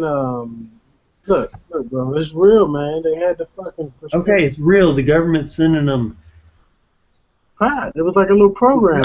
The government ships out coffee cans full of weed, already wrapped up, ready to smoke like magic. And there's a lighter in there, and I've seen this shit, man. maybe some Hennessy, and maybe a self-help tape. I don't know. I think I saw that video on YouTube too. You saying it's bullshit though? Begurk, that's bullshit. You bullshit? I believe it. Okay, Begurk. I mean, it's the United States government. Begurk. Hold on, what aren't they doing? Look. Hey, he's got a point. He's got a point. I'm gonna send you a little guy, Begurk. His name is Elf on a Shelf. In Elf on a Shelf, you have to tell your little daughter that Elf on the Shelf is watching her, and you gotta move Elf on the Shelf every morning. Elf on the Shelf is watching your daughter. She can't touch him. You got to move Elf on a Shelf to a different shelf every day. And if you forget that shit and go to work, you got to rush home and move that Elf on a Shelf to a different position so that she doesn't realize that Santa Claus isn't real. Mm-hmm. And move that weed can the government sends you every month, too. I feel you, man. I feel you, dog. But Gert thinks that shit's legit. Just saying. Whoa, hold on. Somebody just showed up. Oh, look at this. It's a can of glue. Did the government send you? No, Inside that can of glue. I actually bought this. But it's just as good as Mary J in a can. You want to know why? You can sit there and sniff it, man. Because if I sniff it long enough, it'll kill me. You gonna huff it? Or not? Yay! Can of glue. I was gonna say earlier, man. Last time I was in D.C., I I was off of N Street, this restaurant called the Tavern Inn, and I'll be back. 4 tables next to me was Hillary Clinton. Really? Yeah, man, it was crazy. It was when she was Secretary of State, or Okay. yeah, crazy stuff. Oh, that fucking Hillary Clinton. You know, it always makes me wonder if I ever got close to that someone so famous in a restaurant, if I just might do something ridiculously retarded like, order snails and go, whoops, and fling it over there just for the fun of it. Oh man, I wouldn't fuck with on that level of famous. If it's it's a movie star or something, that's all right, man. But when you start fucking around with these government people, man. Oh, no, I know the Secret Service would cover down on me, but anyway. You'll fucking end up missing. Yeah. The last time we ever saw him, he was throwing escargot over his shoulder. Right. One slimy snail got away from me. Oh, no, it's just down. Run away. I got to pee. Oh, I'll be right back.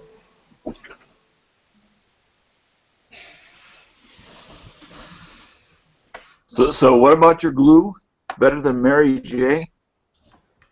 Yeah, he said he likes to sniff glue, drink some bleach, a whole bunch of stuff he was talking about.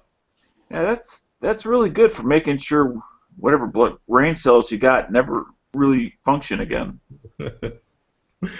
No, we're just talking about pot and big pharmaceutical companies and stuff like that, and conspiracies on marijuana, stuff like that.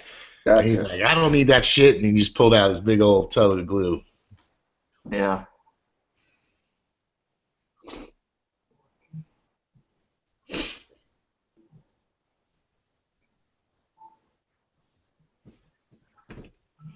And then everyone left. It's late. I was watching the debate, and I heard plenty for a while. I figure if there's anything really all that interesting, I'll hear about it tomorrow. Well, I mean, they've been debating for how many months now? Not too much is going to change. God, we're still a year out from the election. But when there's, like, at the beginning when there was like 10, 11 people on there, it's like having a full panel in here. There's too many people to really have a discussion. When there's that many people. Yeah. I mean, 5 people, 6 people, yeah, you can have a discussion, and then when you got one guy that's sucking all the air out of the room, that doesn't want anybody to talk, then it almost doesn't matter what size the group is. Although he was behaving himself. Game. Yes. Don't hate the player, hate the game. Hate the player, hate the game, huh? Don't hate the player, hate the game. What's going on, Daniel? What was it? I know you don't. Was I the only one to get dropped and was brought back in? It's what all the kids are saying nowadays. Older, Daniel. You were in the hip. What's going on, though, man? How you been? No, I've been all right. Actually, I've heard some phrases. I can't even remember what they are in the past couple weeks that I have never ever heard before. Like what? Well, like I said, I can't remember what they were because they were like at 2 o'clock in the morning. With some young people that had too much to drink that I was taking home. They had their outfits was on fleek. Oh, there's one for you. Exactly. There's one. I mean, they were just coming up with stuff. It's all I kept thinking is, what the fuck does that mean? I didn't say that to their face, but I just sometimes Man, just. how old are you, man? Oh, I'm 54. Yeah, that's what's going on. I'm just starting to get into that, man. I'm 38, and it's now these new words are getting beyond me, and I have no clue. I just smile and kind of shake my head a little bit, just kind of go along with it, because I'm getting paid. So I got to be friendly. You doing Uber? Something like that, yeah. Lyft?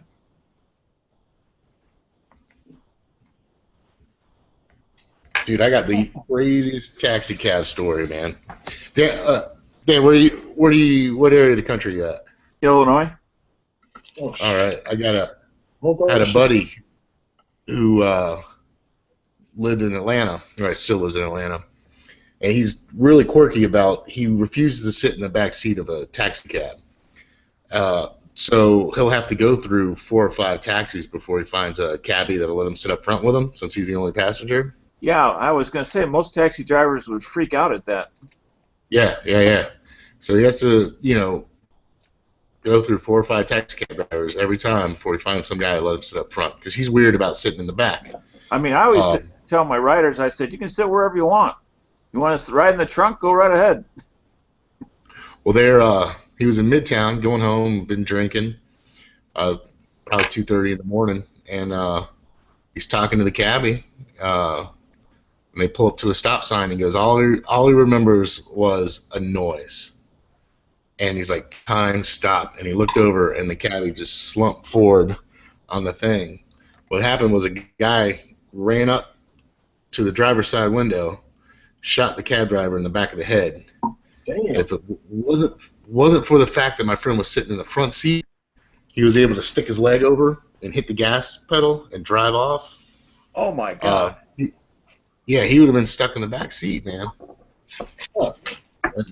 Where was he? Atlanta. Damn. Yeah, Atlanta doesn't play, man. That's why I've never been interested in doing the traditional taxi thing, because you're just a rolling target for cash. Oh, yeah. Man. And I don't do that sort of thing. In D.C., a lot of the cab drivers carry a gun, which, as we all know, is illegal as fuck. But, I mean, I don't know. Who could blame them? Well, could you blame a gas station attendant at a late-night place not having a gun behind the counter? He's not so much trying to protect the money. He's trying to protect his life. Yeah, exactly. Yeah. I mean, the money's insured. Everything in the place is insured, but his life is not. Right. Yeah, most definitely. You had the money. Yep. I mean, you can always get another job. You can't get another life. Nope. So I wouldn't blame anybody who works, late night, what I call the bar closing time, from there till about 5 in the morning. Man, I ran I was a firefighter for 10 years, and we ran a call, domestic violence. The SO cleared it, said it was safe. So we're walking up. Big old noise. Guy shot a .357 Magnum through the front door at us. Oh. That man, that SO was gone. I mean, he ran faster than we did. But it's what does you never know. Stand for? SO, sheriff's officer. Oh. But we when we would come on scene, like in the fire department, you'd stage.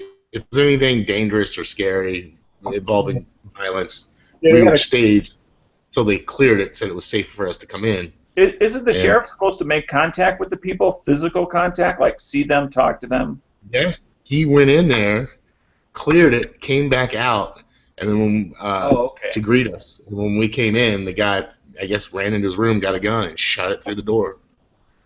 I mean, usually in domestic, they'll also separate the people so that they cannot do something like that.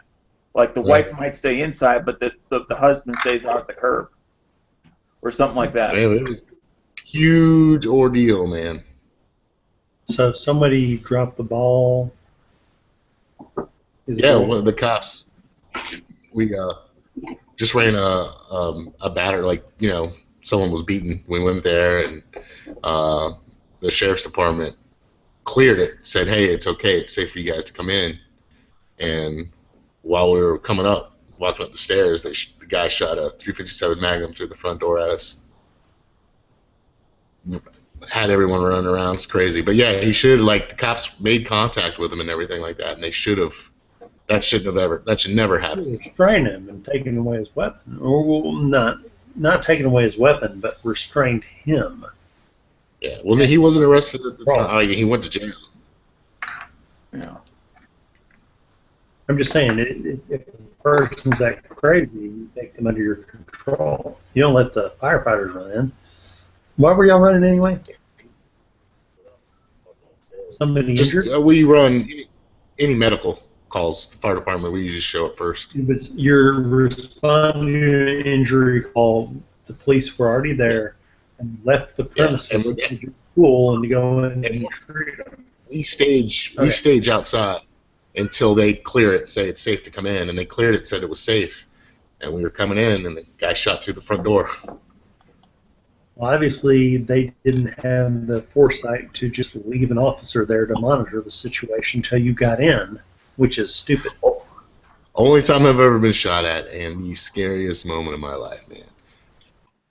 Well, I would say once is more than enough. Moment of life, to be honest with you, because no one was really shooting. We gonna do flashlights, Kirk?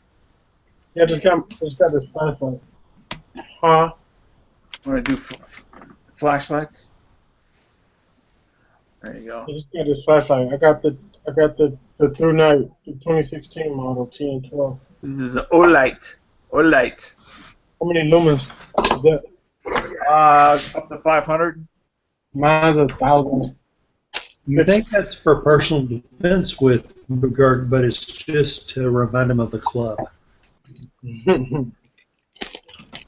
But yeah, I mean they had one for 1,000. I mean, but I just I just need to do like read addresses off of houses and stuff like that from the street. So it's more than enough focus beam to be able to do that.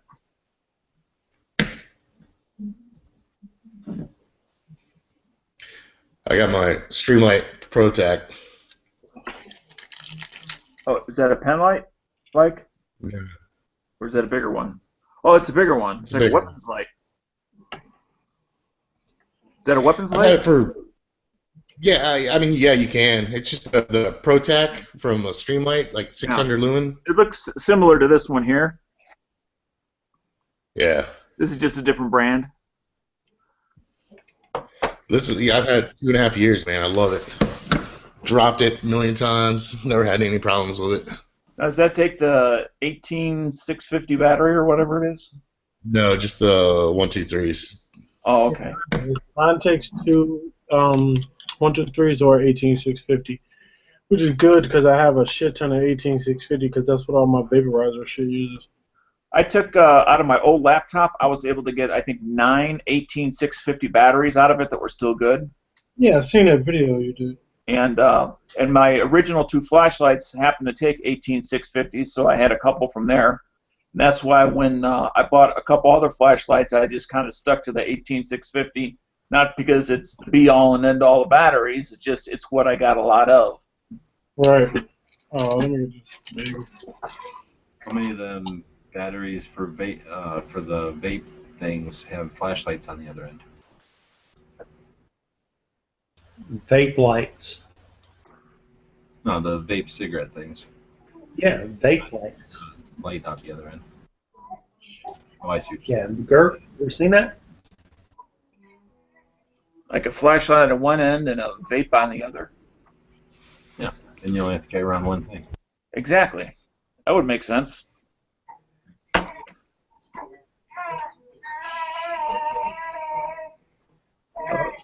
Girk's the daddy. Change the subject, but Girk is a little busy changing the diaper. By the way, do we know, has he, because I haven't seen Girk in a while, has the gender been announced? Boy. Yeah, there you go. Congratulations, man. I don't know if that's a good thing or a bad thing. I can't imagine you with a 15-year-old daughter.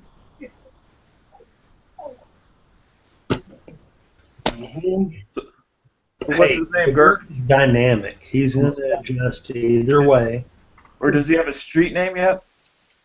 Thunderlicious. Thunderlicious? Thunderlicious. No, he's that.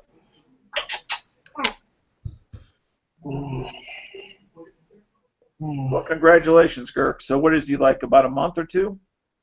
He's like 6 weeks. Okay. I'd say that is a month or two. Yeah.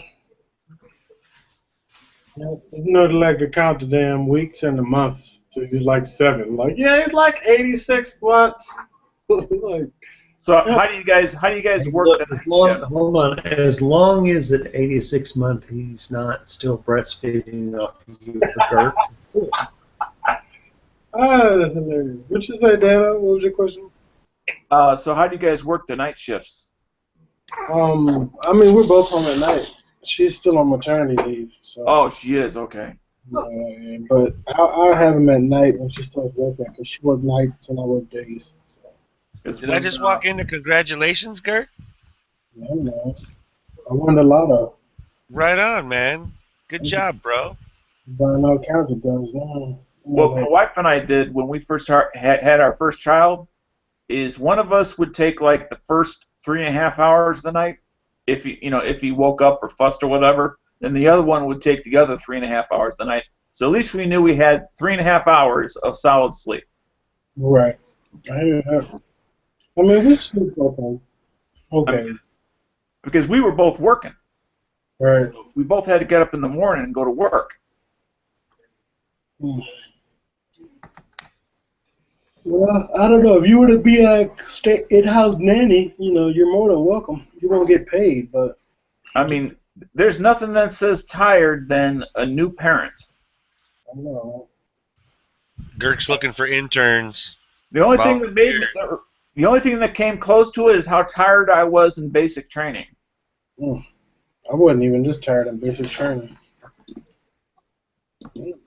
What you doing in that diaper? I got one coming in March, so. Yep. Right on. Congratulations. Enjoy. Thanks, it'll be my second one. Yep. So you already know the fun you about to have. Oh, yeah. So, Buck, were you there for the first one, the birth? Yeah, kind of. I was at work, and I had to drive in, and she almost delivered in the car, man. It was a close call. Okay. Well, I will tell you, unless she's got something odd going on, you will be surprised how quickly number 2 shoots out like a rocket compared to number 1. Shut up. Oh, no. Hold on. I'm just going to say, number 2 was much more pleasant with my wife because we were in a much nicer room. I was used to it. I was fine with eating chips during the delivery and cooking things. I mean, it took a really long time, so I had to go through a couple vaccinations. And she was really pissed off because she just could only eat those frozen pop things that were liquidy and eat them. And she still yacked them up. What a wimp. I just ate those chips the entire time the kid popped out. The second time, that is.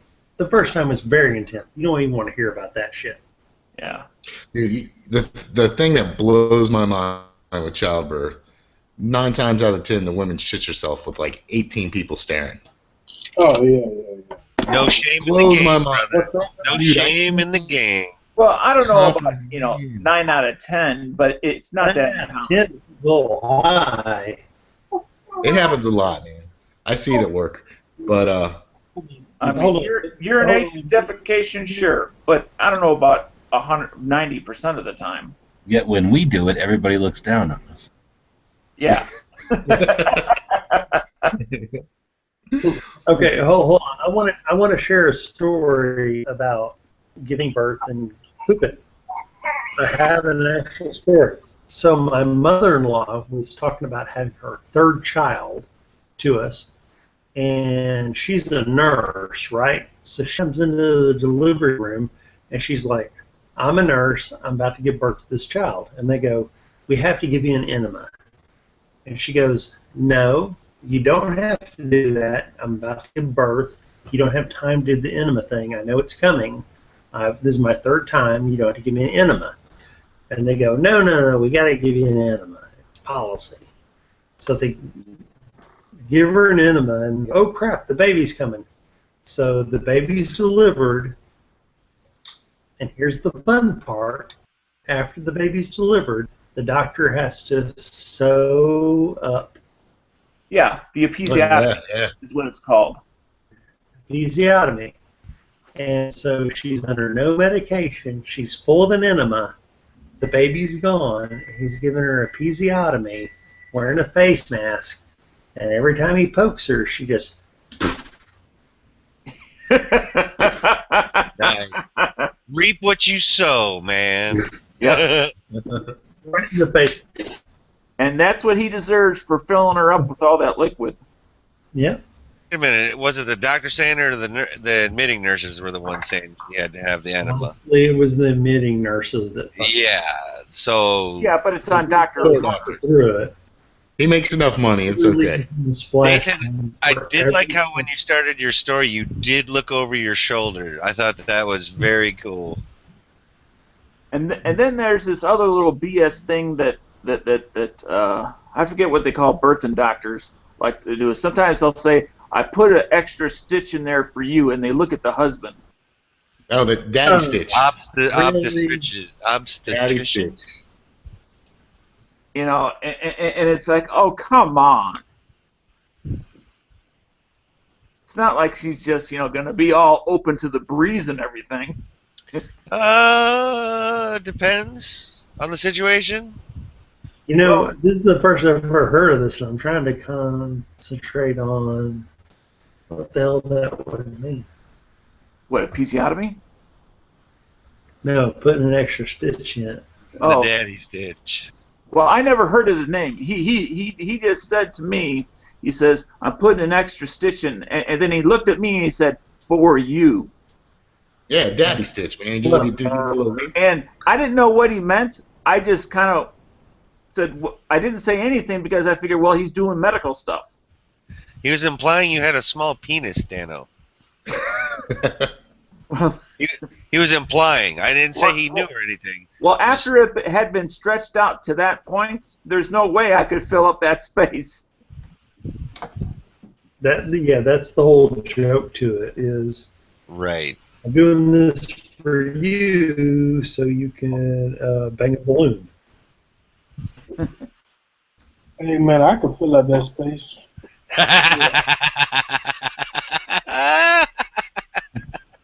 No, the real thing to say,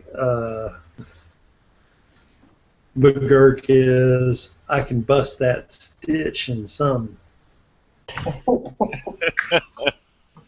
Oof. Daddy talk just got real up in here. I know, right? I could take that one step further and really make it disgusting, but I won't. Please don't. But yeah, especially since Girk hasn't gotten to that point yet. Am I reading what? What am I reading? See, because in birthing classes, they never told me about that. Or the woman. Other than, if they do an episiotomy, they will stitch you back up. And I hate to say it's obvious, but yeah, if something rips open, by all means, What is asking me am I reading? Is this side chat stuff? Oh. Yeah, I'm reading this now. I mean, what mail? I mean, they cut it so she don't rip open.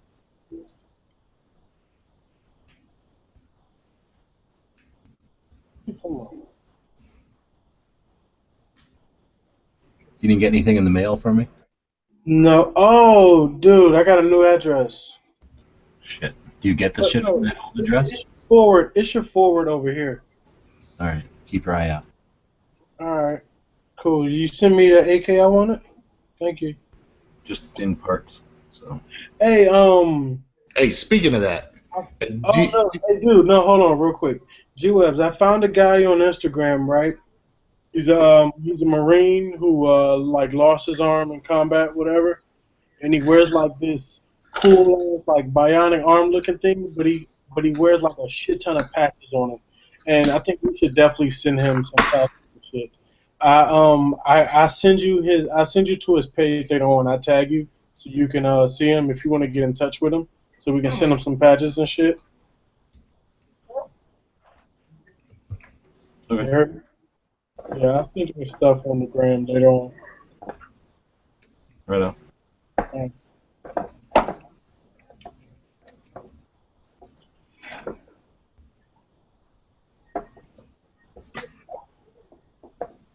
Okay. Oh, my bad, Buck. No, that's all right. I was just gonna say, G-Webs, man. I've been sound like a fanboy here, but looking at all his AK videos, I mean, God, at least since '09, maybe 2010, and stuff like that. So just I appreciate it, man. A lot of all those videos you do, especially Speaking on of the that, Right on. his collection, G, did you see my note in regards to possible? I don't know if you have an order that you plan on going into, but somewhere posting a list of the order you plan on doing them and which ones are going to go first, second, third. I don't know if I thought about that. I figured I'd just put them all on a gunbroker. You think it's better to do them one at a time or something? Well, no, I thought that's what you said you were SKS. doing. And that you'd go on Gunbroker after you posted the video, so it would kind of act as an advertisement for that particular, rifle. Yeah, Like- but I all the videos at once. I was just post them all at once. Oh.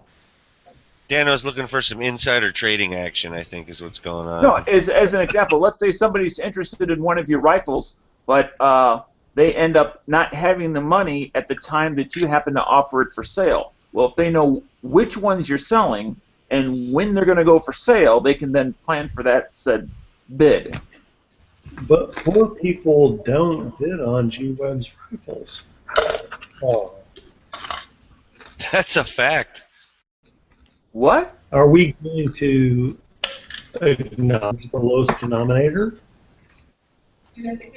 Right, I love that response. I think was on one of the videos. Is why would I sell it for as low as I can go if I'm planning on using it for the mission? Basically, I think you posted that G-Webs as a reply to somebody who was trying to get you to go for the lowest dollar. I think they were in Europe somewhere too. I just fully cracked up. The end of that quote was, "Is that how they auction things in Europe?"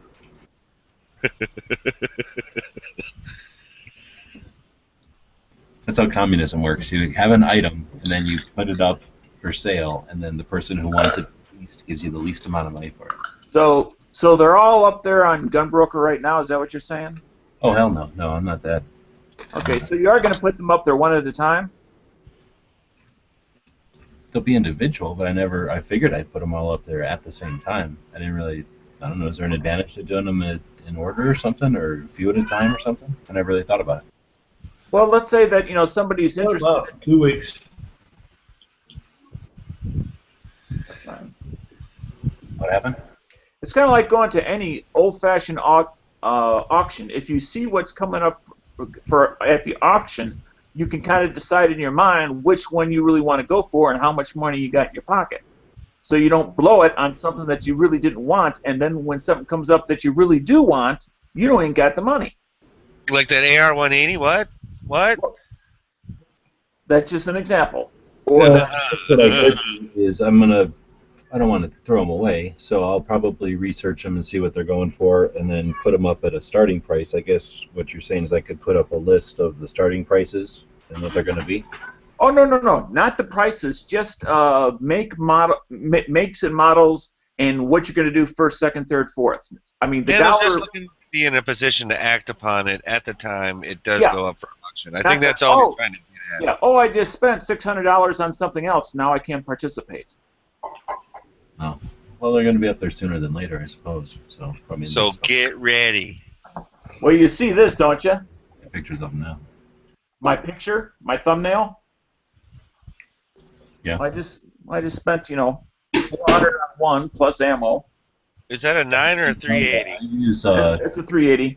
I use a brand called a KNJ, like Kilo November Juliet. KNJ. They're out of Phoenix, and they're just these little old people that make them out of nylon usually, and their ankle holster is kind of like a mouse pad material or the material you make like a wetsuit out of, and it's just shape that you would need, and then a piece of elastic sewn to that, and then like some Velcro. And I find that to be so comfortable with like a 26, well, I guess a 27 for me, that I mean, I'd forgotten it's there before, and I would imagine with that little 380 version, I would look into it. The one Nate was talking about with the sheepskin and shit is okay, but it's huge, and that gun is tiny. It would be floating in there. Could you put in the side chat what their name or website address is, whatever, so I can check it out? Yeah, I can Google that for you. Well, I couldn't hear word for word what you were saying. It was a little distorted.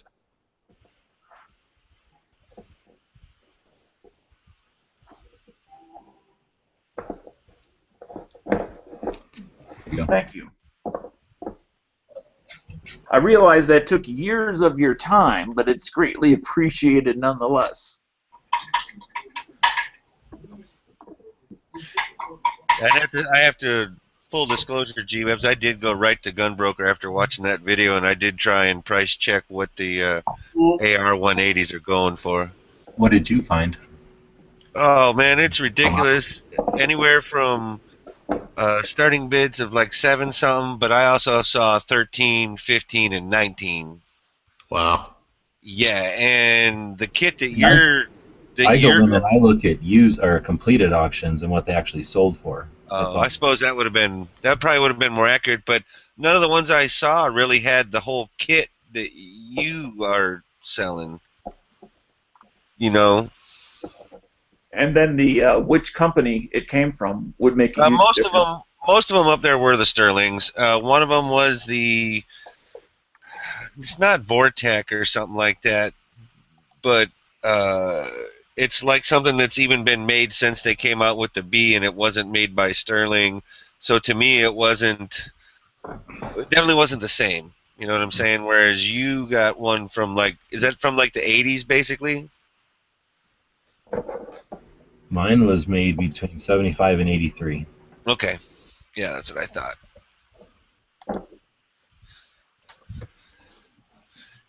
Yeah, that I saw that video, and man, the wheels just started turning. I'm like, well, if I sell the kayak, and if I save up, and I go collect cans, and I pick up dog turds. And that's an example of what I mean by if you know ahead of time, you can put a plan together to at least be competitive in your bid. Well, I saw the video. That's all the motivation I needed. But I understand what you're saying, Dano. I definitely understand what you're saying. In the side chat, I put a link.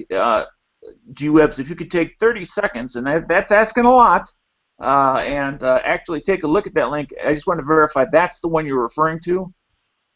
It's off their website. I just want to make sure you're not referring to something else. You don't need that like grandpa garter thing ever, unless you're carrying around like a Desert Eagle. So I just leave that thing in the bag, and then just that bottom part. Okay. Super comfortable. I mean, I guess that's it. They only have one, I think, and that looks like it. Yeah. It just I don't see their. It should only be like $20 or something. It's like 20, maybe it's $30. Really? Well, that's a pretty good deal. I You get must it. have to Nice call and people. ask for.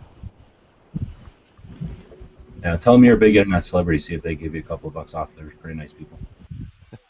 Tell them you're a stone guy and ship it to you directly. Always tell them you know Edge. I don't know about that. No, that does seem to be the hook. I kind of want to make Dano an ankle holster. Just don't know how to ask him how big around his ankles are. It's damn awkward. Like, how do you bring that up in casual conversation? It's like, well, I mean, if you seriously, reach down and grab them. Like, hey, Dano, can you take a tape measure and measure your ankles around at this position and this position, and tell me exactly the width? Yeah, I can't imagine leather working with that sort of thing, though. No, it sucks. You gotta all stick on your ankle. Yeah.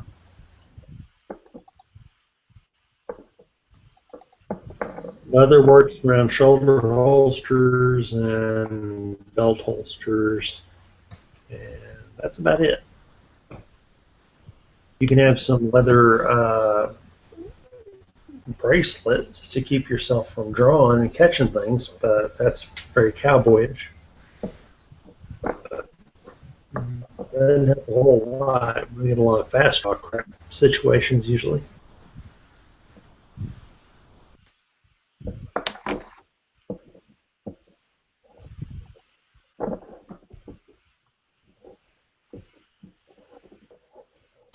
Although hypothetically, if we did, I would be a lot more sober and I would be a lot more cockier because I would put some holes in some people. Just for the fun of it.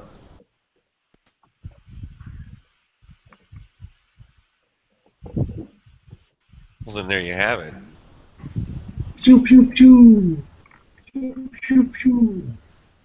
I'm Yosemite Sam. Pew pew pew! The rootinest, tootinest, six-gun shootinest. What was it? Something west of the Pecos. West of the Pecos River. Yep. And So- I say that with all confidence with the internet behind me. So I just ended up talking to a YouTube video because I didn't realize I wasn't in the Hangout. I was just watching this one live. Well, that's Now interesting. that is comedy gold. That's funny, and it's funny because you're a retarded snowman. It's warm outside. Hey man, that snowman was born in July. Oh, well, does that make it Jupiter ascending or something? I mean, a snowman born in July? I mean, is that... Whew. No, Bow down that and means worship? it was fucking cold outside in July. Yeah, that means you got screwed. I mean, That means I was in listening to July, my work. I made a snowman in July. It means that you did anything better to do in the middle of July, to be honest with you.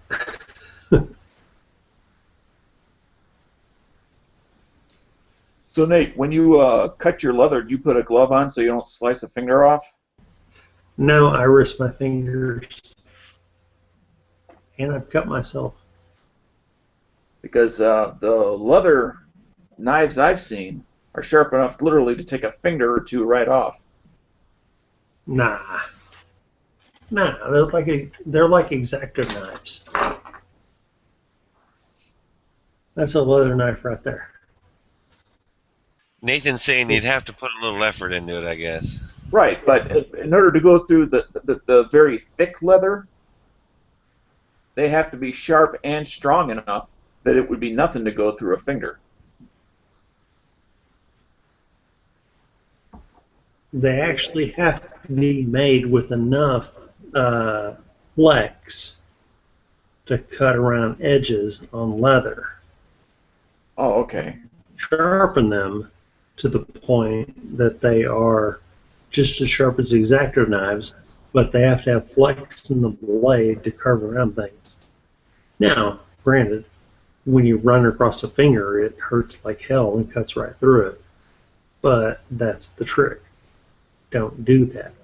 Yeah. I can't imagine bone would slow it down. Huh? Unless you hit a joint. Leather slows it down significantly. It's a slow cut through the leather. It's not just like butter. It's a... Okay, gotcha. Now do those sound effects, Nice holes in it. come from the knife or the user?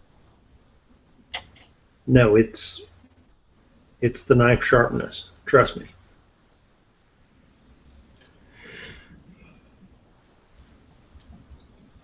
I trust you because you're pointing a knife at me. Well, the fact is I haven't picked up this knife in about 2 hours because I shouldn't.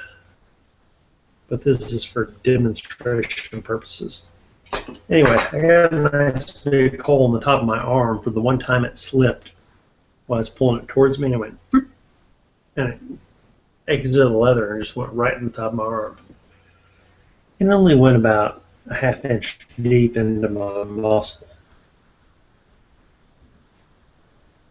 Now, did they have to sew the muscle back together or just the skin? No, I took care of myself. Oh, you just did the super glue? Yeah, a little of that. But first thing I did was I use this pen for demonstration purposes. I went, oh crap. Pulled it out and I went, oh crap. Stuck it from the top of my arm, grabbed my shirt, and went, So then I proceeded to carry my shirt, holding my arm to cut the bleeding down. Went to the back of the house and said, honey, I need help. And she goes, why? And I said, well, I just took a knife from the top of my arm and I pulled it out and I'm bleeding. And you want to guess what happened next? She yelled at you. She yelled at me. So, Nathan, about me why you cut yourself? And bleeding again. All right. So, what you talking about? What about the Brady Bill? Talking about during the debate? 1993, today. November 10th, It's like the anniversary. That's when they passed it, yeah. Day before the day of the Marine's birthday, day before. That's the Memorial Day, not an anniversary day. Yeah, you're true. You're right. Yeah. Anything more on that, like silencer bill that's going up? There's links out there to contact your representative in Congress if anybody wants me to post it. I already did that. For what? Send them prefab letters. The silencer bill. Is that the guy out of Kentucky, I think, that sponsored it? I don't remember who did. He's nuts. You know, here in Florida. Yesterday, and I want to tell them that they were nuts. They were telling me, "Oh, blah blah blah," suggesting this bill, and it's the greatest threat to our Second Amendment rights ever. And she sounded like that because she smoked too much, and she's an old lady. You told her, "Don't worry, it's just Monday." Yeah, I hung up on her. Actually, I said, "I gotta let you go." I hung up on her, but just that whole. You may have not heard of it. You probably have heard about Bill 1223. You do a good smoker's voice. It is the greatest threat to our Second Amendment rights ever in the history of the United States. We need your patronage so that you can give money to us to fight this. How much money would you like to give? All of it, I guess? Or none of it? He kind of turned into the bad guy from Inspector Gadget there for a second. Dr. Claw! So you guys think you think Obama's gonna try to like executive order any gun shit before he leaves? Only he's leaving office, which I would is be a shocked year if away. Yes, I do. I think you will. Yeah. I mean, and specifically, what do you think he's gonna try to go after? I don't know. Do we have any indication? Because all these other things he did weren't on that list of. Did he have like a list of 30 things at the beginning of 13? Right. I believe you are I don't correct, think he sir. really, like, the last couple of things weren't on there, and his, like, well, Fast and Furious wasn't on there either. In And Obama's mostly it's defense, how the laws are interpreted, right? Beforehand, and he just continued it and didn't care. I don't know about if you think It's about like saying the retarded guy took over the other retarded guy's position, but I'm pretty sure Fast and Furious was in action when he took presidency and didn't even know what happened until it became a blow-up.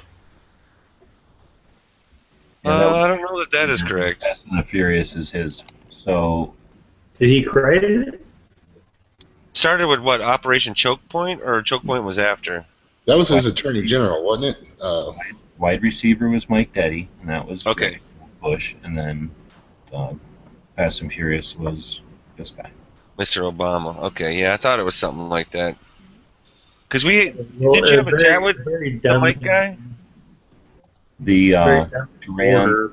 stuff coming back from Korea, though, that's not just policy, or what you were saying. That's not just enforcement. That's, I mean, I don't know what to call that. That's the decision. That's a reinterpretation of the existing rules, right? Or did No, he actually? he didn't He make actually a signed rule that about it. one. He No. signed that one. Okay. No, he just did. He just said that's what I'm going to do. He didn't make like a rule against it or anything. He didn't say like now it's illegal to import guns. He just said I'm not going to allow those in, right? What a dick. All of them. I don't know. I don't remember. There's scrutiny, but I'm just saying it's not the only thing. I thought you said the only thing he's done is screw around by redefining things, or I mean by choosing to. Oh, I meant that's what he's. One of the things that he can do before he leaves is more of that. And I was just trying to apply it with sarcasm. Like, oh no, he's never done anything like that before, like redefined entire laws by executive decision based on the fact of his office, and fuck the Congress. Well, that's what I'm more afraid of him doing, though. It's just instead of just telling his flunkies to interpret something this way or another, to implement something.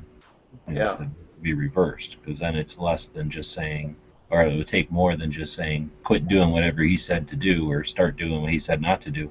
But instead, they'd have to go kill whatever he made or whatever. I don't know how those executive orders turn into laws or how permanent they get. It's fair scrutiny, right? I still need a break. What did he do when he sleep? He want to be home. Yeah, I would see him doing something like that, just like, at the last minute they do the list of pardons before they leave the presidency, that he would right either in front of or behind that would be the list of executive orders that would be in place the last 10 minutes before he left. So that he literally wouldn't get any questions about it until he was no longer the president. Oh, I could almost see them see having that. to take the pen out of his hand, Dano, as the new person is coming into office. I could almost see him doing it up until that point, even. Especially if it's like Hillary coming in after. Oh, well, yeah, that's the Well, freaking. no, why wouldn't he? Yeah. Just stand up Hillary's hand. I mean, she would just take it up and go to stroking deeper. That is just such a scary, scary thought. I mean, I know we're sort of joking, but we're also sort of thinking about it. That concept just freaks me out a little. I'm not like DB, who's convinced that his aunt's going to win, but it's definitely a possibility, right? It's definitely a possibility. I don't know that it's a probability, but it's definitely a possibility. Yeah. I think she likes it for him to call her his aunt. Excuse me. Right? And not his aunt, his aunt. This is off topic, but Beaver, did you have your kid? Yes, he has his kid. Didn't you see the kid earlier? No, I just got here. I'm sorry. And the kid's a boy, and Nice. the kid's name Oh, look at the kid. Oh, the kid's sucking the dinky. What? You had a kid? Congratulations. Yeah. Yeah, congrats, man. Yep, thank you. How many guns does a kid already have, and what are the Yeah. guns? So how many? That's a pretty happy kid right there. So how many guns do you have lined up for him now? None. I'm None? anti-gun now. Oh man. But you built him a sweet vapor rig, right? No, you don't You got know that AR-1522 is gonna be his now. I don't have the 1522 no more. I traded it Oh, what? for Mossberg. Ah.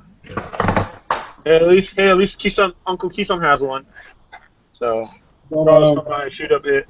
I'm gonna get him a 1022. 1022? Does the kid already have an account on gun channels? Like Yeah. Second generation of gun channels. We do need to work on that. He needs a fucking YouTube page. Definitely has to have a YouTube page. First Yeah. video coming out. I'm making gun videos.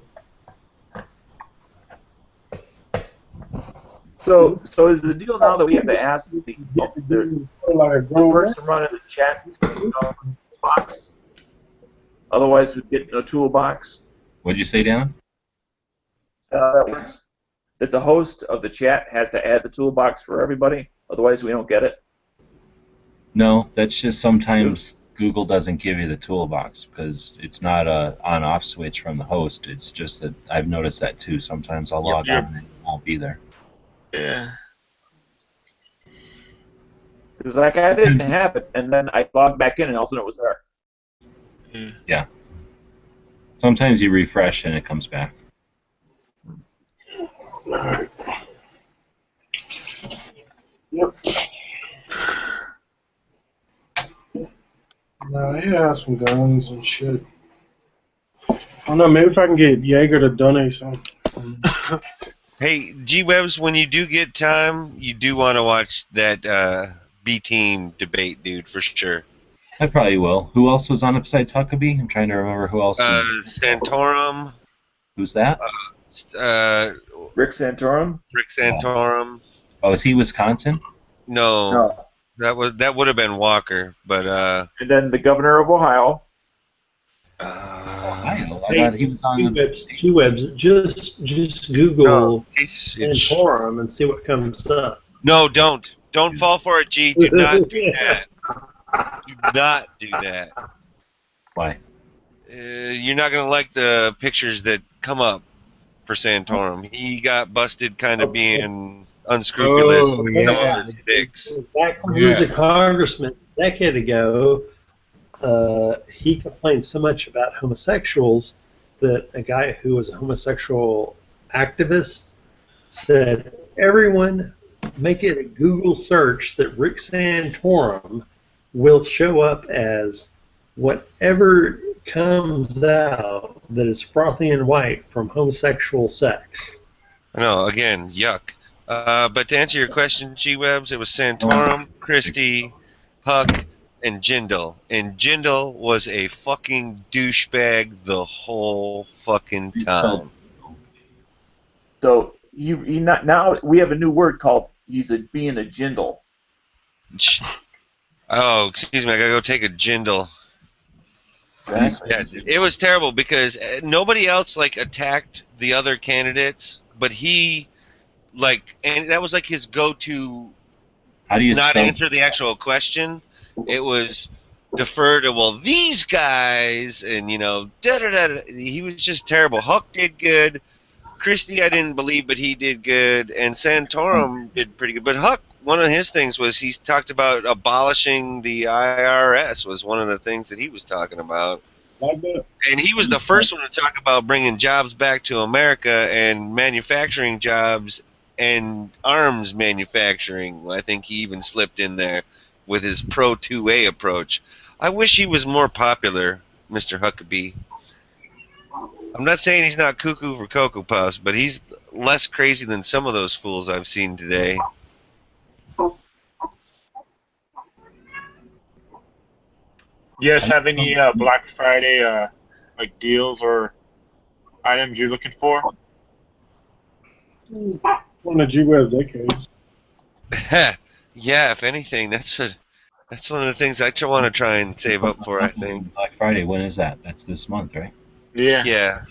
Was it? It's in a couple weeks. Yeah, 2 weeks. G-Webs, have you heard of this thing called Thanksgiving? I hate Thanksgiving. I do everything I can do not to do anything about Thanksgiving. Oh, really? man, I like Thanksgiving. Yeah, it's easy. I'm the only boy in my family, so all I do is show up, make a mess, eat, grab leftovers, He sits down and with leave. his hand in his pants. Did I hear him say he eats ground meth and whatever's left over? I just take leftovers home. Don't even clean up or anything. Just make a mess. He's breaking up. He's making meth. Making meth. Making meth and eating turkey. Got it. Make a mess, eat turkey. You sound like you're in the men's bathroom at the truck stop, though. Am I? Don't be tapping. I don't know if you are there. I'm just saying what it sounds like. My wireless headset was running low on batteries, and so I have it plugged in. I don't know if that's going to interfere with it. Well, that's a little bit better anyway. It's a little easier to understand what you're saying. On a positive note, here in Florida, they On a positive note, here in Florida, that's a good. nothing positive happens too often here in Florida, but No, please continue. 2 Senate subcommittees just passed open carry, so it's going on, I guess, to the Senate floor, state Senate. It's the next step for Florida for open carry, which would be exciting. Right on. Nice.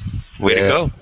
Unfortunately, the big sheriff's departments, Orlando, Orange County, Miami, and Dade, and all those are fighting it tooth and nail, but could be big.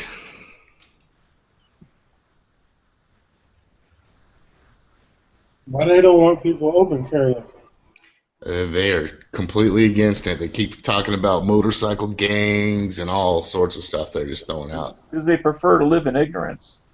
That's why concealed carry is okay. But carrying it open, we don't want to know that you're carrying. We want it to be a big secret.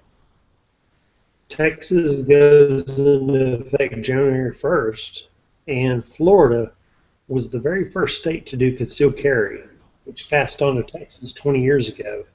And now they're finally trying to push that through, and we're finally pushing it through. So we're all on top of the concealed carry, but open carry is just... Were you still a teenager when concealed carry came to Texas? Which is ridiculous, because growing up, I always thought that Texas you could open carry. You know, when you think of Texas, you think of guns and big trucks, cowboys and shit. No, Keeson, we cannot hear you. Horses and ponies around and shit. Yeah. One of the first 5 things pops in your head when you think of Texas. So Nathan, Texas always open carry. Can nobody hear me? No, you're just talking over everybody, Dano. That's all. Well, I'll stop talking as soon as somebody... Just ignoring you. Please talk, Dano. Well, my question was to you. Were you a teenager when concealed carry came to Texas? Can you guys hear me now? Negative. Yes, Nathan. I mean, Keeson. Concealed carry, when it came to Texas, I was not a teenager. Came in Texas, and actually, no, I guess I was. I was 19 when concealed carry went to Texas.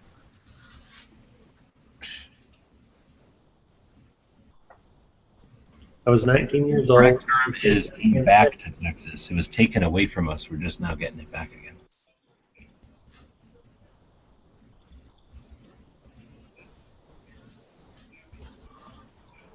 Restored rights. How many people actually open carry?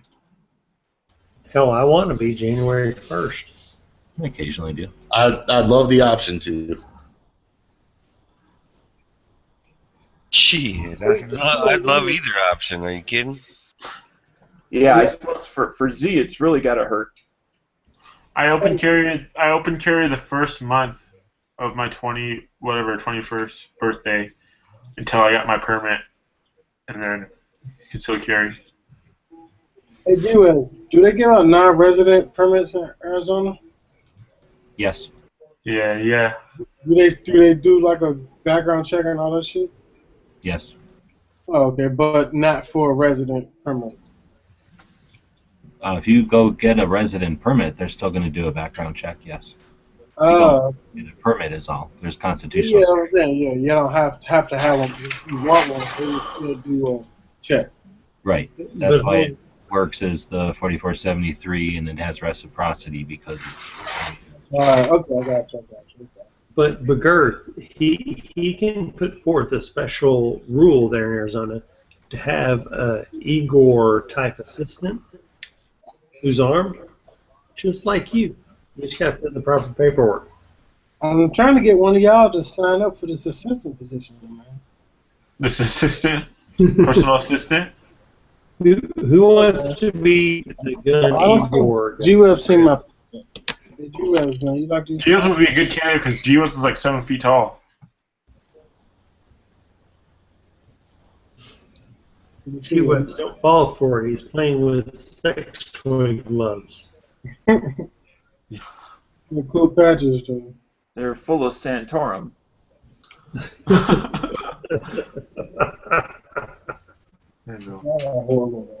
They send you those when you buy their gloves or something? No, these are made by Griffin Industries. Yep. I figure they were made by the Why people. he's showing up a special high-end rail made out of titanium. I got There's that. just finger gloves pointing the fingers. I got that too. I got a high-end rail made out of the same shit that Wolverine is made out of. Dirk, are you awake? I'm like nodding off. Huh?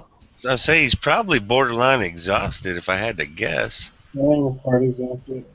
That kid's been keeping up all night. Understandable, I remember that. I don't have to work tomorrow though, so it's alright. You don't have to work tomorrow, but it doesn't matter if you're going to pass out in your chair. Yeah, I don't work Friday evenings. Speaking of that, I'm going to bed, guys. Have a good night. Adios, Buck.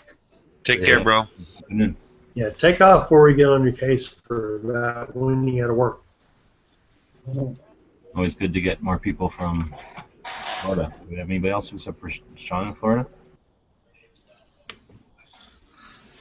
I think there's others, some that shall remain unnamed, of course. I mean, Tack and them? They never jump in here, though. Schwell comes in.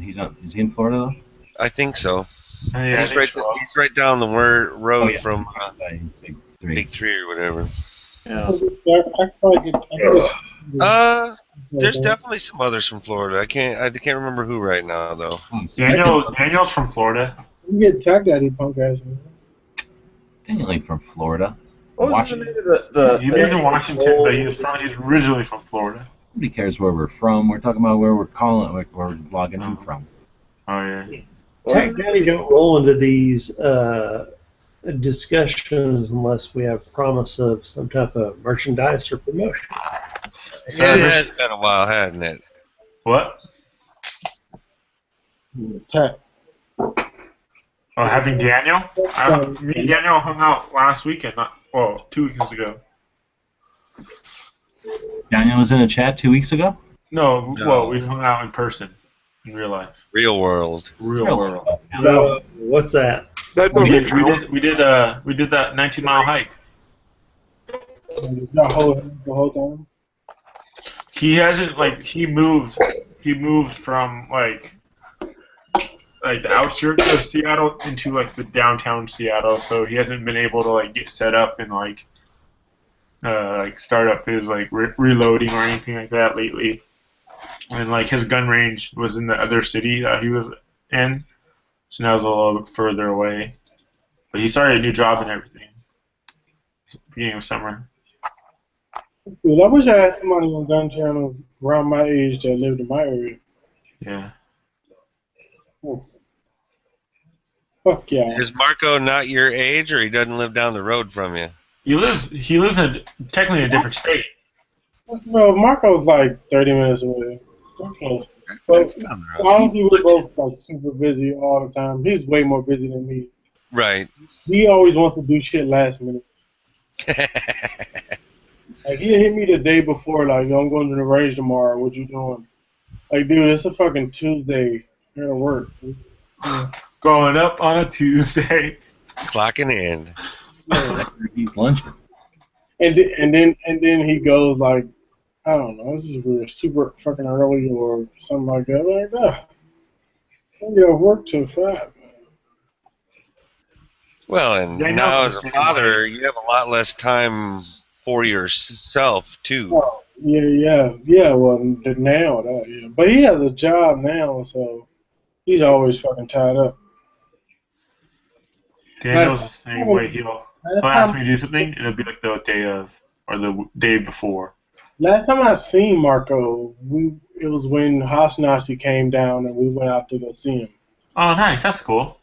Yeah, that was the last time I seen. I was gonna say, damn, that was a little while ago, a few months, yeah. Months, shit. That was damn near last year. Yeah, because did you guys do the little tour of DC or whatever it was? No. We just went out to eat, get some drinks and shit. Yeah, same here. G Geely was here in September. We just caught some dinner and hung out. Yeah, it's cool. Next time G-Webs come back, we're gonna take him to the hood. Take him there. Make him become a 12 cock boy. Nah, that's I'll go. bummer. I'm down. Show him how we get down in DC.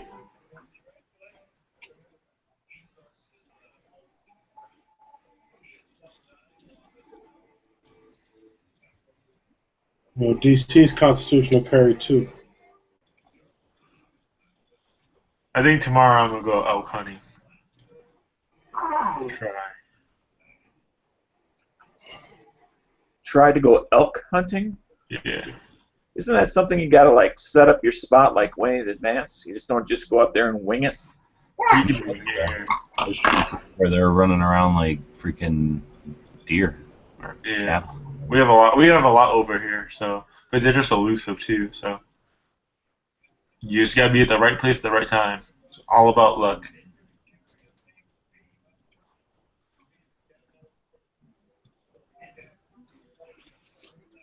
No, I'm going to bed, guys. Catch you later. I have my dad. I have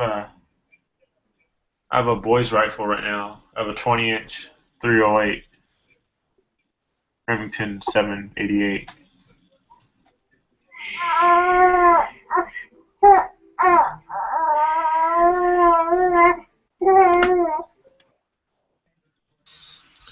Laying down the tracks. I like it.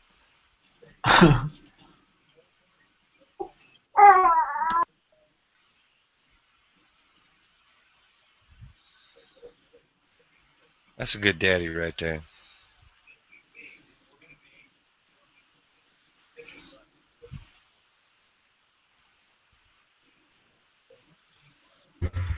Damn it, I step away for a few minutes to get some tea and take some stuff, and Nathan takes off. And Dano. Dano doesn't make holsters, so, you know.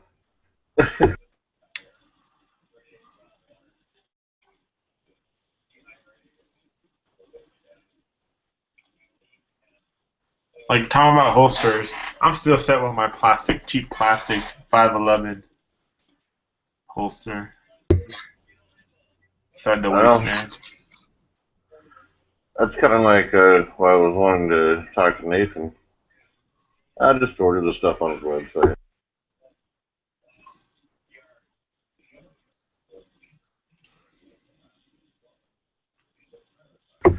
Hey, Island, you check out their website and see if you can find black sales. I saw it there. I didn't. I did not click, but I bookmarked it. Right on. Tell the series, you'll like it.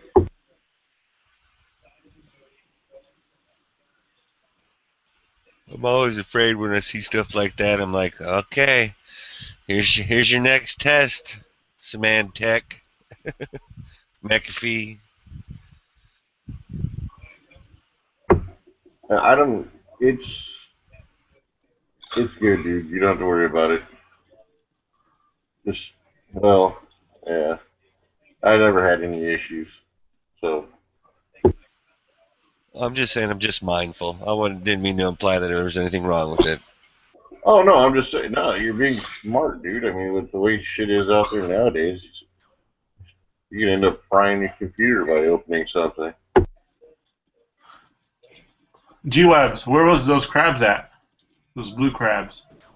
Dude, that's what I was going to ask you. People that live near water, they were just in this box at this place I was at in the middle of Arizona. So how long crabs live in a freaking box? No water. Oh, not too bad.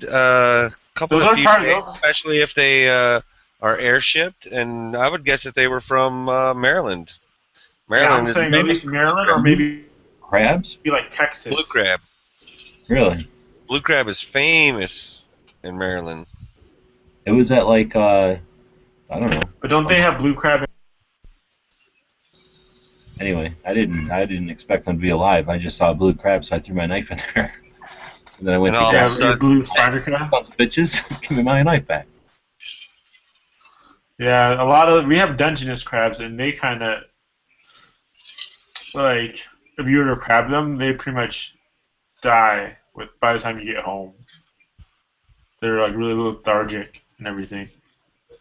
But if you were to just have them in like an oxygenized like tank for like storage, they could last up to like what was it, 14 days or so? Yeah, I figured they'd put them in a fish tank.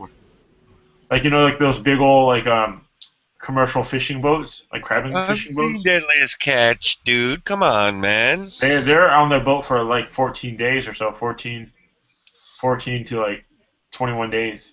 Yeah, but they keep pumping fresh water and stuff Yeah, through. yeah. The whole time. Yeah, but then like, 'cause yeah.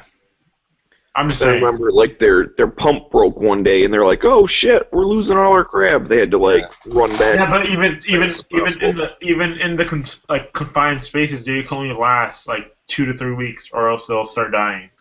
Yeah, there will be die off no matter what. It doesn't matter. Like even if they're in that tank, they'll still die off. And they're like, Oh, and it's one of those things where it's almost like a it's a domino avalanche. effect. Yeah, because the So if one ammonia dies, it builds up. releases like hormones, and it creates all the other ones to die around it. The ammonia starts to spike. My buddy owns 3 of the boats that's in the fleet of the Deadliest Catch. Your friend owns 3 of the Deadliest Catch boats? Yeah. Well, you know how they all say the fleet is over here, so they're not on the actual show, but they're part of that fleet. You must be balls. Oh, how can it I'm about to call bullshit, but No. I might have to believe you. It's like I forget what it's called, but like it's like you know how there's the Seabrook, so he owns like the Sea Dawn, the Sea Mist, and Sea something else. Yes. Oh, who's the fucking baller, yo? Dude, back in the day, he was well, technically his parents own it, and he's actually going to Navy school for it. Oh, that's a little different. But he's gonna inherit the business. I went to Navy school for a while, but I couldn't hack it. He's These guys have to run the world. he's down in like I think There's was a it joke there somewhere, I'm sure. he's down in San Diego or whatever, the Naval Academy or something down there. He's going Speaking of the Navy, run a I would business? like to personally thank the Navy for giving the Marines a ride for the last 240 years. I would like to thank the Marines for being there first, and then I would also like to thank all veterans, both whether it's today or tomorrow or the day after or the day before. Just thank you all for everything that you guys have done, guys and girls have done. As a Marine, I will thank you on behalf of the United States Marine Corps. And just to let you all know, it is the Marine Corps birthday today. Yes, sir. 240 years. A bunch of crazy.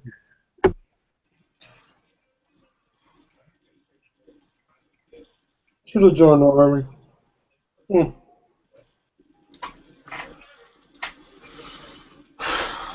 I remember back when we were little kids. There was a Facebook thing about how they got the Leatherneck name. I don't think I saw that one. Basically, the pirates and people in the Middle East were running around being pirates to all the people trying to do their business. So it was basically a Facebook post saying, like, people in the Middle East have been a bunch of jerks for a long time. Pirates of the Barbary Coast back in the day, Probably. which was a real thing. So, yeah, they didn't want to get their heads cut off or whatever, so they would wear, like, leather collars. Yeah, they would wear leather collars around their necks so nobody could walk up behind them and slit their throat.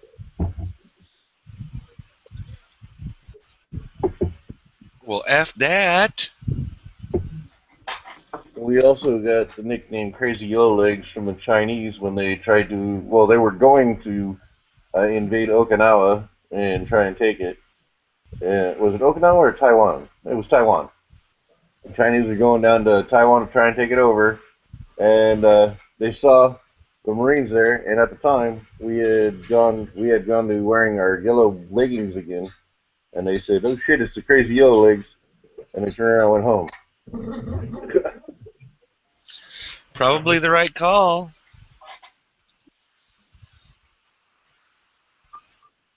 I mean, are you going to wantonly take a beachhead where the Marines are dug in already? That's not something I'm signing up for.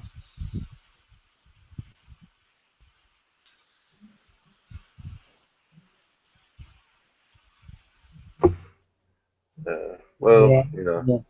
yeah. Sitting here falling asleep. I'll let y'all. Take care. Again, congratulations, Gark. Thank you. You're gonna Congrats, get Kirk. Hang that loose. mail from that other address? You're gonna trade him right and get him a 40 cal, right? What you say, G-Webs? Is that mail gonna get forwarded to you from that other address? It should, and I'm gonna go over there tomorrow and check, see if Okay, it's it's there. been a while now. Oh, okay. Then what was it? It was one of those envelopes from a while back. When did you guys all get yours? Was it a PVC every second matters patch or something like that? Or PVC gun channels patch? No. After Oh, that. After that one. okay. I haven't got Like anything a like week or that. two That's the ago. last thing I got from you. Yeah, When did you get yours? Mine was last week. So, Oh, I didn't get it. I didn't get a Glocktober patch. If that's what it is. No. well, check your mail. But I go check tomorrow and see. It should get forwarded here, but I'm gonna check the old place and see if it's over there. But I'll let you know. All right, but let me get out of here before I pass out with this baby. All right, see you, man. Later, Kirk. All right. And that's the last time he was sawn for 18 years.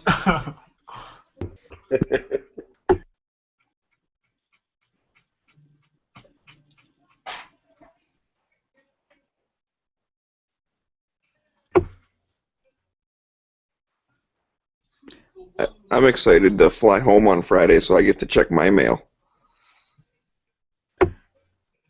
Oh, that's right. Cool. I hope you get your October pictures and all that good stuff. That'd be cool. Well, I didn't get Glocktober patches because I don't own a Glock. But G-Webs asked for my website, or he asked for my website address. No, he asked for my actual real life address, and I was like, oh, okay. So I have no idea what's waiting for me. I hope it's a little surprise. It's a bill. What did he do, Hunter? I'm thinking that he's got a couple of AKs or something laying around. Maybe he sent me one of those. I don't know. It's a bill. I hear you can do that on the internet, so. It's just a bill. I figured out a new way to make money on gun channels. I'm just gonna start charging everybody. Now, is that on top of us signing up for the featured member thing, or? I'm gonna say, can you deduct it from, my lobby chat paycheck? Because I should be getting some money for all these lobbies that I've been in. Ooh, I'll talk to Pink. That's up to the host. Oh, okay.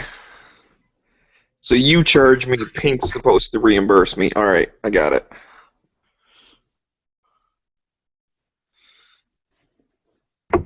This is starting to sound like a real business. Oh, shit. For all you guys on the East Coast, happy Veterans Day.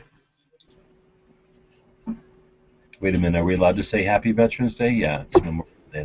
They're not allowed to say happy about it. Oh. You're allowed Remember Veterans Day. Pay your respects. I saw a post on Instagram that said something like, whatever, today thank a veteran. Don't just get 50% off your stupid ass couch, or something like that. This is totally different. 50% off your couch and enjoy the savings because of a veteran. There you go.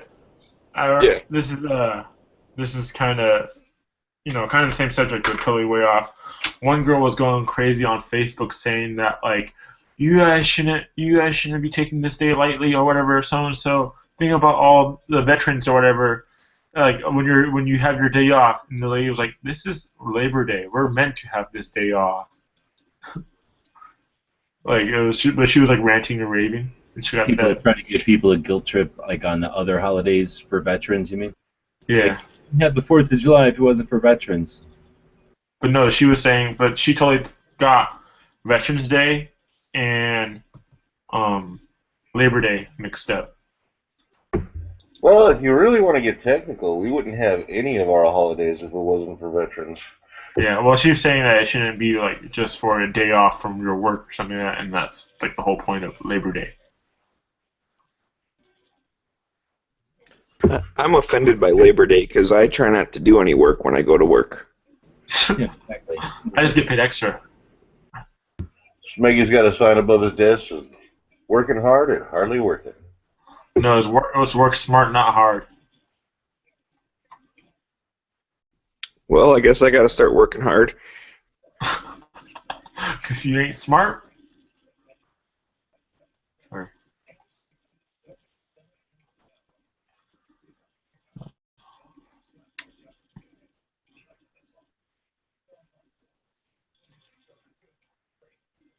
Awkward silence. Yeah. Hey, Alan, were you there when I was talking about finding an FFL for around here and all that crap instead of having to go through the big chains? I remember that. Yeah. Well, not only did I find one, but a friend of mine had bought 4 or 5 guns from several other FFLs in the areas. And it was like, it's kind of weird. We start talking about it and all, oh yeah, and out of the blue, I didn't even mention it. He was just brought it up. And I was like, wow, that's really coincidental. So now all I have to do is find this stupid link to the place that has Glock 23s for $300, and then I can get it and send it to the FFL.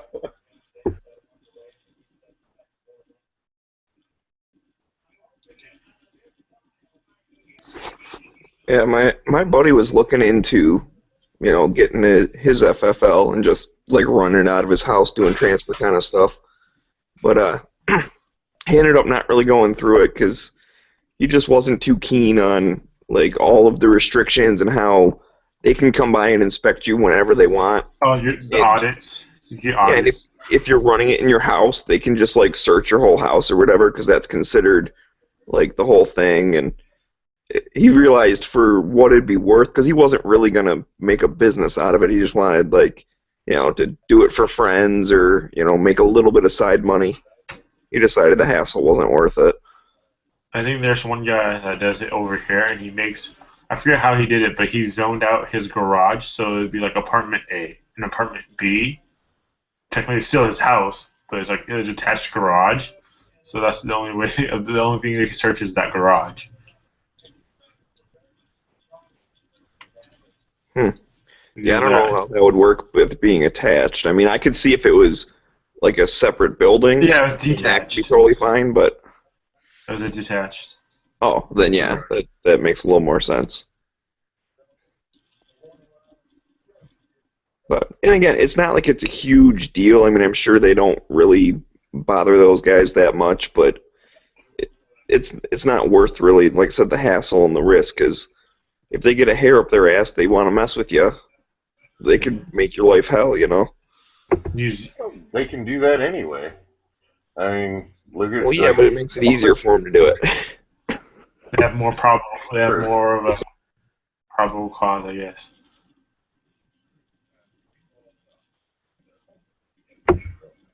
Yeah, just keep your shit in order. It's no big deal. Right, and I agree with you on that. And actually, knowing my buddy, he's on top of that kind of shit. So I'm sure he would have been fine. But I guess it's just the amount of time and effort you want to put into something.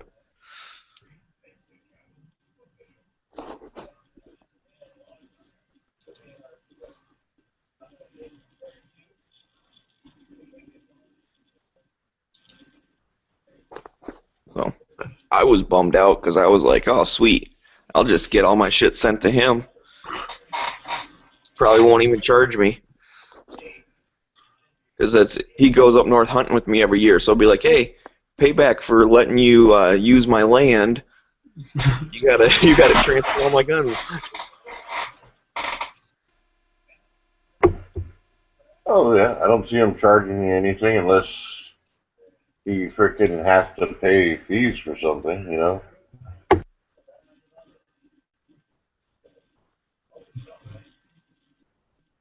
Yeah, see, and that's really the only thing you have to worry about is your overhead as far as, you know, keeping your records and having a safe and all that kind of crap.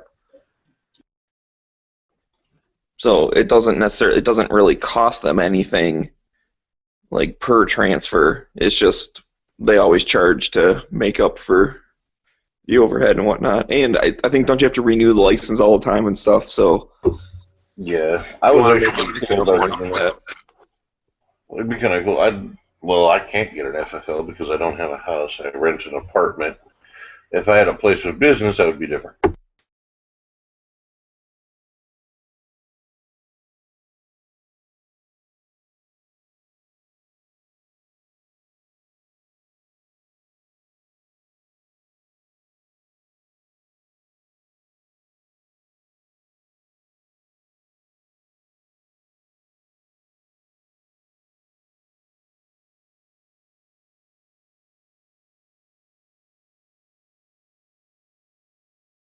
so which law set up the FFLs?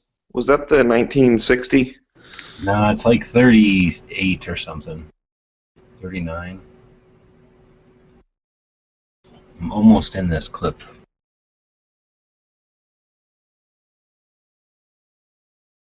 You can see some of my guns in this clip, kind of.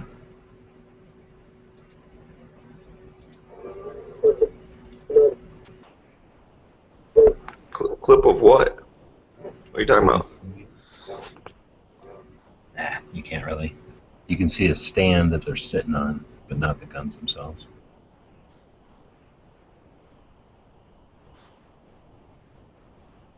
They made this movie here a while back, and Catch was saying they're going to show a showing of it. It's still like, I guess it's not sold. I guess it's just they have to sell it to some place that'll distribute it, I guess. I thought it released overseas and shit already.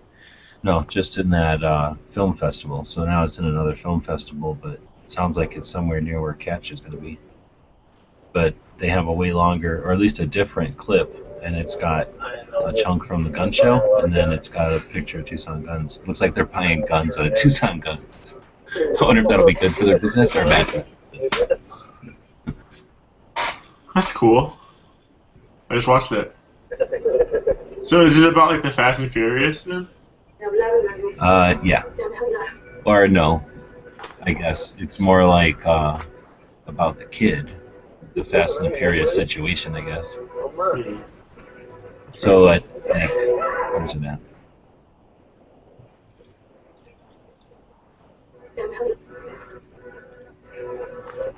I thought it was kind of like the precursor to Fast and Furious. Yeah. Well, I don't know what the movie's about. Like the wide receiver or whatever. Well, yeah, but I don't know what the movie's about. I think the movie's just about this kid buying guns out of the U.S., which is supposedly a thing. Like had a couple border patrol members, or not border patrol, customs members on his side. In this movie? Yeah, it looked like it. Because you see the guy with like the button-down shirt, but he had like a kind of a customs shirt on. I think they're in 3 different shops in town, and then I lost the part where they're in that gun show. The main movie star guy. Here it is. At like 31 seconds, he's in that gun show. Yeah. So if you're in that one, you see how it's there's like an island with tables, and those ARs are all out. There's some chick behind the table. Yeah. There's some baby. Yeah. So that island of blue tables, if you went one over to the left, so to the right of that lady, or like her right to the left in the picture. Yeah. That whole island was my guns. Those were your guns? Yeah, not the ARs, but the one that you can't hardly see. But in the movie, he goes over and looks at some pictures. They're not all my guns. There's also one guy's crap. Actually, that's stuff sitting upright. Is this one old guy's crap, and he had some Nazi crap, and they want to make sure they got Nazi crap in the movie, of course. So they have him go over and root through some pictures, and that's why I stuck the Every Second Matters patch right next to all that shit, so it should be in the frame, as long as they don't cut that section out of the movie. And then I also put them all around, so when they follow him around the gun show, you should see Every Second Matters a couple of times. Oh, that's cool. And then me and Mike Pitty were like hanging out in the back, so hopefully we're in it more than once. Unless they have like continuity people that like cut out somebody walking around in more than one scene, because we didn't do what everybody else was doing. Like we kept moving around, so I think we might be in more than one scene.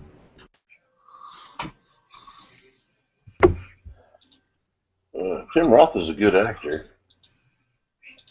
Yeah, he seems pretty cool. They said he had guns, I think. So, is that just playing over in Stockholm, or are they gonna air that here in the United States too? So if you look at like, only ever played in a, what do you call it, a film festival, and then it sounds like it's going to play in another. It played in Denver in a film festival, and then it's going to play in another film festival in Finland. And I read that article somewhere from some European place, and it sounds like it must be they make the movie first, and then they go play it around in film festivals until some movie place buys it, and then they buy it and put it around. So they're looking to shop it around still. So it says they sold it in like 3 different countries, like Russia, someplace else, and someplace else. And yeah, they're trying to get a distribution gig usually, is what they're trying to do when they do the film festivals, right? I guess. So I didn't know that. I thought they did film festivals to try to show how good their movie was. I didn't realize it was also like a way to sell them. So I guess that makes sense. Well, I mean, it's both. For sure. I thought they were contests. I mean. Well, like that's how you get the the awards or whatever, and sometimes the awards, depending on the film festival, can sometimes lead to a lucrative distribution deal. For example, I mean, it's one thing if you do the Sundance Film Festival or Cannes Film Festival, but if you premiere at the Maui Film Festival, the distribution pickup might not be as heavy as at some of those other ones, right? And some of them are foregone conclusions, because some of them at those film festivals are still large budget movies or whatever. They either already have distribution before going in and stuff like that, and then they are just looking for the accolades and things like that. Well, that one guy is a pretty like big name actor, so. Dude, before this is the best part. So I don't know if I should talk about this live or not, but I am. So I don't think it matters to them, but who's the guy from Wings? Which one? Tim Daly? Wings? No, the other one. The funny one. Oh, the 2 brothers, and one of them was the funny one, and one of them was the the clean straight-laced one. And one was the funny one. And, I can't ever remember his name, but I know who you're talking about. He had the leather jacket and the long hair. He was in another show later, and he was still famous or from that or something. But anyway, you know who I'm talking about, right? Yes. So he was the ATF guy first, and then the first time around, how did it go? The first time around, I got invited to bring a table of guns, and I had good guns, right? Everybody else had weak guns. So then second time around, I got like 3 tables. It was awesome. So I got to bring out all kinds of shit. So it was pretty cool. I was hoping I would be in there as a prop thing. I'm going to still see if I can do that, because then it'd be cool to be in IMDb. But anyway, I got paid to drag my guns and shit down, and then the first time around, it was that other guy, the guy from Wings, and I guess he sucks or something happened, and then everybody was like, oh, that movie's never going to get made because that guy left. And then I forget how long later, I think it was just months later, they're like, oh, we're doing that again. So I got paid again to go back and drag my guns down, except more of them. And except this time, I was like, dude, you want a bunch of like ammo crates and cool shit? And I brought all kinds of flags and stuff to make the gun show look less weak. So yeah, it was pretty cool. So whoever they are, the people from Mexico that made the movie, were all like down with it. They took Every Second Matters. Didn't I tell you guys? They took like Every Second Matters patch. They were all down with that. Yeah. So yeah, they were pretty cool. So I got paid twice to go drag guns down and be in that thing in the gun show. I think if I remember the timeline right, that guy, he's on a sci-fi channel TV show, or he was, called Helix, I think is what it was called. You talking about that first actor? The one that was the Wings guy. Yeah. So they And made he the was movie in the twice, second I guess. season of that. So how fucked up would that be? You got to make your movie twice, like, because he's the main guy, so they had to film pretty oh, much that shit everything happens twice. all the time. And dude, they Sometimes they hired. rewrite and they got to go refilm stuff, or if a actor changes, like happened in your case, they have to go reshoot the exact same scene and shit. Well, look at that one guy They from didn't have the same people or whatever, but they had like a whole like week gun show, like a small gun show's worth of people there first, right, and all our crap, and then they had a whole like I don't know, hundreds and hundreds of people there. I think I don't Oh know, wow. a whole bunch of people that were all getting paid. So the first time, a whole bunch of my friends went and got paid. I forget now. It was worth going. It was like $75 or something just to hang out and basically get fed, and then hang out and do the same thing about 100 times, and then get probably be in a movie because they're you're gonna be like an extra in the movie at least. So anyway, and then some people like said stuff or they focused on them and they got paid even more. So the second time around, everybody knew what to do to get paid more or whatever. So anyway, that had to cost a fortune, dude. Plus they had to like rent the place, and then there's all the people that worked on the fucking movie. There's like a billion people that are just making the movie. That's why that producer guy is the money guy, right, G? And that's why he's like the line item guy. And that's why he's usually such a penny pinching motherfucker, is because like what you were just saying is, yeah, they're paying for the coffee. They're Dude, paying this was for the a guy. small movie, right? Like I would think this is a small movie, and there was like a whole like this is in like a big gymnasium in a school. It was like a whole hallway of the school was all like candy and soda and all kinds of food. And have craft they service? wouldn't let the regular people eat it. It was for like the people that worked on it, and then they let some of us because we were cool or whatever with them. But yeah, it's crazy how much money they spend on just nothing. Oh, and then they had like caterers show up and feed the people real food, like all the just extras or whatever you call people that are just there. Yep. Yeah. The stand-ins. That's so they don't pass out and fall down and sue the production. Liability. What? Oh, I don't know what Kisan's yelling about. I said liability. Yes, liability.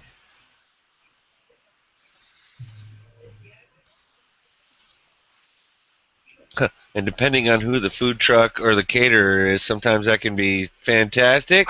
Or more liability. Or bleh. But at that point, like, because I've seen it from other movies, whether it's like the Zombie Nation or Walking Dead or what have you. And there's been more than a couple of movies filmed out here, parts on Maui and stuff like that, and it's always one of those things. You always get paid more. Like sometimes you don't even get paid to be an extra, depending on how it's set up, right? But if you're an extra that ever has a line, or the camera actually does specifically, like if you're on a mark where the regular actors or whatever are moving towards the mark, and you have to be, because then all of a sudden, if you're in the background for consistency, sometimes then you will have to be in the background of that shot for every take. You know what I'm saying, kind of a thing. They don't always follow the rules of consistency and continuity, but sometimes they do. Well, it was pretty cool. It's like a gymnasium, right? And then all the tables set up, and then most of the people were standing behind their own shit, but I didn't want to be in the movie, so I was like, I ain't gonna stand behind my shit. And they're like, all right. So they had some chick stand behind my shit, and then they had all us set up, and then they just told me I could do whatever I wanted. So I just stood over on the side and watched. So then, but I had to watch my shit because I'm responsible for my shit or whatever, so they can't make me walk away from my shit. There's all kinds of rules. So then they had like, I don't know, like let's say 12 people come in, and they're like, you do this little thing, like some action, like you talk to him about this, and they're all doing something. And then they have like 24 people come in, and they're like, you're going to walk from here to here, and you're going to do this, and they give everybody like a thing to do. And it wasn't like it was all planned. They just came up with this shit, according to what was cool at the show, kind of, what was happened to be, interesting or whatever.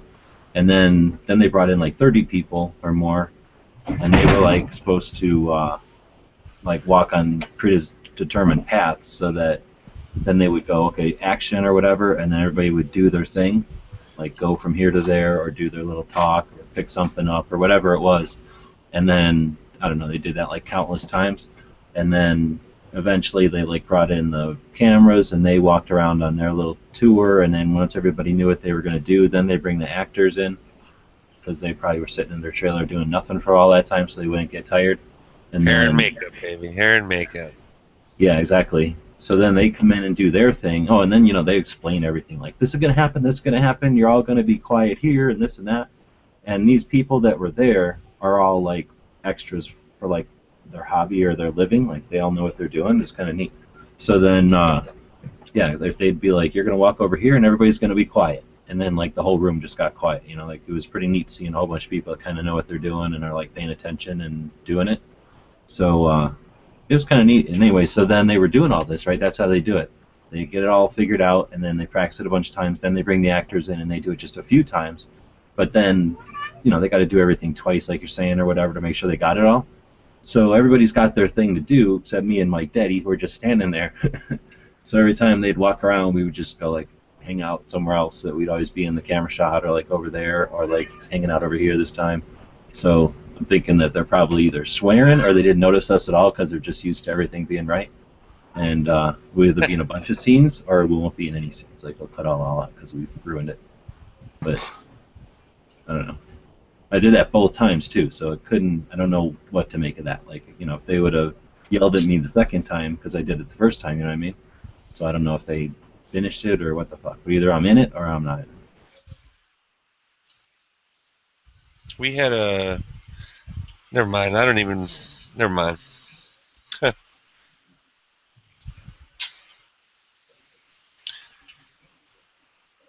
think that's awesome, G. Well, I don't know. I mean, it's not like... Well... The first time, me and Mike were, like, looking at his book and, like, pointing at his book and shit. Like, if I was buying his book or something. But we didn't do that the second time, and that's the one they're using. I was part of like the local like PBS broadcasting, whatever public broadcasting station. I was part of that, in which I was like a student for like a hunter ed safety class. Excuse me. So I walked around with a gun in my hand, pretending to do like one of like the safety courses, and like we pretended to like spot like a fake like elk or something like that. So I'm famous with a gun too. Right on. Did they pay you for that? No, it was volunteer. I was volunteer. Still pretty cool. I skipped school though. Back in like 5th grade, 4th grade or something like that. So I skipped school. I'm pretty famous on this website called Gun Channels. So I've heard of that place. Yeah, I mean it's all right, I guess.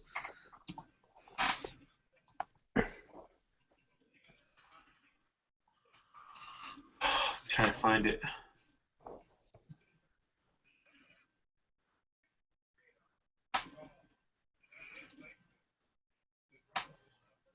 This is back like. It looks like that gun show is only going to be like a fraction of a second of the movie though, because that kid isn't in it. He wasn't doing nothing. It's probably just part of the backstory of the ATF agent for like two flashback scenes or something. Or probably talking about like statistics or something like that. I don't know, but it just looks like the whole movie's in Mexico. Man, check. Okay, is that working? Yeah. I think I just ripped the cord out of my microphone. Nice. Well, when they were filming the gun show scene, was the guy like talking and doing stuff, or did he just like walk through and then they'd reset again? The actor guy, the main guy? Yeah. He basically, there's one scene where he walks kind of like the perimeter. They're trying to make it look, I think, bigger than it is because it wasn't that big. And he kind of, I guess he does something outside that I wasn't paying attention to, so I didn't go outside really.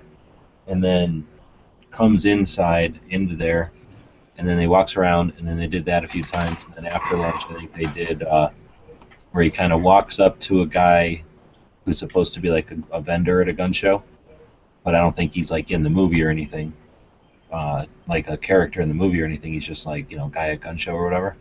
Anyway, he walks up as the ATF agent. He walks up to that guy and says something to the effect of like, "Let me see your book."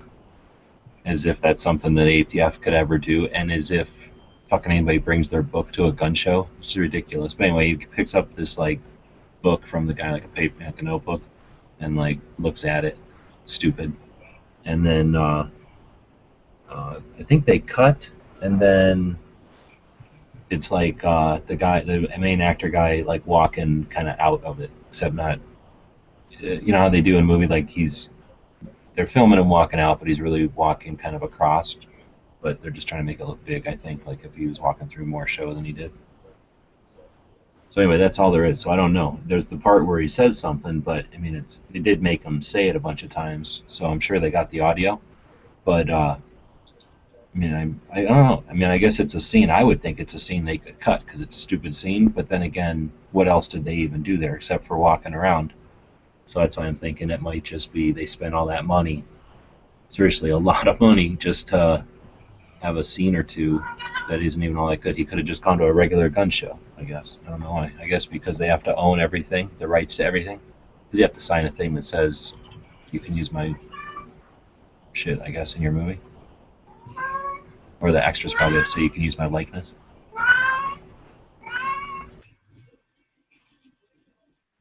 So, speaking of that, did your cat sign a waiver for all those Instagram photos? No, he doesn't know anything about that. He doesn't have a lawyer.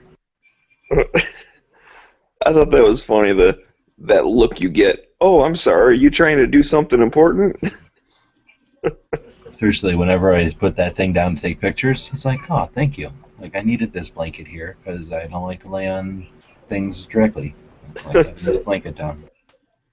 I don't like laying on the other 50 blankets in the house. I need this one. If there's like a bag that gets set down, he figures that's like a new nest for him, and he just runs over to it and sets on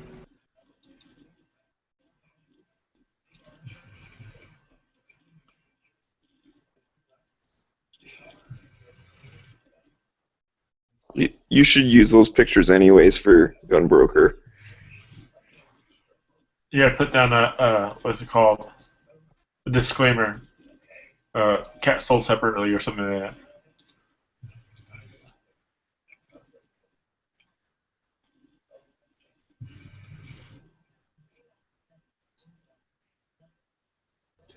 Yeah, you might get extra money if you throw the cat in.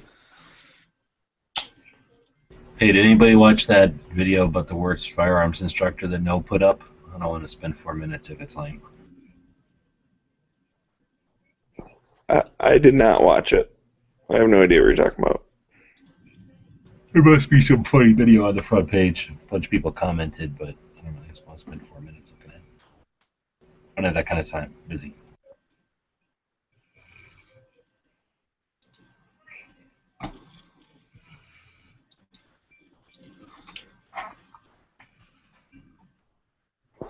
Wow, he's so busy he has to leave the hangout without even saying bye. I'm super busy.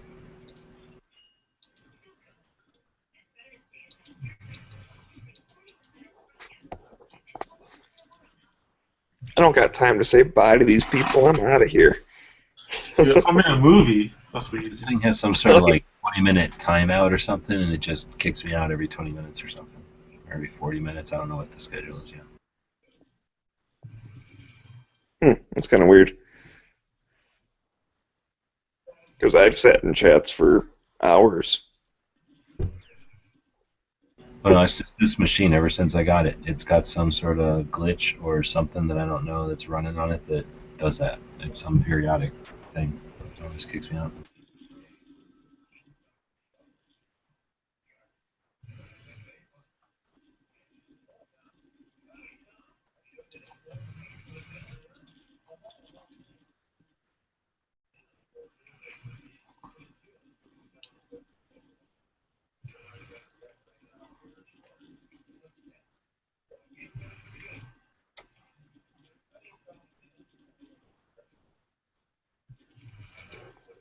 So who wants to go to work for me tomorrow?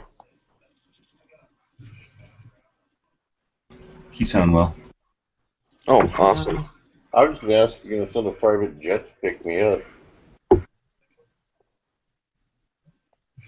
Yeah, sure. Just go stand out in your front yard and wait for it.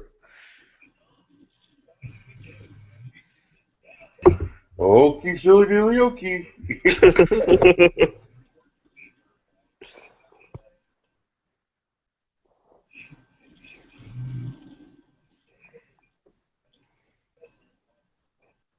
So I guess I didn't think about that. Should I? I'm looking at my how to do these auctions or whatever. Should I put them up all one time or should I stagger them? Which one did you already put up so far? None. Yeah, I'm just thinking about it now. I didn't even think about it. I'd planned to do it all in a lump, but when Dana started talking about other things, I was like, huh, maybe I should think about that. Is there some strategy to putting a bunch up? I think if they're all the same thing, you don't want to put them all up at once, but it's all like kind of different stuff. So it's not like one person is sitting there going, "Oh, I'm going to buy all of this dude's guns." And if there is one person who's like, "Oh, I'm going to buy all of this dude's guns," then they have a lot of money and they don't care if they're all at once, right? Yeah. Well, yeah, and actually that might help you having them all at once because they could find the one and go, "That's pretty cool. I wonder if this guy has other stuff." Or then And what if he promotes one at a time, and then the person who loses one gun could have the funds to do another gun. Maybe that was what he was thinking, because that's what it sounded like he was. I didn't think he was asking for I thought at first he wanted just like an auction list, how people do, so you know exactly what's coming. But yeah, you should have. Well, yeah. I'm not in a big hurry or nothing, but on the other hand, I don't know what they're worth until they get some bids where somebody tells me what they're worth basically, and that means I won't know how much money I got to work with until I know. So it's not like I can, go, oh, this is a $300 Glock, or this is a $400 gun, or this is a $500 gun. I really don't know what some of these things are. Have you thought about doing just a regular GoFundMe or Indiegogo or? Only if I want to see what this raises. I'm not looking to just do that every time I want to do something. I just want to. Well, I think there will be a lot of supporters for you.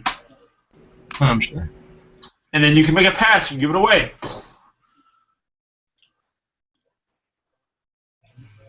Do a fundraiser patch. Patches, really? Those are kind of last year. Patches is a new craze. Okay, you can do stickers. Do a sticker booklet. I'll buy one.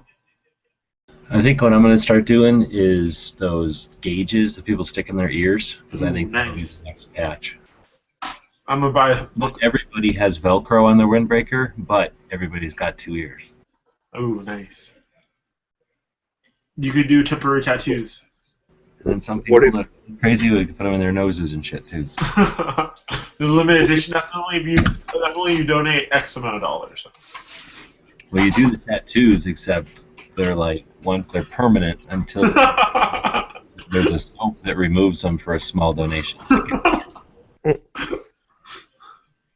I was gonna say just get plugs that have a little bit of Velcro on them, so then people could put patches on their ears. And the next thing we could do buttons, because it's an election year, so we could do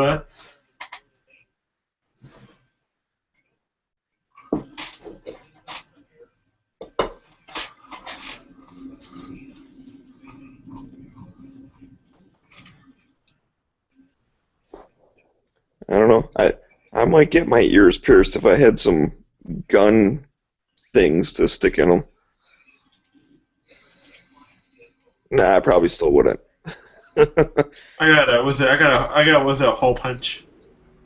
Do any of them people that do that thing, do they ever stick brass in there? I don't know. My buddy has those skull candy headphones, like the little earbud ones. His say Colt 45 on his in the shape of a primer or the back of a shell casing. Excuse me. I've seen the thing to do that, but I think they probably sell them now too. His was store bought.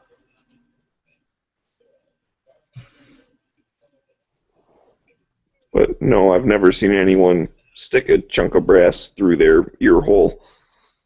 There's I've seen a piece of brass, but like they cut the end off like you would for jewelry or a cufflink or something. Yeah. Use the primer and the head stamp and all that. I've seen bullet earrings, like legit earrings for Oh, for like girls, yeah. Yeah.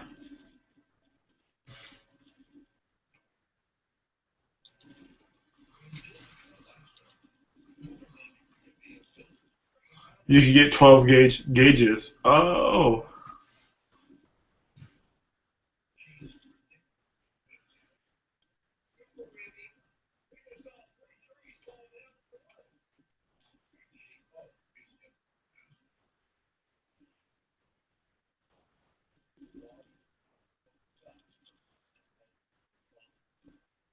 Oh, here's a little pistol that goes through.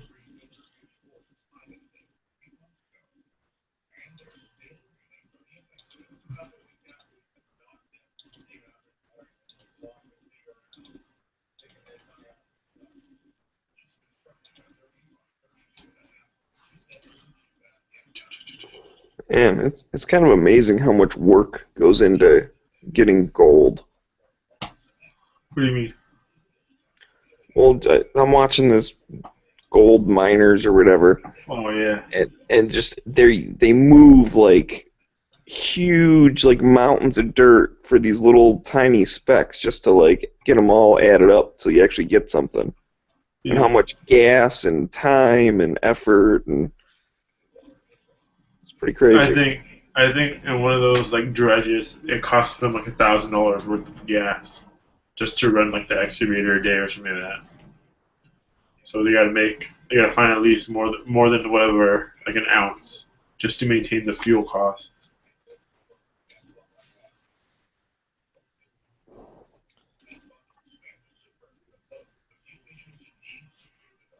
What's the price of silver right now? Because isn't it like really low?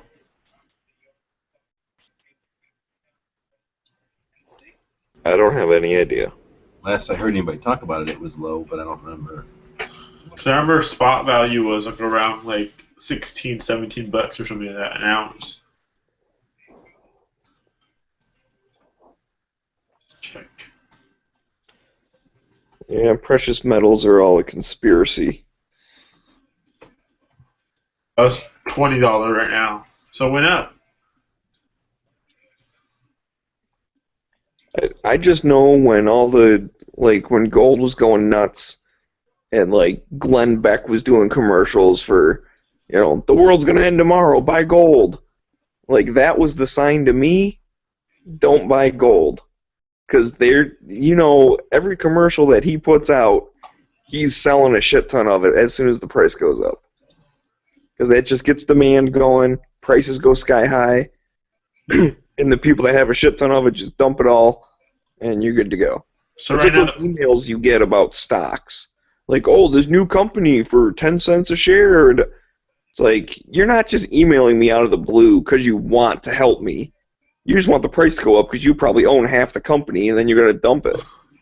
so the price of silver right now is $14.55. But then the spot price is different because you actually gotta pay whatever. Yeah.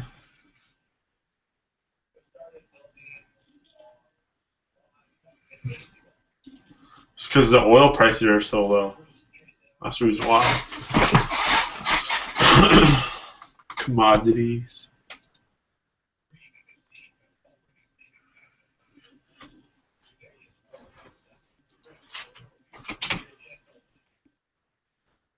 I was watching a thing the other day, and I don't know what the hell it was, because they were like following around like these criminals and stuff. And this guy had like a little crew Was that it would. the Democratic candidate debate? Oh, you're right. That's what I was thinking of.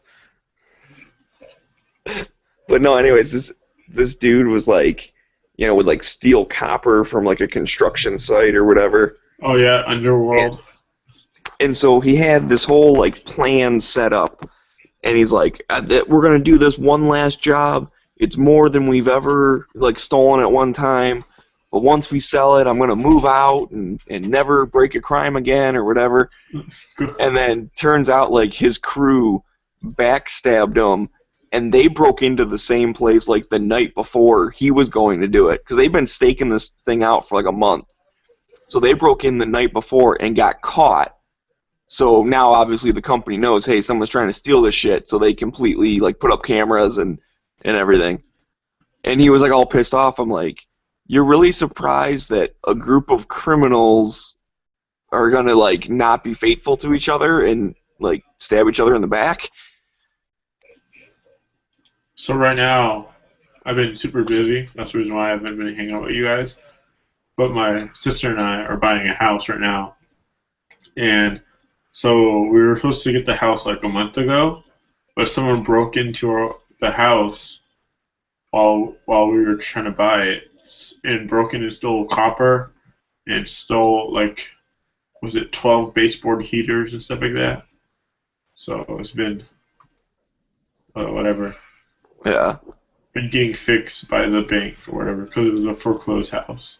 Yeah, I've seen a lot of that in foreclosed houses. Well, the thing is it's not, well, my cousin, she's a real estate agent, but it happens a lot too when houses are foreclosed and then they get like put on the market because people know like there's no one there, but yeah, it got renovated. You know what I mean? As in like, I mean, so like. You buying it to live in it or flip it? Buying it to live in it for now, and then maybe flip it later. Right on. But I'm happy because I'm gonna get like an actual like freaking like 2,000 square foot. I don't know what square foot it is. Probably like a 1,200 square foot like garage, like workshop. So now I could buy like a mill, whatever, a drill press or whatever, and work on That's like 80% freaking lower. gigantic. It's freaking huge. I know. $1,200 or 1,200 square foot garage. It's like a 60 by, I don't know. It's really big. It's really big. You could fit like, if you wanted to, you could fit like 3 like mobile homes in there, like RVs. I don't know. I guesstimated. It's big. Let me check and see how big it is. But yeah, I'm actually super excited because now I have more room to play.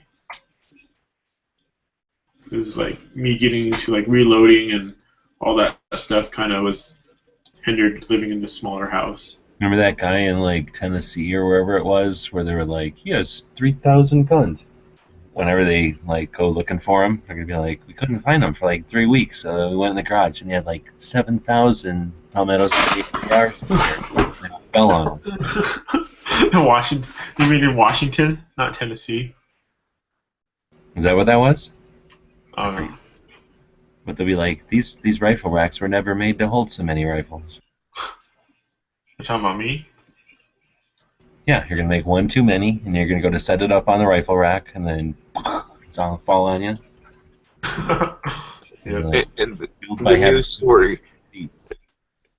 The news story can reference. This is very similar to a Utah man last year, because I think Dead Horse is in the same boat. Yeah. Well, no, because I really want to get into like building my own AK and building my own AR-15. Like, well, assembling my own AR-15, I guess. But like, I really want to get like the top tool set and all that stuff and do it. I actually want to do top tool set. Oh, really? Nah, I should probably keep. They're worth buying though, and you can get them used from people that just buy them and then don't, just buy them for like a build and then sell them. Yep, it comes with it's 1,296 square foot garage, detached garage.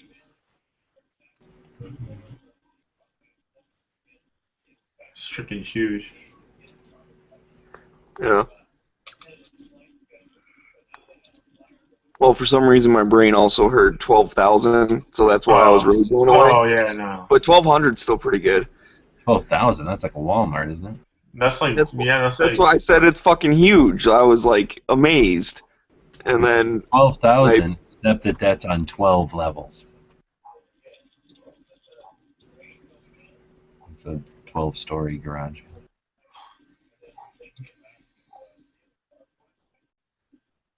Well, that would still be pretty big, 12,000 square foot.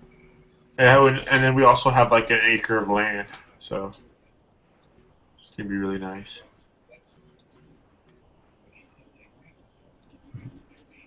So this is gonna be my stomping grounds right here.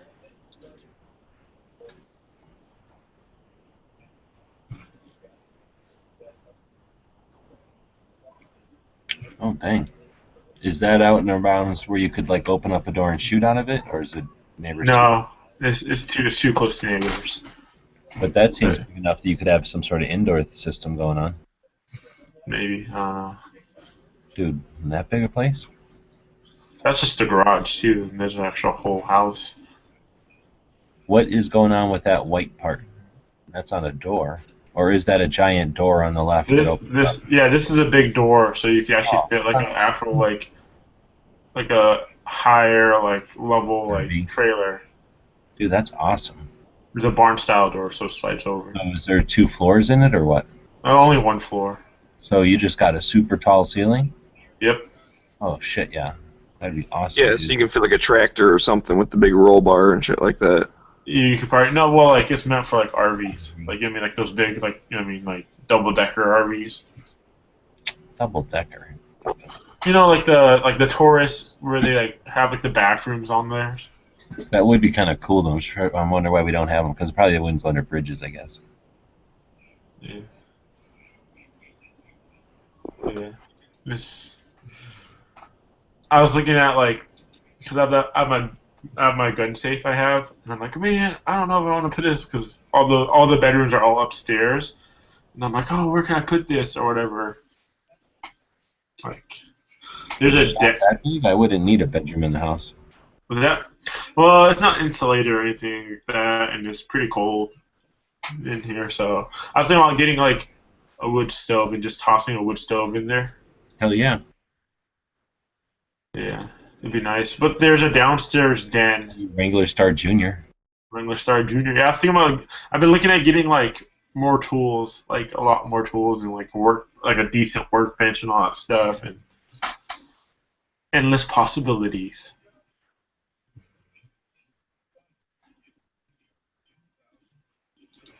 Yeah, I actually do like half the stuff that Wrangler Star does. I just cut firewood. Cut firewood and split it, stack it. Yeah. Man, you sound like my dad's uncle.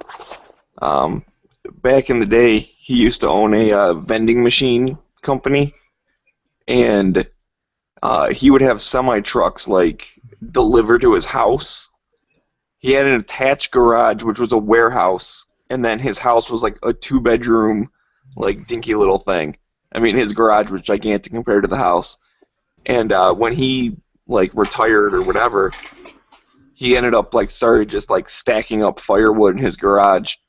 He probably has, like, 300 years worth of firewood stacked up in this freaking warehouse. So I'm about to get this year. I'm gonna get at least probably at least 10 cords of firewood. Because this house, the main house, has a fireplace, and this house that I'm living in, we use a fireplace for like our main source of heat. So I'm probably gonna get 10 cords of firewood, which that is 4 feet by 8 feet by 4 feet high. So it'd be a lot. It is. Well, I wasn't sure, but it's just letting DB know because he's from New York City. And, oh shit! Got real in here. It did. How's your aunt doing? He was talking about the debates in there. He's probably all hot and bothered about the debates. No, I'm good, man. I mean, I know Hillary won, so what the fuck? What's the difference? So, did you watch him tonight, though? Yeah, I did, and Hillary won again. So. What did you think of him besides all that? Besides Hillary winning? Yeah. Hillary won, and then Trump was well. I don't think Trump did too well. No, I don't think Trump got like, a lot of time. Times I can think of where he was like totally rude to people. And then him telling her to like stop interrupting was kind of mean and stupid. He did that. He did worse than that. He said, "Quit interrupting me." That was his first rude, and then that jerk on the right, that old guy who's always complaining from Ohio. Yeah, Yeah. Like he told that guy like what are you even on the stage with me or something? Like Yeah, he was like, "Trust me, I don't need to talk to this guy. Trust me," or something. yeah. And then he said something worse afterwards where he got booed. This guy. Yeah, he's finished. Trump will be there at the end, though. Trust me. And he's part of the reason why Hillary is going to win and be our next president. He's definitely part of it. I do think that. Did anybody else watch it tonight?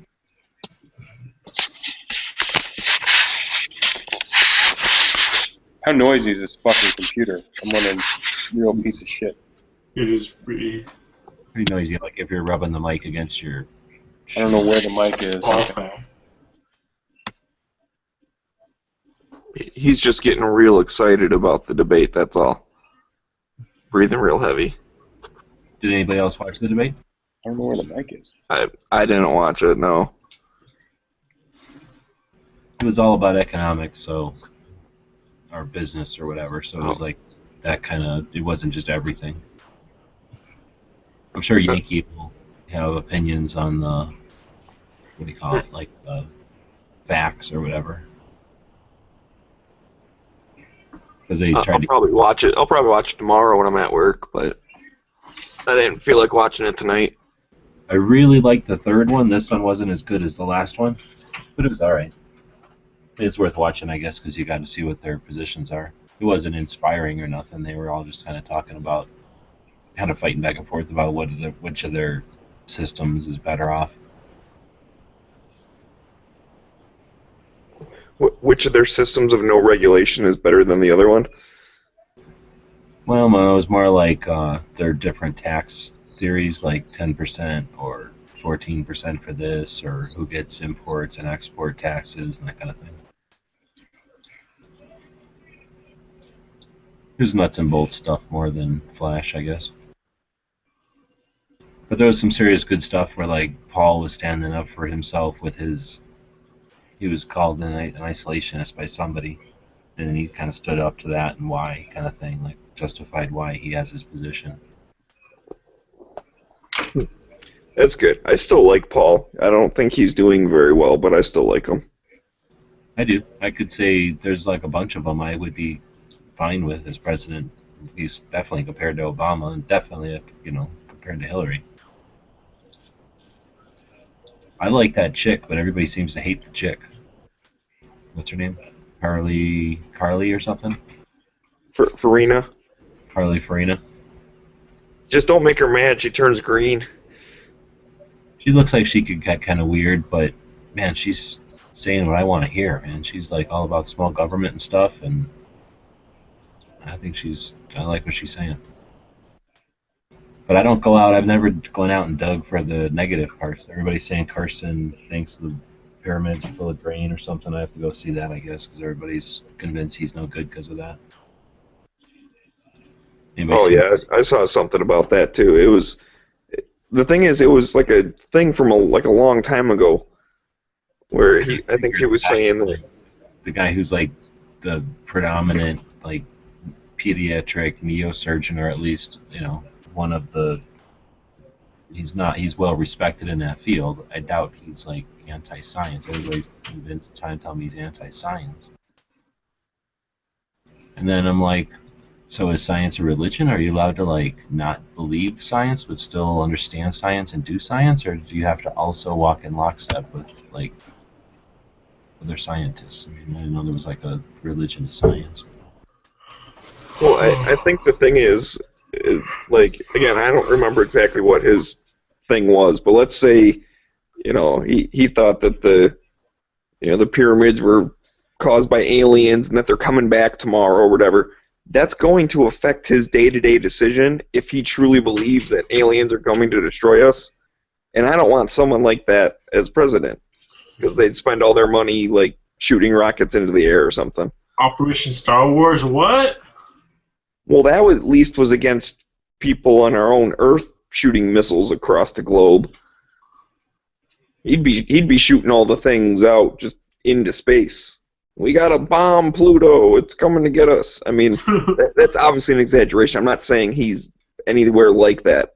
But my point is that they're thinking on science can give you an insight into like maybe their rational thinking on other topics as well. Like, I would never vote for a young Earth creationist, someone who thinks the Earth is 6,000 years old. Like, that's too much of a disconnect. But the Earth was only 2015 years old.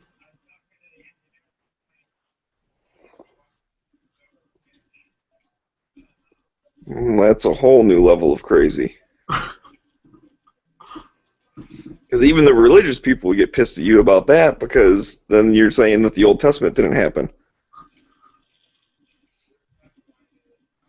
Because that's where the 6,000 thing comes from. They count back the generations The monk. through So Noah.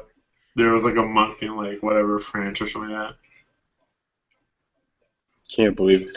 You know what? It's so G-Web's putting Young Turks links in the sidebar. I mean, wow.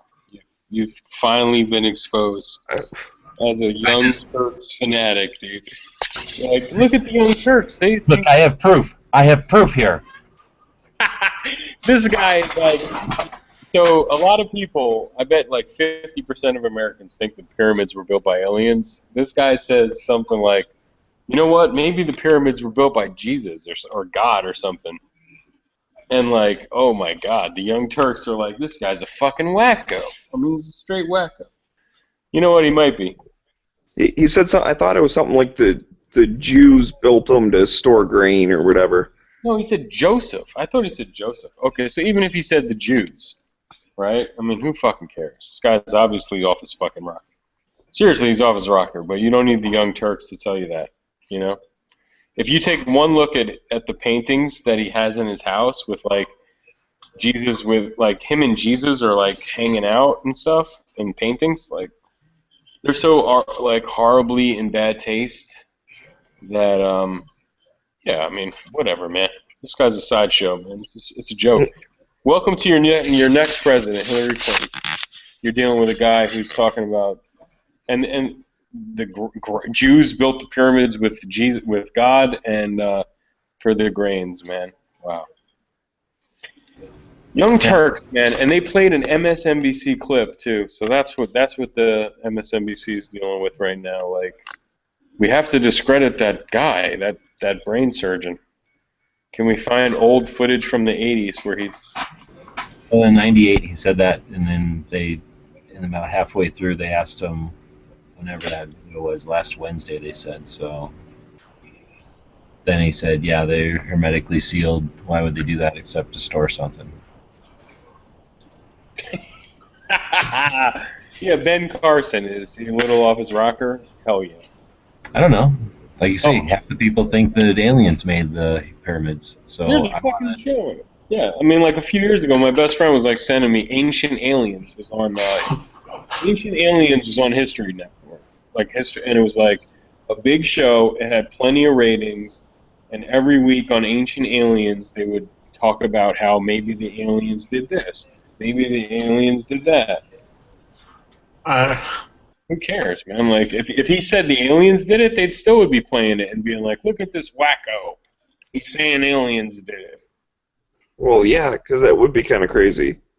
Listen, I can't stand how much pseudoscience is on TV nowadays with the, ancient alien things and, like, ghost hunters and all these people trying to sound scientific, but they're just, like, making shit up. The guy with the crazy hair from Ancient Aliens doesn't even have, like a degree in, like, I guess, how would you say it? Aliens? And even like in space or anything like that. Like he has a bachelor's degree in like sports science. I have a bachelor's. Because the lizard people run the universities.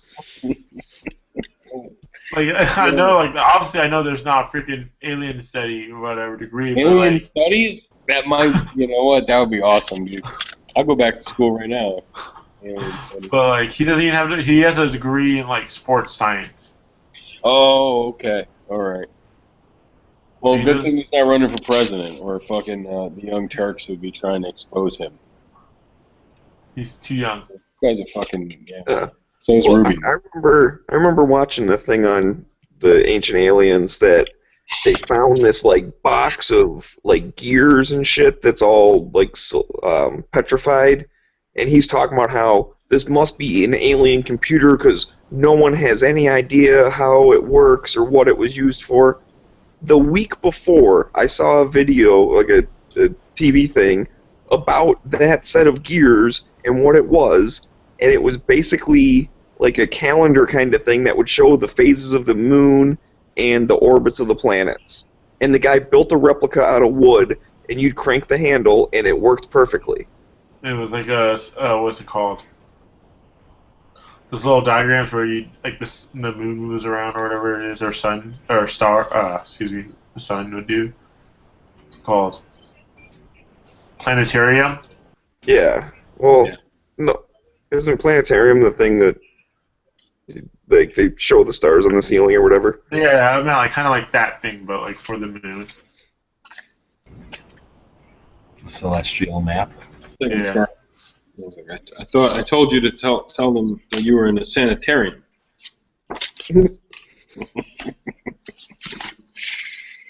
Sanitarium. Da-da-da-da-down. Leave me be. Yeah. Ben Carson, he's definitely going to win. I definitely think he'll beat a fucking first lady, senator, fucking secretary of state. Absolutely. This fucking guy's got. Yeah, definitely. He could definitely win. For sure.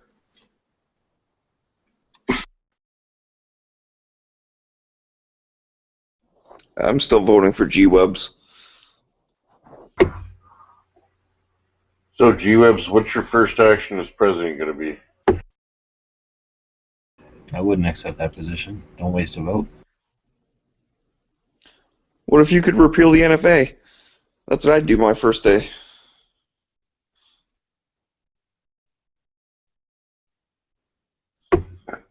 Well, that would probably constitute reciprocity for concealed carry permits. Well, you wouldn't need that because on the second day it'd be national constitutional carry. Just, screw states' rights and all that shit. The states' rights, man. You don't believe in states' rights? And how could you just do like national, carry, like national constitutional carry? Yeah, how dare the president enforce a federal guaranteed right? Yeah, well, exactly. Federally. Especially if your state governor, mayor, and fucking city councilman all the way up to your congressman and senator hate fucking guns. Like, what do you think California would do if they did that? California wouldn't have shit to say about it. States' rights, dude. States' rights. Just like Colorado's marijuana is legal, but not on a federal level. Well, when it interferes with the Constitution, it's unconstitutional. Therefore, it is not applicable. So, seeing as we have that right already, by invoking it and making it just saying it's legal, because you can do that as an executive order, even though it should already be that way, because it is our inherent right to do so. Fuck the states and the government in that situation. It's our fucking right. Yeah, because, the states' rights whole thing, that comes from basically what it summarizes, everything that we haven't listed here, the states will take care of. Well, because it's already listed federally, that's the go-to. You can't have a state just take away your First Amendment right. You can't have a state that says, oh, we want our police to do warrantless searches all the time. State rights, I'm allowed to do it. No, you're not, because it's already protected federally. And guns should be under that same category, but everyone forgets that. Also, the Constitution states that the government is supposed to work for the people, not the people working for the government. So states' rights would actually have no effect in that situation. It's a constitutional right. We should have it. It should be ours, and it doesn't matter. Nobody should be able to stand in the way of that.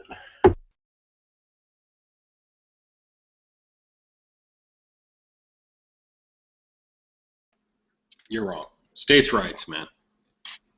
If the constituents don't want people owning anything, and they vote for every which way, all the way up to the governor, and like, you know, why would the federal?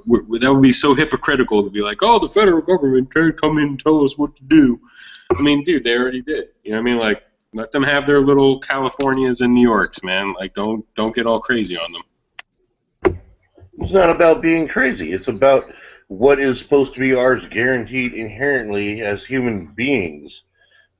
It is our free right as people. Yeah, do the same thing with any other, you know, right in the Constitution besides the second.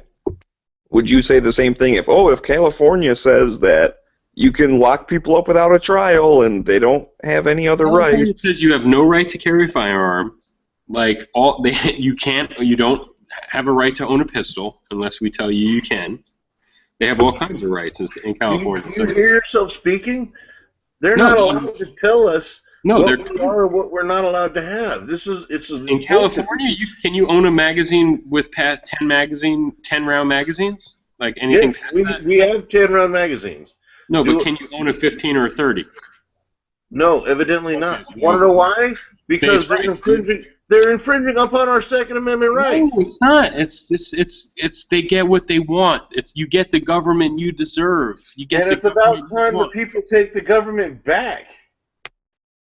Good luck with California. Like, when California takes their government back, I'll be with you. I'll be right there with you, man. I'm ready to celebrate.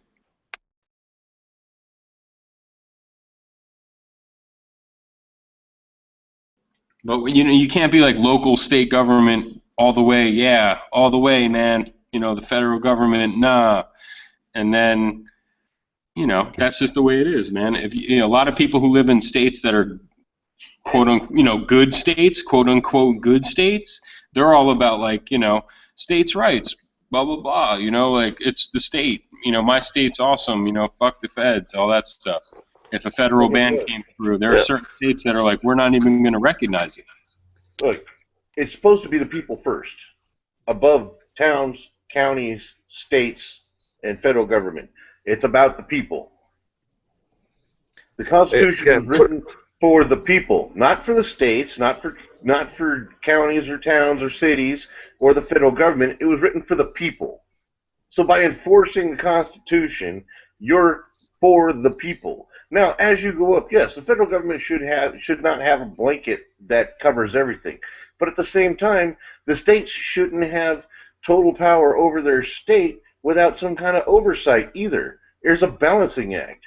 You've got to have the oversight is the constituency and the people who vote every 4-6 years. You know what I mean? That's a dream too. I can give you 3 organizations here in California that are state-run: the State Franchise Tax Board, the Department of Unemployment, and the Department of Transportation in California, that are more severe than the federal government in all their things, and they have no oversight. Everything is internally regulated. There is no oversight. Constituency has nothing to do with it. So what if a state decided, and they voted all the way up to the governor or whatever, mayors and all this shit, that, you know what, slavery's not that bad, we're bringing it back. You don't think the federal government can come in and say, no, dude, we already decided this, you're not allowed to do that?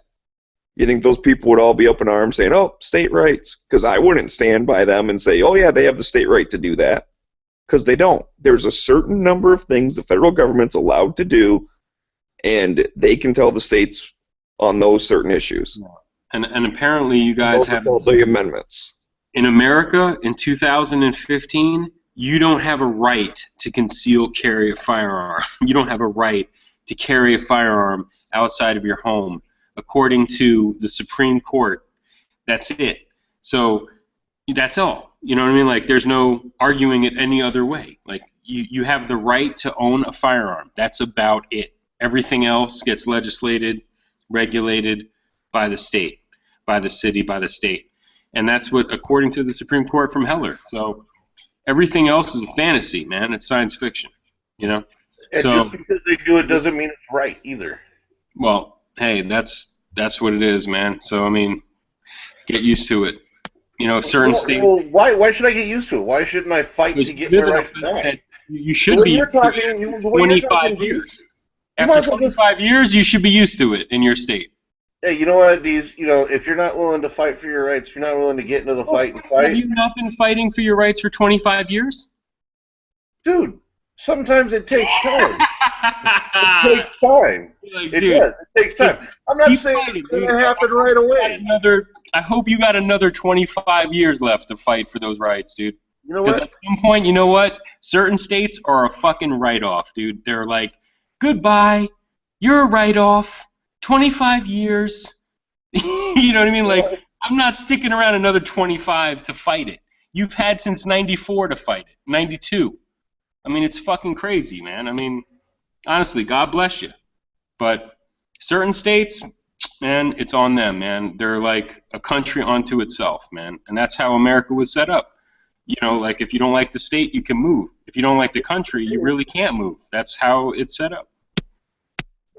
Okay, you have valid points on that. Those are exactly what's going on right now. But shouldn't we, as a citizenry, if we're not happy, try to change it? It may take time. It may take 50 years. It may take 100 years, whatever. But it can be done. And if people would stop being so acceptant of all this bullshit that's going on, stand up and do something about it, then it wouldn't be happening. We've become too complacent. We're becoming the drones they want us to be. Now, I'm not saying do anything extreme, but I mean, if people just get off their ass and vote, if people would actually educate themselves, stop being lazy and listening to the news, the mainstream media, and actually do some research on topics themselves and get educated and then make decisions, then, hey, things could change. But you're right. Bunch of zombies out there. But I'm not willing to give up just because some people are. And there's a lot of people like me. And that's what I'm saying. Props to you. Don't give up the fight. But, like, at some point since 1992, 93, and it's 2016 next year, and, like, in a few months, and it's like, you know what?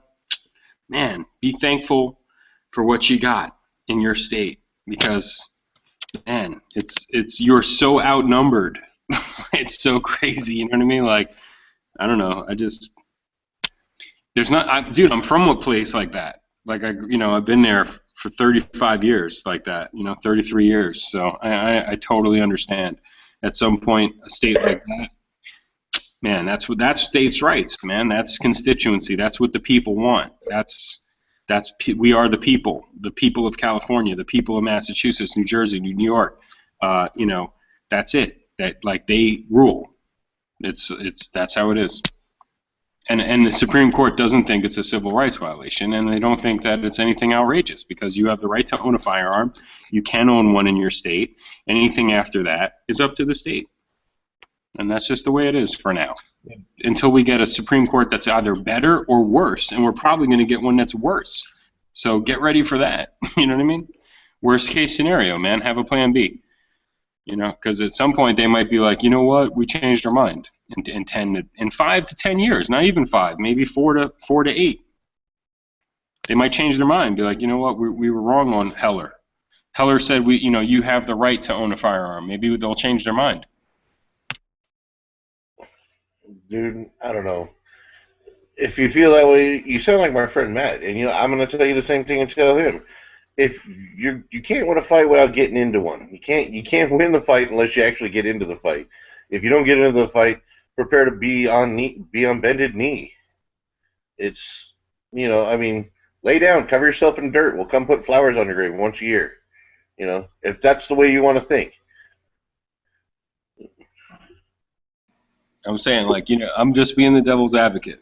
But, like, if you live in a place like New Jersey, and you've been there for 30 years fighting for your rights, but, like, it ain't looking too good.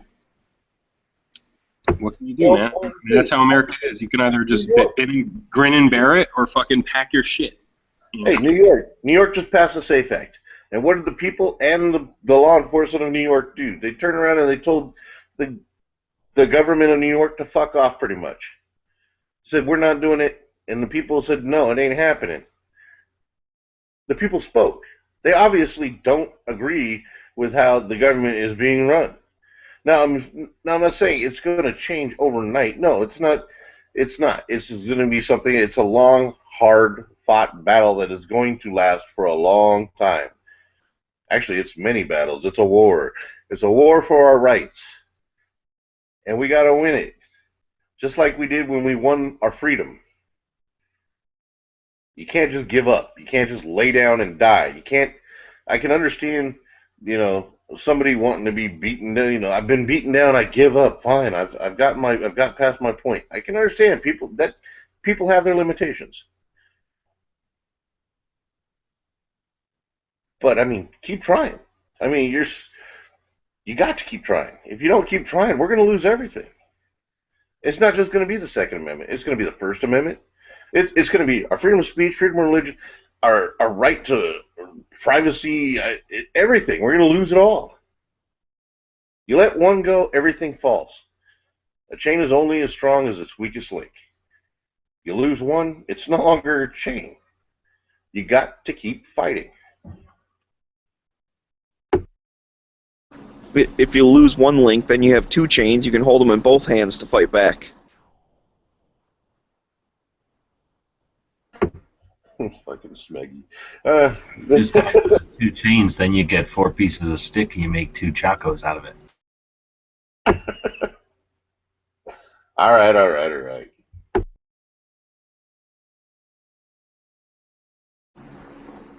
Yeah, weren't we just talking about nunchucks for the zombie apocalypse the other night?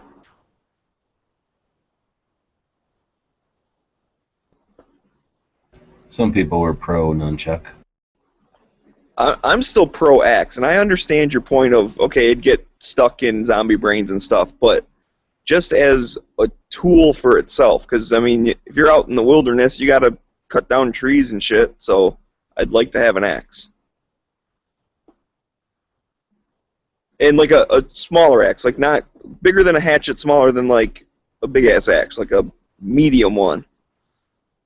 I mean, kind of like a camping axe? Yeah. So it's not too cumbersome, but it's still useful. Yeah, well, you better start working on your arm strength, because those things get heavy after a while. Oh man, I'm ripped. I don't have to worry about that.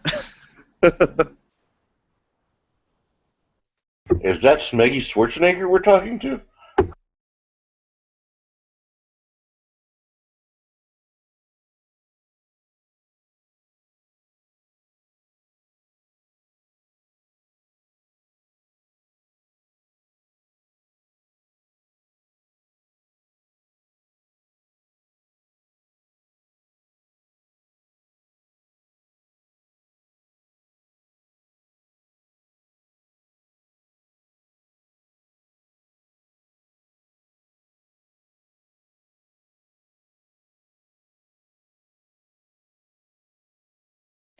I guess Maggie Schwarzenegger killed the chat. I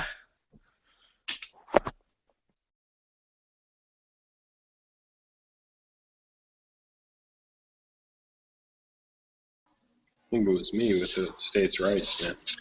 States' rights all the way. Got to keep with it. Well, actually, when we were talking, it was going on for a bit. Right, and I do agree in states' rights, but there are limitations. And that's the Constitution says what the federal government's allowed to do, and then everything else is up to the states. Well, the Constitution also states that the rights not listed, that there are rights that are not listed in the Constitution that we have. So, I mean, it's kind of like a catch-all.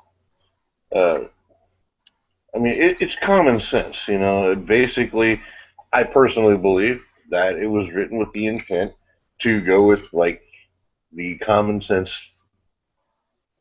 human being. I don't want to say man because that would be sexist.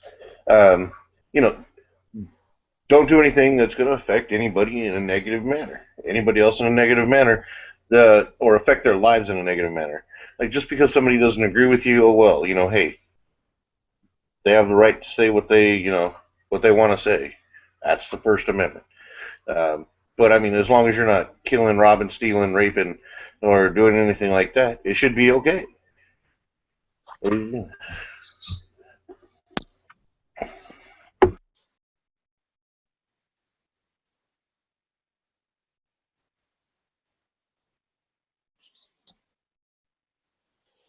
Whoa.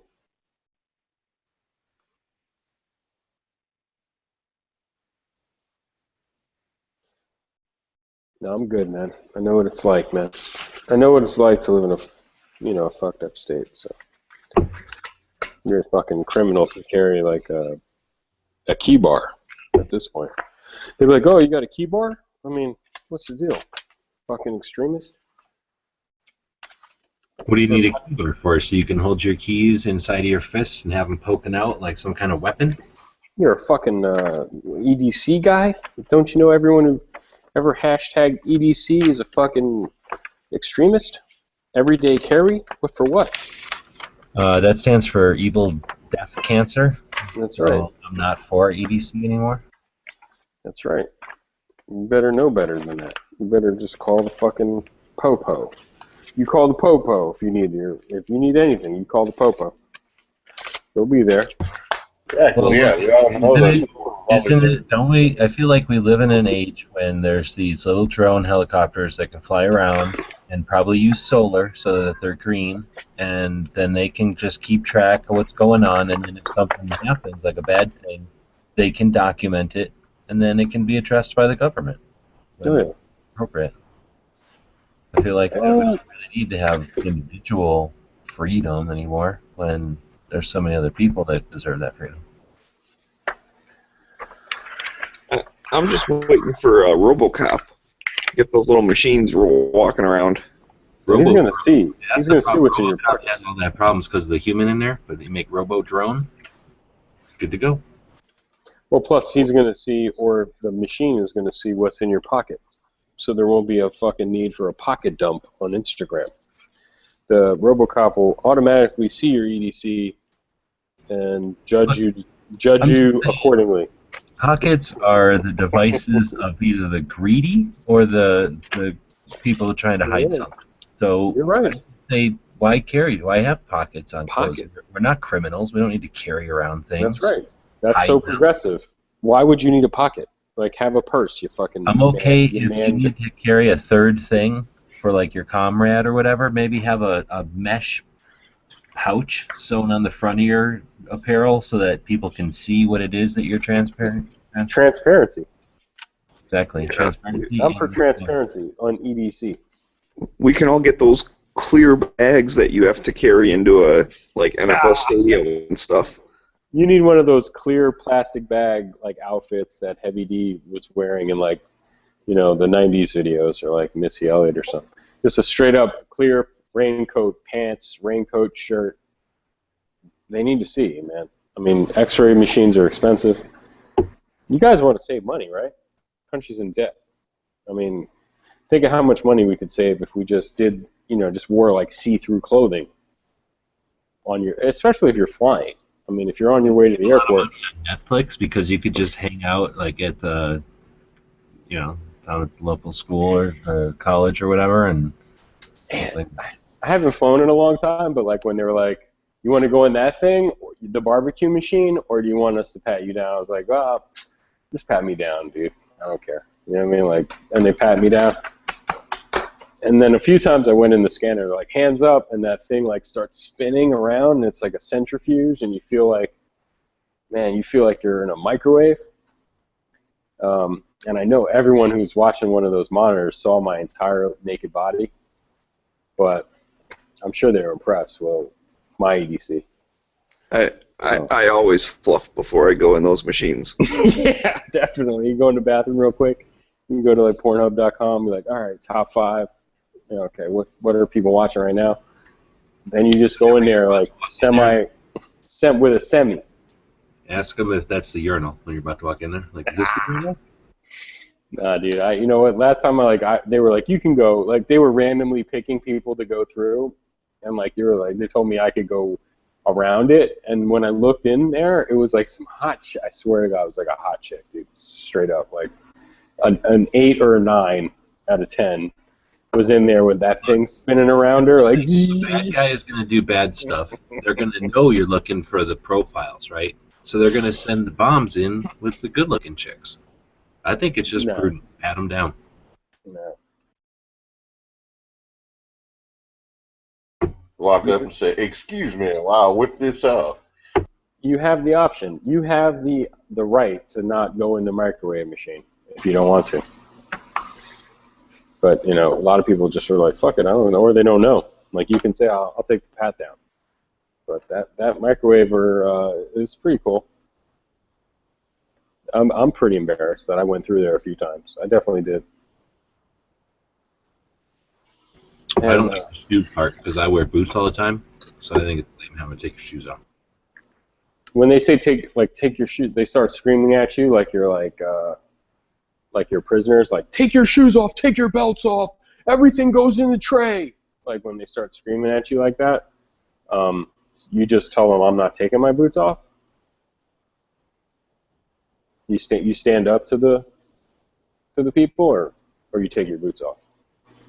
I usually have my shoes undone before I even get there. Like, I'm walking around like my shoes are like flip-flops. And then when I get to that point where they're screaming at you, like, put your belts in the tray. Everything goes in the tray. Keys, blah, blah, blah, wallet, everything. They're screaming at you. I just go, okay. And I just take my shoes off. Are you trying to say you just keep your boots on? Like, fuck you, I'm keeping my boots on, man. I'm a man. No, I never said that. I said it's lame that you got to, because I wear boots. Oh, okay, yeah. That's I thought you were standing up to me. Because I would like to see that. I just take my pants off and put that in there, so then I don't have to take shit out of my pockets. I just put my whole pants in there. Go with like a robe. Be like, I'm just ready. Whatever you need to do, let's get this over with. Oh yeah. I didn't even bother getting dressed. I'll just get dressed. I just left my shit packed. I'll get dressed on the other side of your urinal there. Yeah, they don't scream at me too much. But like, I've seen them scream at old people in front of me and stuff. It's weird. Like some old person was asking directions, like, "Which I'm looking for this," and the guy was like, "Get in line right now. Take your shoes off and take your belt off." Days before 9/11 or whatever. Oh, when yeah. you're going through like the metal detector, and then it'd be like beep, and you'd be like, "Damn it!" You walk through, and you're like, "I don't know, I don't got nothing." Like it'd be your pants or something. Belt buckle. And they'd be like, "All right, we'll just keep going," because they didn't give a shit after a while, because nobody cared about shit. It was all like, for fun anyway. Yeah, they would say like, "Do you have metal? Do you have metal like buckle or like a metal button or something?" They would just like, "Excuse me." Be like, "Yeah," and they'd be like, "All right." Yeah, go ahead. In your pocket, probably. Like, okay, good phone. Go ahead. Yeah. Now it's like you're an 80-year-old woman and they're like, take your shoes off now! Drop your pants! Get in that machine! We're going to take a look at every inch of your body. Naked. Well, see, I'm just waiting for, because of Obamacare now, they could just do cancer screenings along with the scan. That would be awesome. So you could come out and they'd be like doing a pat down on your lungs and be like, "Oh, wait, no, that's inside. Hey, sorry, bro." That would be the best way to find out you had cancer. Oh, you can't go on this plane. You're not healthy enough. Yeah, that would be. Obamacare to click you. Yeah, they'd be like, okay, next, and then they come up to you and be like, "Sorry, we have some bad news. Lung cancer. You have it, and here's your appointment. Like, maybe you should cancel this trip." When Obama Airlines happen, you won't have like first class and business class. It'll be like upper class and middle class and lower class, and you'll have to sit appropriate to your class. It's like that horrible movie with Matt Damon, Elysium. Like the ultra rich 1%ers probably have that kind of machine that like it cures you of cancer. Yeah, like you stand in it and it starts spinning around you. Oh yeah, but it only cures people that got that like rich people tattoo. Yep. And meanwhile, we're just flying every day, just getting fucking cancer from the radiation. Set up, man. That's why I don't even travel anymore. Well, I'm not down for that. I'm not even travel. I'm just waiting for the whole total recall thing where you just walk in between the solid air. Oh, they got that.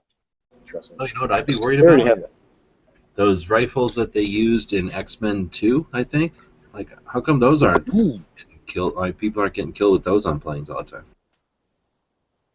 Oh, I thought you They meant were all plastic, so that Magneto couldn't fuck with them. Well, yeah, that's retarded. I like the ones from Minority Report. It was like a sonic boom hits you, and like you fly in the air and then smack against the wall, and you're totally fucked up. Like you're done, incapacitated. Kind of like getting hit by a 45 AARP. Pretty much, dude. Pretty much, man.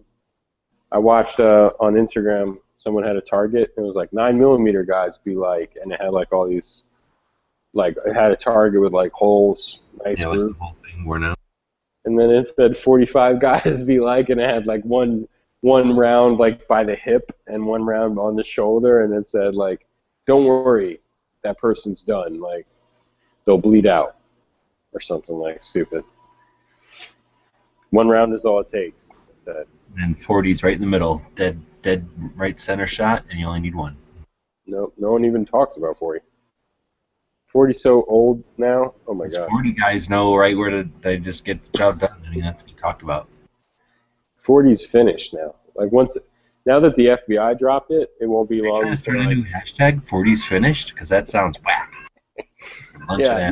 Now that the FBI, the only reason it exists, has dropped it, I'm pretty sure like all local law enforcement is going to follow suit.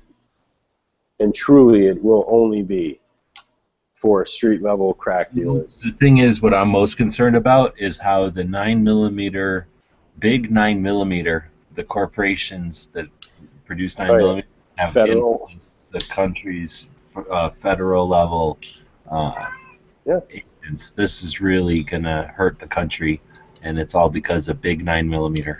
Those corporations that pump out the 9mm, garbage 9mm. Half the time the brass is made out of like, less cubic brass than necessary because they're trying to save money. I've never heard anybody say like, oh well, I'm worried about like when hollow points dry up, so my shit hits the fan ammo is like 40. Usually people will be like 45. You know, it's just like that much closer to a half-inch diameter. But like, I hear that argument all the time. Like, oh, my shit hits the fan ammo is like 45.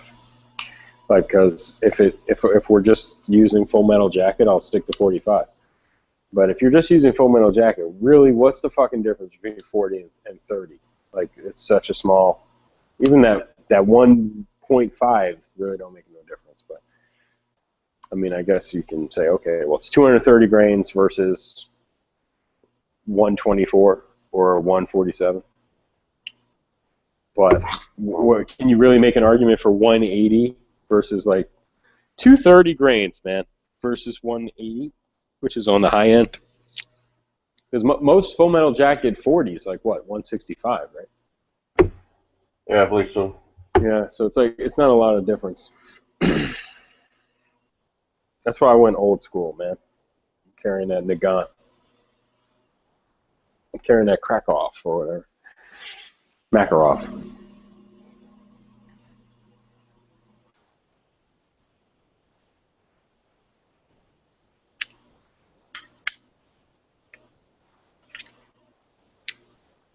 I don't carry anymore. So it's not even worth it, dude. I just like scream at fuckers.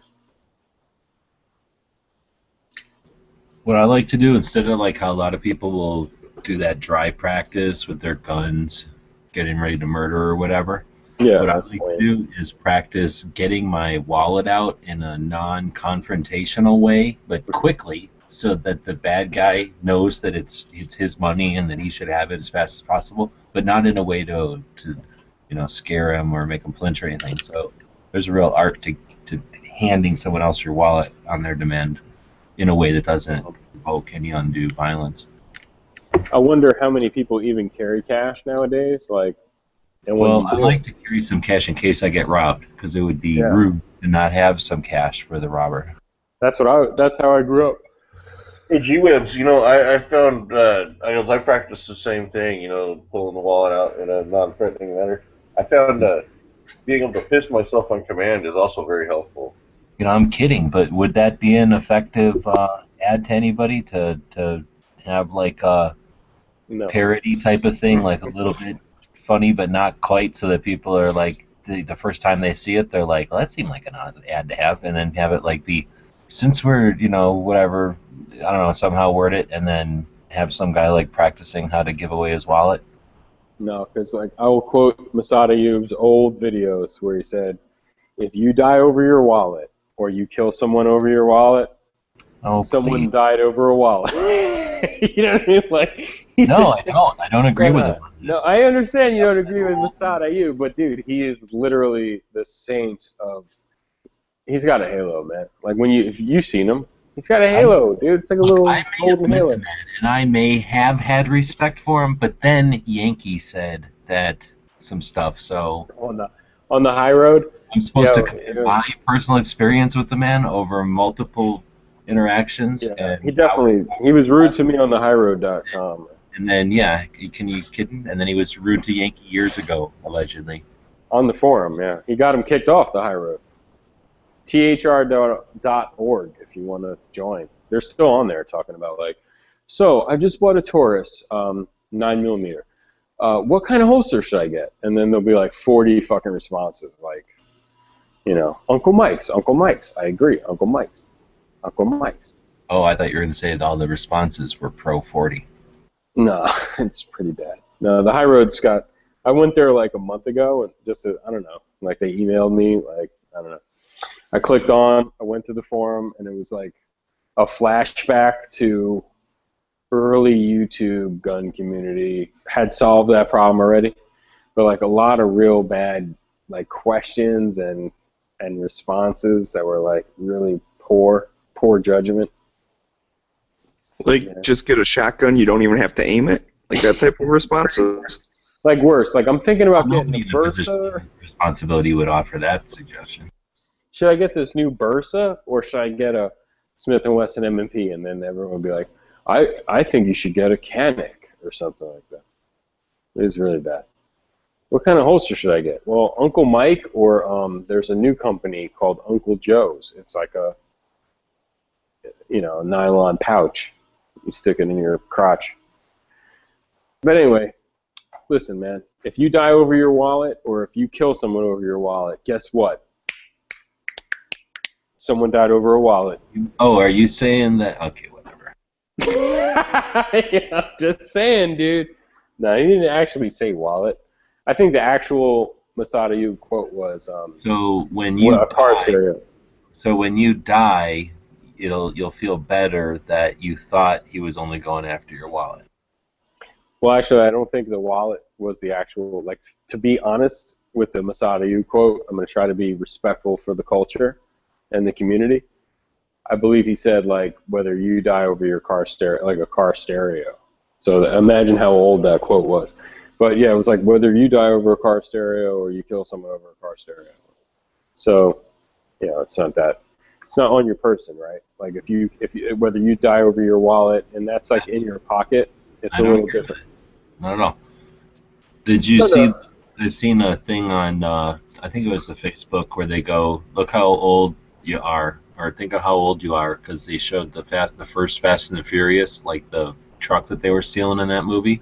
It was like full of VCRs. No, they were DVD players, man. DVD. Oh, they were? I thought they were. No they way. were DVD players. I thought they were 8-track tape players. Yeah, I thought they were like laser discs. Oh, okay. I thought it was funny because they were DVD or VHS. I don't remember when. I thought they were mini. It's not that old. It was like late 90s, I would say. Listen, I just got some pussy back when that movie came out, so it had to be a long time ago. But no, actually, my girlfriend did buy me a mini disc player at the time. Any of you were lucky enough to own a mini disc player? They were awesome. I was not. No, I was 1%.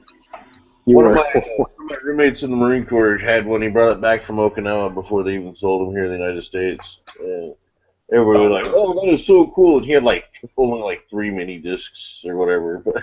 Yeah, I think that's all I had too. I had it was like a $400 mini disc player, and I had like 4 mini discs. And you could copy CDs in CD quality, like no loss of quality, to this disc.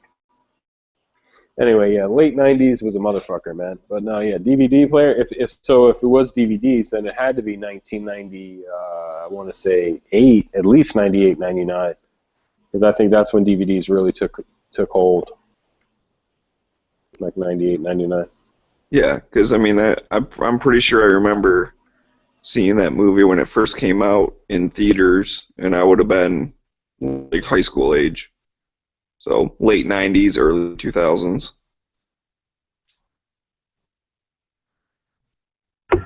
Thanks for making me feel old. Yeah, don't worry. I feel old too. Yeah, I feel old when I talk to Ballistics, so it's all perspective. Yeah, I feel lucky when I talk to Ballistic. I mean, he makes me feel so old. I'm lucky. That are as old as me. Fuck that. There's certain people that are like, man, I feel so old, and then there's certain people that I'm like, oh, thank God I'm so fucking old. You know, like this is crazy. This guy was melting lead in his yard. You know, we made it past that phase.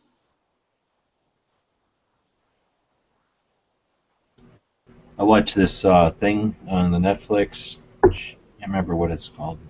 I think it's called Slingshot. It's about the guy that made the Segway. You ever seen this show?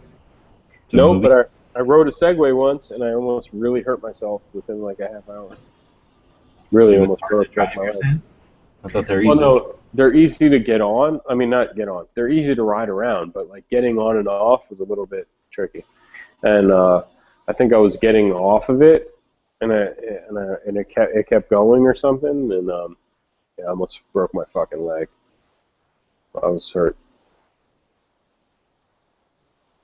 It's definitely an interesting thing. I'd like to check it out. Have you seen like the latest? Watching. It's not about the Segway. It's just that's how you introduce the guy because that's his thing that everybody knows about or whatever. But he started out with, I think he just started out being clever, and he came up with one thing for some specific application in medicine because his brother was a doctor or something, and then that caught on. It made him enough money, and then he looked at a dialysis machine, I think. So for like kidney dialysis, then they made a bunch of money reinventing that and making it smaller and more easy for people. Then the Segway came up when he made some sort of like, I don't know if I'm sure you've seen the like really Segway looking kind of wheelchair device thing that guys can walk around on or be on when they have lost limbs and stuff, so that it brings them up to regular height when they need to and stuff like that. Mm-hmm. So anyway, he did a bunch of medical stuff and then did the Segway, and then part of that dialysis machine was, or the concept of bringing the dialysis machine to your home was one of the things preventing that was you had to have clean water, like 100% clean water for it. So they were like, well, that's a bit, a pain in the ass to get or acquire. So how do we make it? And they figured out a way to just make it. So then they were like, oh, we just figured out a way to make basically distilled water on demand. So then the guy's like, how do I make that for like Africa and Asia and South America and all these places that need water? And that's what the movie's about, him like using whatever amount of clout he had and like resources he had and then getting that distributed throughout the world. He ended up doing it with Coca-Cola. It's kind of a neat movie, and I think it's inspirational a bit. But anyway, he was talking about that stuff. Have you guys seen these new ads for the guy who did like 5-hour energy on TV? He's like, oh, my name is Adma Patel. I make the 5-hour energy. He's like a real doctor or something? No, he's like a guy. He's just like a fucking entrepreneur. But like, this guy's for real. Like, and what I can't understand is it's not quite an ad for 5-hour energy. It's more of an ad for like him and what he's doing with his money, which is like he's made billions of dollars, or maybe $1 billion. I forgot what he made, but like he's like making machines that turn salt water, like ocean water, into fresh water. He's going overseas. He's spending a ton of money.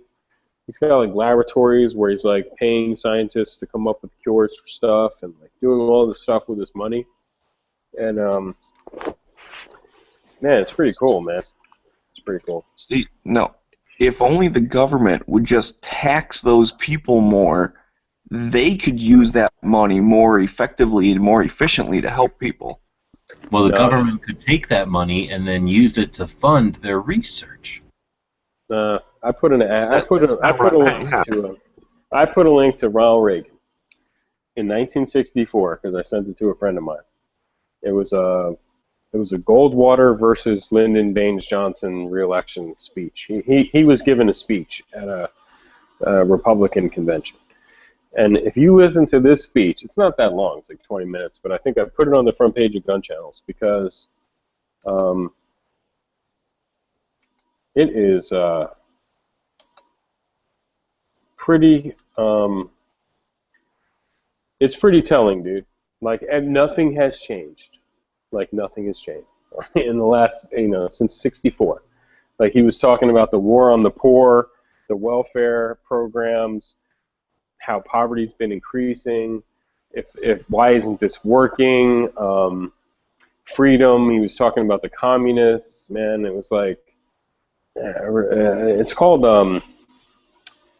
I think the speech is called Time for Change, or Time for Choosing, but holy shit, dude. Like, he started talking about, like, isolationism, and just cowardice, and, like, our enemies, and, Jesus, it was awesome. It really was. It just reminded me, like, nothing much has changed since the 60s. Talk about any of the stuff we talk about nowadays, not much has changed. You know?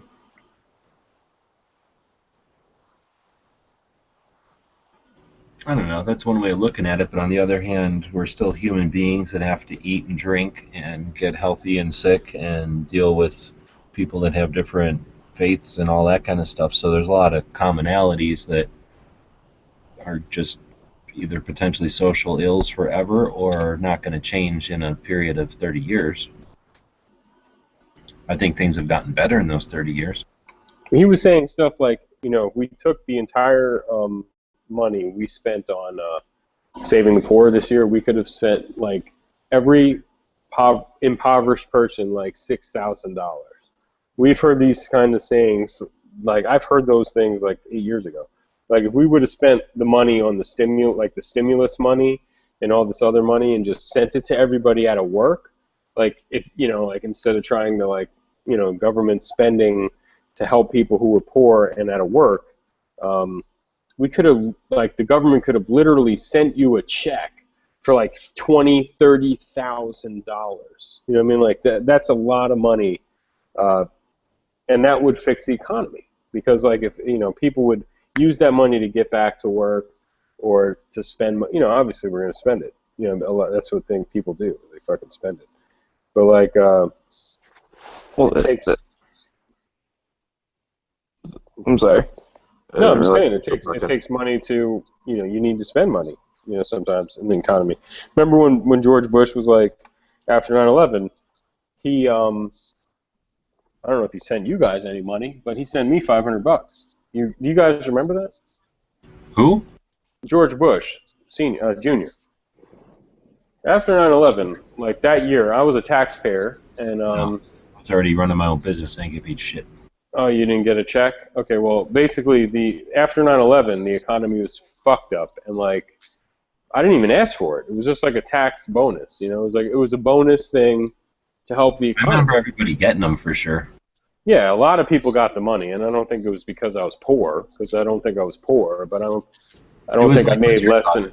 It was one of those concepts that, look, we're going to we're going to waste this much money trying to get something accomplished, so instead let's just divide it by however many people and then send them a check. It was like a stimulus. That was a stimulus. Like, right. Let's give people back some of their tax money. It was, and another way of thinking about it was, oh, look at you, you're peasant, you're taking the government's money. No, actually, it was my money that I paid in taxes. You know what I mean? It was just like, they're giving back my money, like, in a way. You know what I mean? That's kind of the way it was. So, anyway, I used it to buy something, I'm sure. You know what I mean? Like, to go out and spend it. And I remember him saying something like, after 9/11, you know, one of the best things you could do right now is go out and buy buy something, you know what I mean? And it sounded crazy, but like in a way he's right, you know what I mean? Like, don't be scared, man. Like, we're gonna get over this. You know, if you're, you know, don't be scared. You know, go out and buy a new TV if you wanted one or something. You know, it helps the economy. Well, kind of to get back, kind of what you were talking about, just with the whole, instead of the government spending a bunch of money to try and fix something, like just give it to the people directly.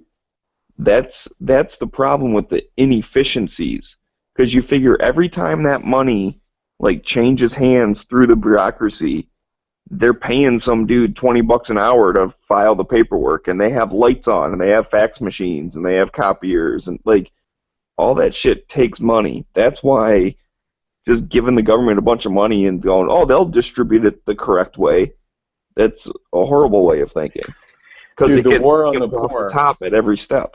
Yeah, well, any war we've ever had with like the you know, the war on the poor, the war on drugs, the war on whatever the fuck it is, it's never winning. Like when did we win the war on poverty? Never. Like if you think we did, I'll take you on a tour of my city and I'll show you some places. You know what I mean? Like the war got lost a long time ago. You know what I mean? So. The war on the poor, the war on drugs, we lost that war. You know, those things cost money too. The wars on the poor, like, you know, war on the poverty, the war on drugs, those things are a waste, man. Like, and it's not efficient. Even if you're, you know, at some point you got to stand up and go, you know what, this strategy we have on this war, we lost that shit. Like, we need to rethink it. Like, poverty's on the rise. You know, like watching this debate tonight, they talked about all kinds of things going on with our economy. Slow growth, people aren't even looking for jobs anymore, people coming out of college, man, it's like the worst ever for jobs, you know? And, man, it's just besides that, though, I mean, like, you know, the cost of everything is going up.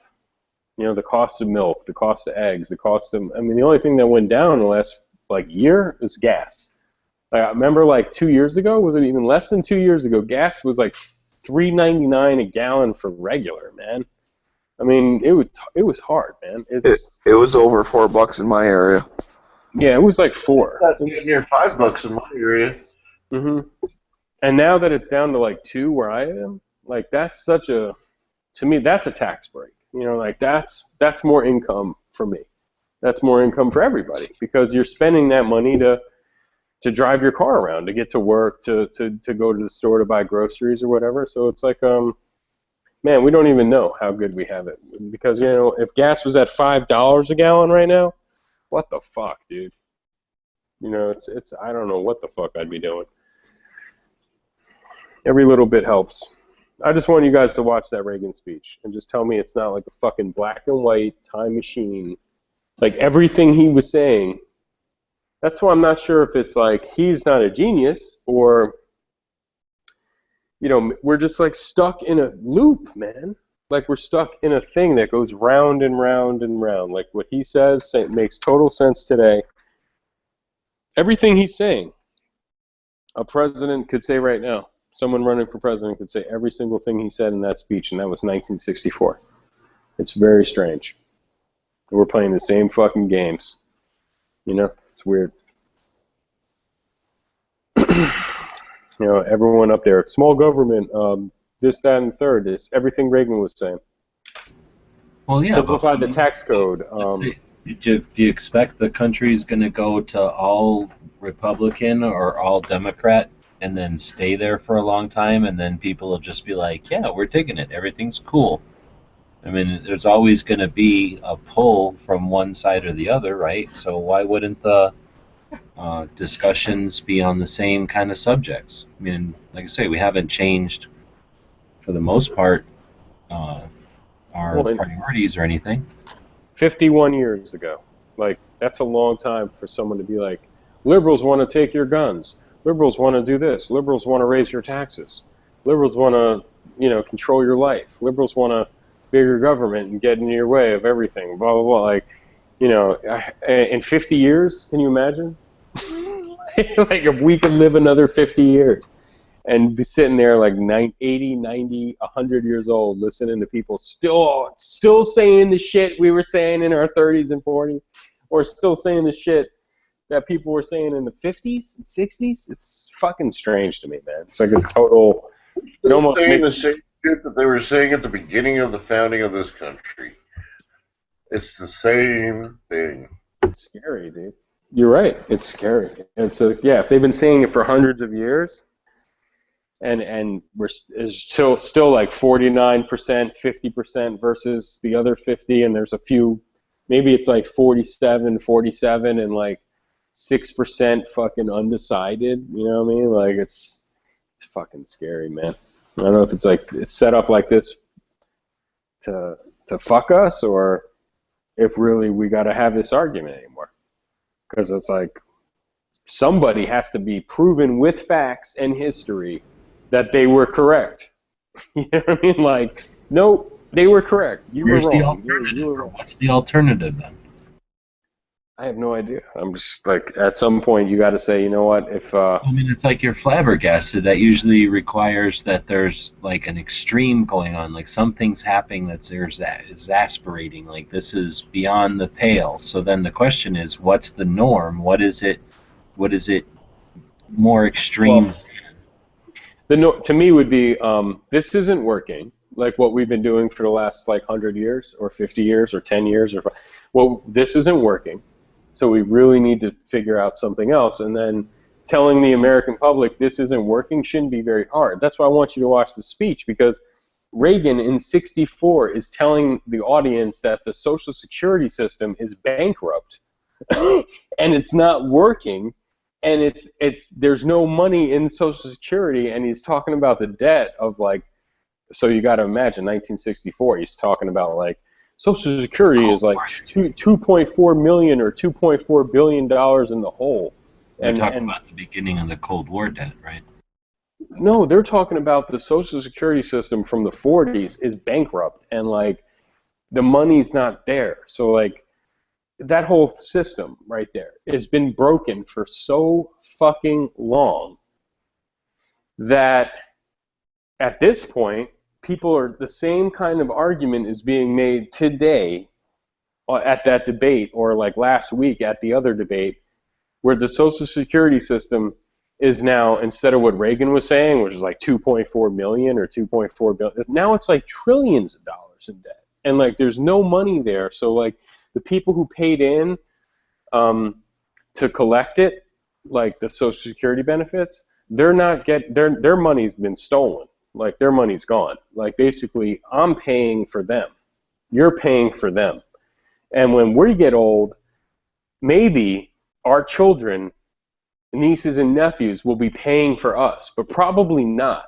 That's, you know what I mean? Like, so if there's, I mean, it's just fucking crazy, man. I mean, it's literally the definition of insane. Like, you cannot keep doing things and getting the same outcome and thinking it's going to be different next time. And if Nobody, it's just weird, man. Starting from a different frame of mind than I am, then, or a different starting point than I am. So you started off with it's broken because we're not making headway. Like it's broken because we're not, moving along. I guess learning from our mistakes. Well, no one said, hey, you know what? Social Security system is completely fucked up. Like we need to completely rethink it and rework it. Let's do it. Let's do it. Like, let's figure out a way to fix it. And it just seems like for the last, 60 years, they've just been arguing back and forth during election time, and then getting elected, no matter what side. Yeah, can you hear me? You're breaking up a little bit, but I think what you're saying is that I think your premise was the system's busted because we're still in a situation that has been similar situation for decades. But I'm going to suggest that that's not necessarily broken, but perhaps the way it's supposed to be. That's why I don't get frustrated by the stagnation or the quagmire that it is, because the alternative to me, the way I see the alternative, would not be perfection in some like Disneyland, everything worked out well, but instead I see the alternative as Hitler on one side and communists on the other. Either it's super fascist or it's super communist, but either way the state ends up with total control. If the state is so efficient that they can do everything right, then I'm afraid of that. So I'm okay with the state kind of being shitty at all the stuff that we've been tasking it to do, mainly because I don't want the state doing any of it. So if it is going to take on all this responsibility and a bunch of dummies think that it's good to let it do it, I'd rather it not do it well, so that eventually we're paying for it now. Be taken apart. But I'd fear if the government started working well, because then there's nothing you can do to stop it. You're paying for the government not working well. So like out of my check every 2 weeks or whatever, every month I pay. I'm not super happy, but I'd rather it work the way it's more expensive. Well, shittily. We're paying. I don't know when you plan on retiring, or if you have a savings. Like say, like if you have a retirement plan. Start working to retire, and I don't really want to start working. So. No, yeah. Well, that's the thing is that like I'm not sure. I'm not rich. None of my family's rich. I'm gonna work till I'm fucking dead. That's pretty much pretty soon probably. So, you know, I'm paying in the Social Security, and they want to push the fucking age back to like, oh well, you'll get to retire. They're gonna rape your fucking check until you're 80, and then they're gonna tell you, okay, fine, cool, now you're dead. So now you can collect your Social Security when like generations before were like kept collecting their check at like 65. You know, was it 62, 65? Yeah. No, but it's not. That's not okay with me. I don't want you to rape my check so I can retire when I'm 90, when I know I'm going to be dead at 90, or I'm going. You know what I mean? Like I'll just keep. It's fuck. Give me my money now, man. Like why is this happening? Like you can't be okay with government efficiency to that level because it's a rape. It becomes rape. It's not okay with raping your check, dude. I don't get all upset about it, is what I'm saying. Okay, well, I do. I mean, like, it's a necessary evil at this point because I was born into it. I didn't vote for it. I didn't ask for it, and we're dealing with the mess that we got. It's like it rains one day, you didn't ask for it, now you deal with the mud. We're dealing with the shitty part of it, but I don't see the need to get all too upset because I don't see an alternative parallel way of it having unfolded. You know, if you could go back to some point where there was a pivot and decide this is the way it could have unfolded in a better way, I just don't see an alternative to it, except for alternatives where it goes, where Social Security is like, there's so much government whatever that Social Security is this big happy thing and everybody's proudly working for the state as their like Well, like let's say, for instance, my mother, right? She started working when she was 15. Like she's 66 now. She's getting Social Security. It's helping her live. They raped her check for damn near 45 years, almost 50 years. They raped her check so she could get a lousy, say, $1,000 a month. You understand? Like if she would have been. At this point, good for her. Like she's gonna get her money's worth out of it, but someone like you and me, we're not, because they're gonna keep pushing the fucking age back until it's like, well, you're not eligible for Social Security. I think it was in the other Democratic or in the other Republican one. Somebody said something like, well, and of course it's a miracle that we're all living longer. That's a miracle. And of course, since we're living longer, we're going to want to work longer, so we might as well push the Social Security back since we're going to be working anyway. We don't want to be bored. And I'm like, yeah, that's a nice way of saying fuck you, your Social Security. Well, there hasn't been money in the fucking system since the 70s. So basically, whoever they're taking it out of the check of, which is like people of like us, our money is going to pay the older people because their money was stolen. And I remember like the last... Dude, you're not even listening to the Republican side. You should listen to him more because Paul's the only one describing that. I hear what you're saying. No, but he's the one defending it, saying, no, it's not right. Their money was stolen. They're taxing us, but they're spending the money they tax us. They're not using our money to pay our grandparents. They're borrowing the money to pay our grandparents. Oh, I see what you mean. No, see, that's the thing, is that Rand Paul and like a few others were arguing. And I think one of them was like, no, you're wrong, because Rand Paul, you're wrong, because their money was stolen, and you can't just say tough shit. You just can't say tough shit. Your money was stolen, so fuck you. Like, you got to say, no, your money was stolen, and your money was stolen. So Who the hell either is saying we're tough gonna. shit? Who's Rand who's Paul was saying like tough telling shit? them, like, you know what, your money was gone. There is no money in Social Security. So That tough doesn't shit. mean he said tough shit. He said your money is gone. Wake up. No one else is going to tell you that money isn't there. He's just trying. That's what I'm trying to say. Watch Never the said speech that in old Reagan, people don't get their 1964. He's telling you tough shit. The money's gone in 1964. So in 60 years, right? Like the money's been gone, dude. So like, what the fuck, man? Like you can't tell grandma and grandpa like The go. money was there. I can remember in high school them telling us that the Social Security that we're paying in high school when we all had jobs was going straight to our grandparents because there was no money in Social Security anymore. Yeah, it's weird. And that's one of our economics projects was to see how our generation could not support our parents, let alone our parents support our grandparents. It's a Ponzi scheme. That's the definition of a Ponzi scheme. It's like, or Bernie Madoff and all these other people were like. Well, that's why I was digging it when who came up with that retirement thing or the individual retirement thing. That was somebody's platform for a while. That was Reagan's platform in 1964. That's what I'm trying to say. Just watch that speech. Somebody who was running more recently than that had it, because I can remember. Oh, yeah, they all do. They say like, let you take personal responsibility with your money. So stop taking it out of my check and let me put it in a Roth IRA, or let me do something else with it, because you know what? It's not going to be there for me. But that's what it is. It's a Ponzi scam. They can never do that because grandpa and grandma will not get their check. And you're right, they are borrowing the money. No, they can't, because the way they get grandma and grandpa get their check is we continue to either borrow money or make better fiscal policy so that money that we have goes to them. But you're right, we aren't going to be able to pay off our grandparents, but it wasn't designed to. They took the money taking it out. When they take it out of your check, it specifically says Social Security. Like it is specifically going to grandma and grandpa. An account for ourselves. Oh, no. You know that. I mean, I know, but I'm saying, okay. I don't think just because you acknowledge that Social Security's like coffer is empty, that's not the same thing as saying fuck you old people. That's an entirely separate conversation, and I don't know anybody who's in favor of saying fuck you old people. That's just what Democrats say about Republicans.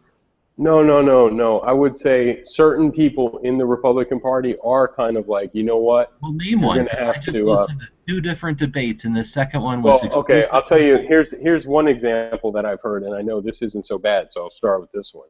It's, do you think someone who's a millionaire should get their Social Security? Like someone who's 66 years old but's a millionaire. So that's the first step in like the. Number one, I don't care because that can't be that many people. And number 2, sure. No, it's a bunch. So, why should they collect it if they don't need it? It's the part, and I've heard the Republicans say that, even on the last debate. Some of them had that in the plan. Why is their money less important? If everybody paid into it, why shouldn't they get it? Exactly. That's why they started arguing, because Rand Paul was like, you know what, their money's been gone. So someone else was like, no, that's not right. They're entitled to that money because their check was raped for that money back when they were fucking working. Rand Paul has never said fuck you old people. All he does is acknowledge that he requires people to not suggest that the money is coming from somewhere. The money is coming from borrowed. It only comes from debt. That's all Ron Paul has ever said, or Paul, whatever his face is. They're all in favor of raising the age, right? So, I mean, that's cool. So they have to, yeah. Yeah, they're all in favor of that. So, like, so if you're calling his website, old people to fuck you, then how can you get voted in? Because old people vote. You know what I mean? But, like, it doesn't matter. I'm trying to find some quotes from Rand. People between the age of 60 and 65, or that are maybe 50 to 65, who really think that their whole, I don't know. I just can't think there's that many people. That swell is dying. So those people are got to be fewer and fewer every year, or every election cycle for sure. Yeah. Because they're the only ones that are going to care when the age moves. We're way too young for that shit. I don't care what age it is at this point. I'm not expecting anything anyway. I get that thing in the mail and it's a joke. I have like $800 waiting for me. It's like pathetic. Man. That's my total lump. That's my Social Security money. Like, I almost owe the government on it. Yeah, I'm watching Rand talk about it on his website. So he's like, I propose we preserve the system for seniors. There you go. But then So- we fixed we fixed the system for the younger people. That's pretty much what they all say. I mean, none of them are going to be like, fuck grandma and grandpa. I remember Right. Rubio was like, my mom is You're on right. it. Those people did pay into it. So Yeah. who would? I've never heard anybody suggest, except the Democrats always suggested that's what the Republicans are saying. Well, All no, they're- what Rand Paul just said on his website was, if we don't fix it, they're going to get a 25% cut. I just put the link in here. So who's saying that? Like, Hillary ain't never said that. They'll You know all what I mean? say that shit, even though it's obvious as shit that it's running off a cliff. No, Although 25% Reagan cut. probably said there was a cliff back in '65. Oh yeah, he was like, "There's no money in there. You know, it's a joke." I mean, it's fucked up, man. I mean, Rand Paul is saying, okay, in the certain date, like he'll even say, like in the next few years, or so grandma and grandpa are gonna get a 25% cut. If we, like the Democrats will never say that, because that's a lot of money, dude. If you're only getting $1,100 or $1,000, and now you're cut down to like $250, $750. You know what I mean? Like, nah, that's a lot of money, dude. And then that is fucked up for grandma and grandpa who paid in their entire fucking lives. I know my mom started working at like 13 or some crazy shit. You know what I mean? So I know I didn't. At 13, I was playing with At cowboys what and Indians. point, though, do you feel there's a line between somebody worked their whole life paying into Social Security? Did Social Security back then say, like, kick back, like, pay into this and don't worry about shit when you're 65, we got the rest covered? Or their whole lives where they had the option to do their own additional shit? They had no choice. You paid in, and that was it. And I think they told you, you'll pay in. I'm not suggesting and we'll anybody's invest the money for you, so that there might even be more money. I've never worked where I haven't had a choice either. I'm just saying, was there ever something prevented someone from getting their supplementary or additional stuff? Oh, no. Some people who made, like, some people had a 401k in their job. Like, do everything.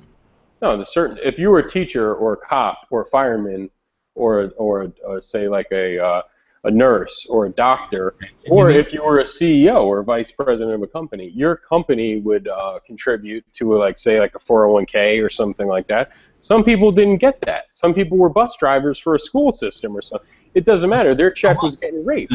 But I'm saying, where was it written that you can only get that if your employer or the government offers it to you? There's Well, always. if you're only making $50,000 a year and they're raping you for for all this money, like, you're broke. I mean, basically, at the end, you just, what could you do? If you're making $1 million a year, or fuck it, let's just say if you're making $250 a year. I know people that are making $200 a year that are putting $30 a year away in savings, $30, $40 a year away, just not touching it.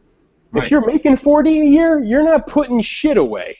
I mean, that's just not how it is, dude. And that's how a lot of nurses and school teachers and cops and firemen and taxi drivers and the working class were just making enough. Even in the 60s, they were just making enough to make it, man. Like, just making ends meet. And the government was taking that stuff out of their fucking check, and they were entitled to it, like, later on in life. That was the guarantee that the government gave them when they passed it. Questioning that shit, dude. What I'm asking, You're asking me, well, hey, don't they have other options for did the retirement? government sell it as you don't have to do nothing? When you're 65, you kick back, there'll be enough money that you don't have to worry about shit? Or did they say this is just a little extra? I don't remember. I never got told. I think pretty much it was like, it's a safety net. It's a retirement program.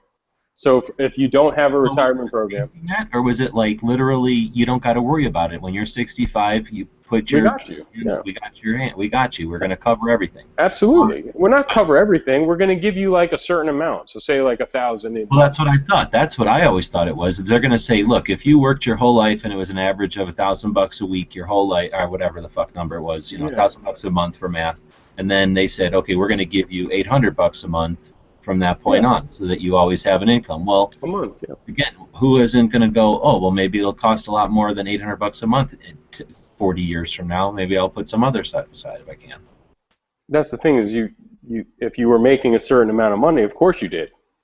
But if you were just making enough to like make ends meet, and the government was taking that portion out of your check, which was like whatever it was, 10%, whatever it is, I don't know if it's like 10%. It's probably like more like 5. But either way, if you're working your entire life and they took 5% from you for your entire life, and then okay, we'll hit you off back when you retire at 60. I don't know when the original age was, but I hear you where it's like that's not the only option. Of course it's not. Some people have retirement plans. Some people No, but I mean, I'm just saying it would be a different story if back then they were saying, look, we're going to take this cut, but you don't have to worry about it. You're going to be done. You can just kick back. Don't have to worry about savings. We've taken care of that. That would be a different story because now they're fucking you because they're not giving you back enough to really kick back.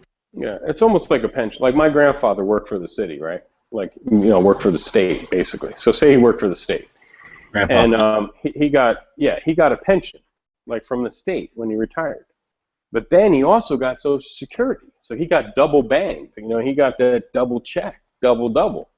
So a lot of people don't get that. You know what I mean? So that's the argument of if you don't need it, should you be able to get it? And I've heard them talk about it on the last debate, and they were all up there arguing with each other because some people felt like no, some people felt like yeah.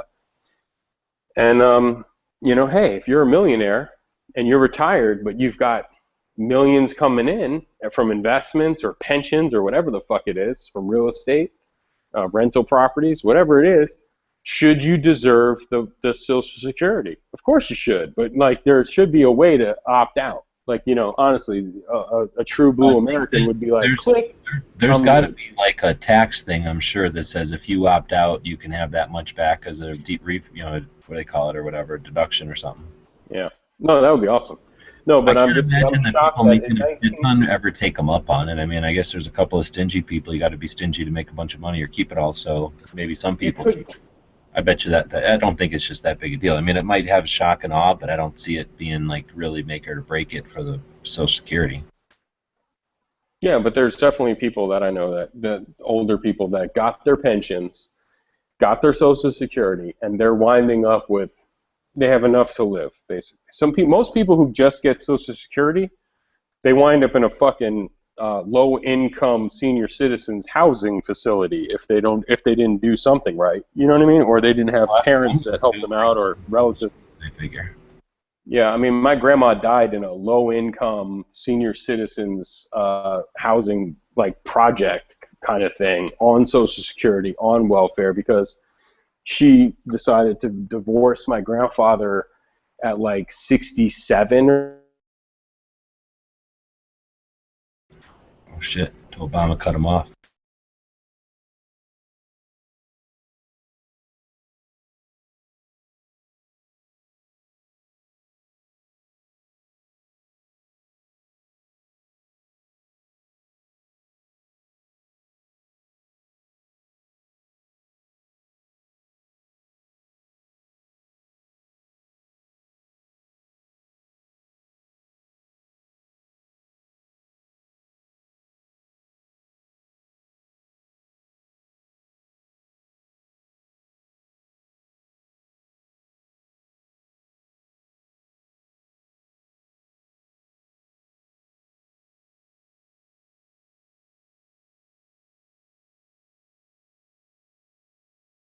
Oh, is anybody else still in here?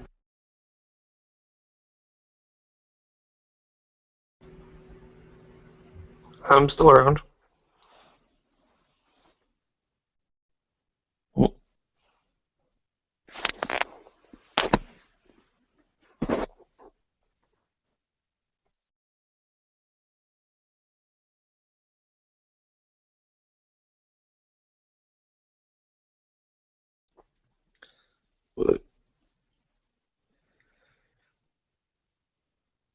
I figured Obama's filter got you. Oh my god, I talked so much shit about Island Survivor. Now I'm just fucking with this new computer. Can you hear me? Am I rambling? Yeah, you're back now. No, yeah, I was just saying, I don't think the government ever said kick back, relax, we got you. Because even with $1,000 a month, nowadays, that's not a lot. That's really not a lot, especially if you owned your home even outright. And depending on what state and city you lived in and what county, like your property taxes are at a minimum, at a minimum $250 a month. You know what I mean? If you owned your home. And if you rented your home, we all know the average rent in America like is anywhere between like really it's like 8 or 1,000, you know. So, and let's say 600 to 800 a month rent, average. So if they're only giving you 1,000, you know, you're fucked. You know, that's why I brought my grandmother up, because then you really, if that's all you got, you're fucking dead. You know what I mean? So yeah, I don't think they ever made it. They never pitched it like, hey, this is all you need, because obviously it's not. You know, you need to have made some solid investments, bought some homes, you know, done something right in your life, had some retirement plan, done something other than just relying on Social Security. It was just there to help you out, pretty much, you know. You know, you brought up kind of an interesting idea, because I don't remember when it was back in the day a little bit, not too long ago, but all of the auto companies, you know, they had all these people that they were paying pensions for and everything, and they decided, you know what, if you take a buyout, we'll give you a shit ton of money now, and you can retire because, like, we're paying you too much or whatever, and then you don't get anything else. So, like, you get a whole bunch right now, and then you don't get to keep collecting. I wonder if Social Security could do something like that, kind of buy some of the people out that have put their money into the system, and then, you know, then they wouldn't have such a burden later in the line. Because fuck it, I'll take a buyout now, and then I'm on my own when I'm old. Yeah, that'd be cool.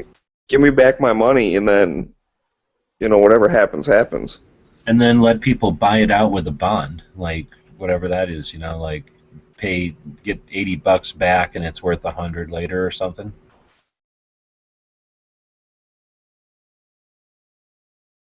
I don't know. Like yeah, that's tonight, a good point.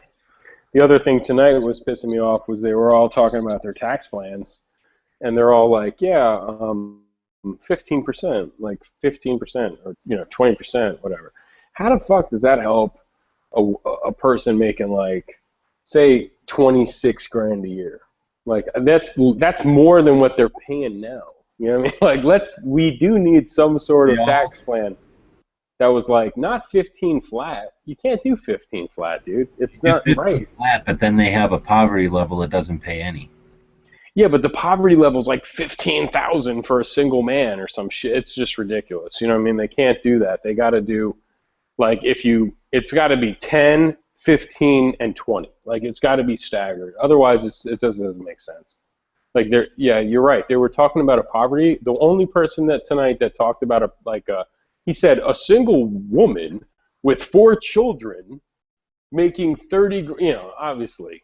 You know what I mean? Like, a single woman making 30 grand with 4 children, you know, she's going to be able to get some, you know, some tax breaks. She's going to pay her fair share.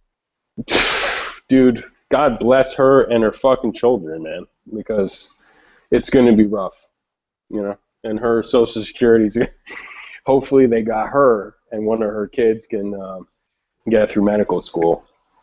Could the government just take one of her kids or something and make them work in the mailroom? That's right. We need to, like, the government scans them and says, you know what, this kid is going to be great in athletics. We train the kid, give him the steroids, put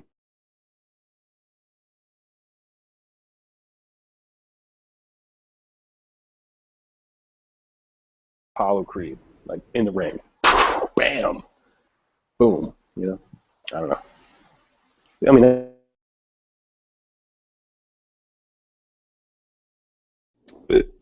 is that me breaking up, or is he breaking up for everyone else too? I think he broke up a bit there. His you know, idea of communist America was just so awesome that the computer gave out.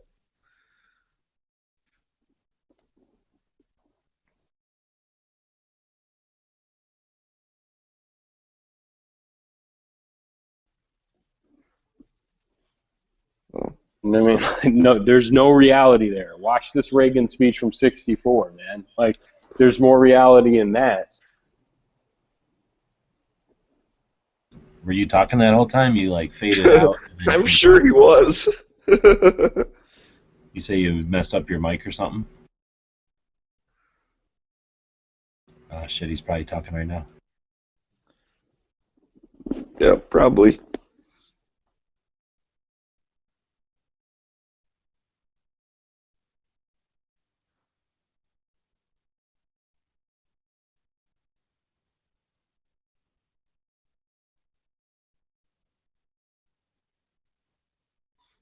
But, well, anyways, guys, I'm going to bed.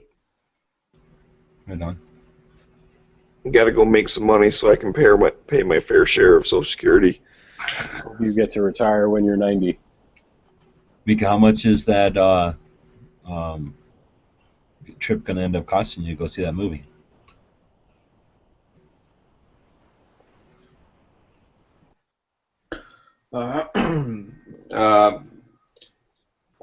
Maybe less than 200. But it's if I start partying at Friday, it's 5 days partying. So it's long holiday. So more than just the cost of the trip, but all the entertainment along the way. Yes, and those boats are kind of tax-free, so I can buy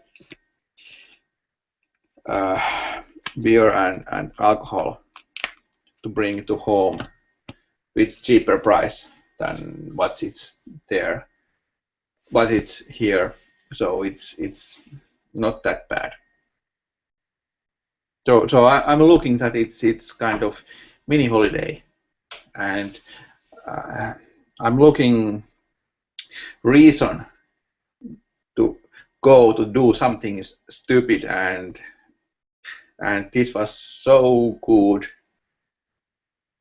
reason to go to party. Right on. Well, hopefully it's a good movie. Yes, and I will watch I will look if I see that it's not gun shop. It's the place where you drop your cards to the table, and that whole situation. I will look that very directly, very to look if there is something interesting to see. Cool. Do you think that they sell copies of the movie at a place like that? I don't think so. That would be good. But it's over 1 year old film.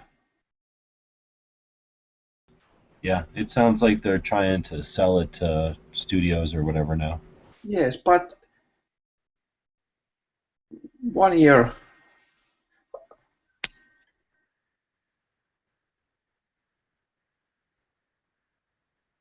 It has been around the world at the festivals, but they are not making money at the festivals. Why they if that's not so good film, why didn't they put that on the DVD? Yeah.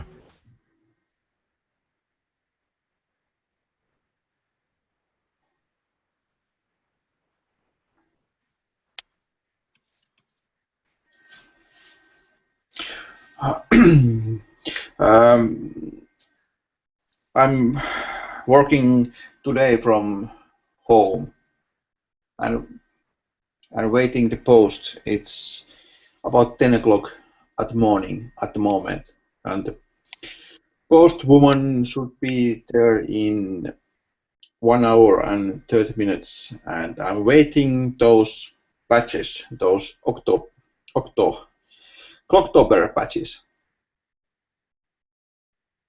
I haven't received those yet, but I hope that today is the day. You get told when they're in customs, I guess? Yes, yes. Some of your packets have came directly to my home, but this packet customs took it and sent a letter. We can do those custom fees at with online. So I got a letter from the customs that I got something from you, and they asked to do that custom work and customs work and Now, if you didn't know it was coming, then you would say I don't want it, and then they wouldn't bother. They would just send it back or throw it away or something. If I don't declare that packet, then I don't know what they are going to do with that.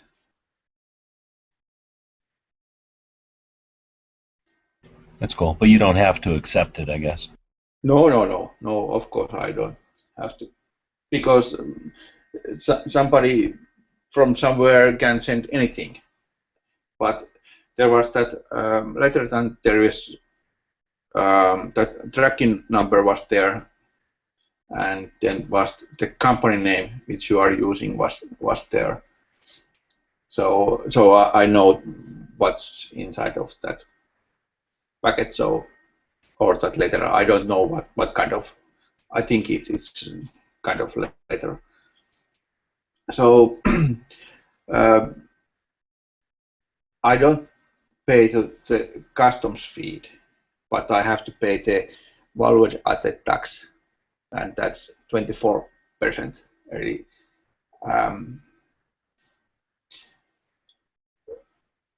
That Indiegogo fee was $50, so I'm paying 24% to that 50.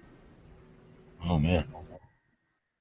So it'd be better if I would have said like it was a $5 value. No, because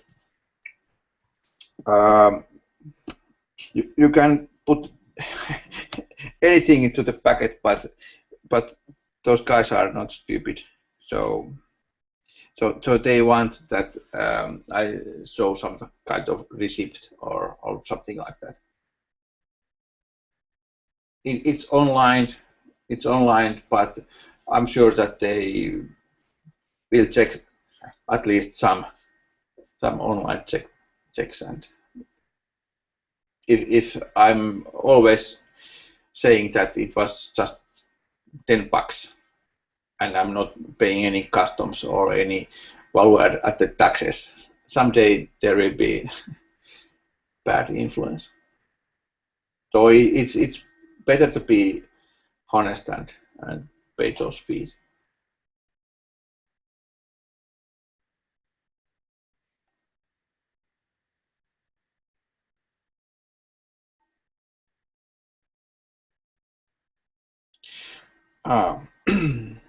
Notice that Yankee Marshall is here now. Hey, Yankee.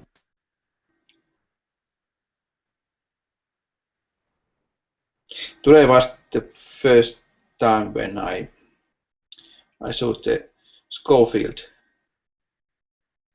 revolver. You shot one today? Yes, and the grip is so small. It was hard to keep that gun. The trigger guard is so low, so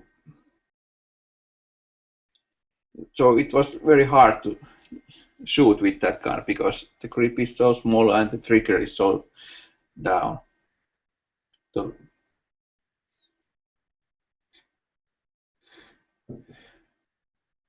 I'm gonna buy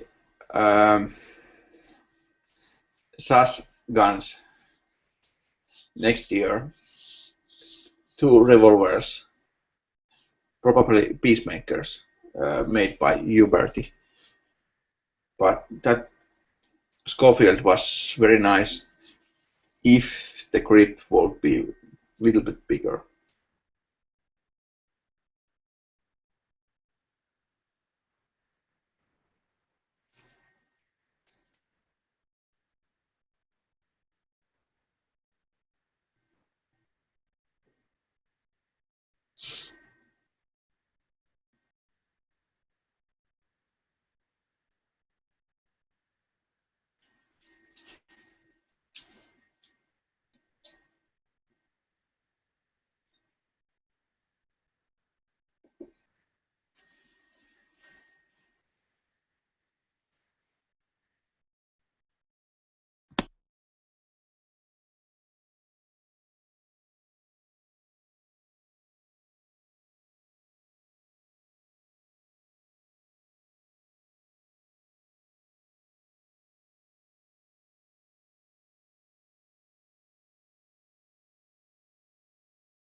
Is your mic not working now, DB?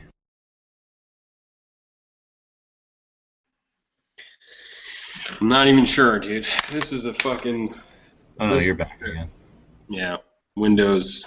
I like shouldn't have done it, but it looked like I had enough. I got this refurb computer and did the 8.1 to Windows 10 conversion, and it's fucking me up. But I only had the computer for a day. But for $4.99, man, this is. You got that new computer, you're saying? It ain't new, but it's refurbed, so. Yeah. It's a refurb, but yeah. It's got a powerful enough everything with enough RAM that it should be able to handle Windows 10 no problem, so. I'm just like fucking with Task Manager and like holy shit, trying to get some of this bloatware they call it, or yeah. There's tons of man. Like you don't need to deal with any of this shit with a Mac. You know what I mean? Like weirdo applications that came with the fucking computers. Man, it's horrible. I don't know. Anyway, pow, I'm back, but not for long. But yeah. So looking at my YouTube feed, like, oh boy, it's over. Why? What do you mean? Times are changing. Oh, because of that? Yeah. Well, yeah. Other things too.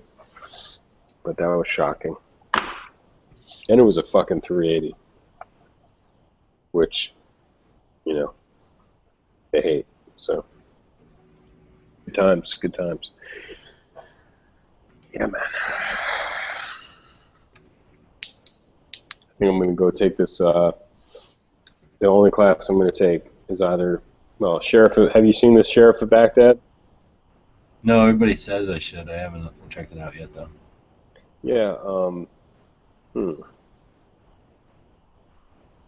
horrible website, but I think this is it right here. Let's see if it works. Oh no, won't even fucking hyperlink. Let's see here. He's using some sort of software that like people use to analyze golf swinger. You know, golf guys, fucking golf swings and shit, and all kinds of high-speed video and stuff. And anyway, he's supposed to like what's good about his class is it's only like 250 rounds, and it's like a couple $100, and it's 2 days, and it's all about like making you a better shooter. It's not like 1,000 rounds for 2 days or rolling around, you know, shooting from supine and all that stuff. It's more about just getting your fundamentals. That's all he cares about. And all kinds of people take the class, like mostly competitive guys, I guess, bullseye shooters and stuff. That's Evans you're talking about? I'm gonna put the link in here. Hold on, let me see. The only thing good about this fucking piece of shit is its touchscreen. Here we go. I just put it here. SOB Tactical, Sheriff of Baghdad. Oh, Sheriff of Baghdad. Yeah, I just put the link in there. So it's like a low round count, kind of just fundamentals of shooting, you know, stance, grip. He does a whole bunch of, you know, tips he's got to help you be a better shooter, you know, that's all. And it's not that much money, so I might do it. I think it's like $150 per day, so it's not crazy. Most people now are charging $500 or $600, you know, for the 2 days. Really? Oh, for 2 days. Yeah, for 2 days. So it's like half the price, plus he's traveling. You see how Pink's Masada Youth class was? Well, that was like, whoa. He said like 400 people or 300 people or something like hundreds of people, and then it was only like $40 though or something. So. Yeah, but it wasn't Mag 20 though. No, it was an abbreviated Mag 20 in just 1 day. Yeah, so it was more like a Mag 8. Yeah, like a Mag 8.5. But I would do it for $50, hang out with Moss for a day and just meet a bunch of people. That's like a good networking and just getting to know a bunch of people. That's 400 people and then driving distance of you that are good to go. That's pretty cool. Yeah, but that's also something he's not offering that many times a year at That's kind of all, a right? special thing, I think. Yeah. Yeah, because honestly, like looking at Mag, the only reason I took the Mag 20 was because I looked at his schedule and it was like offered 3 times a year, and like just happened to be that year he was near me, you know. So it was definitely like a rare thing.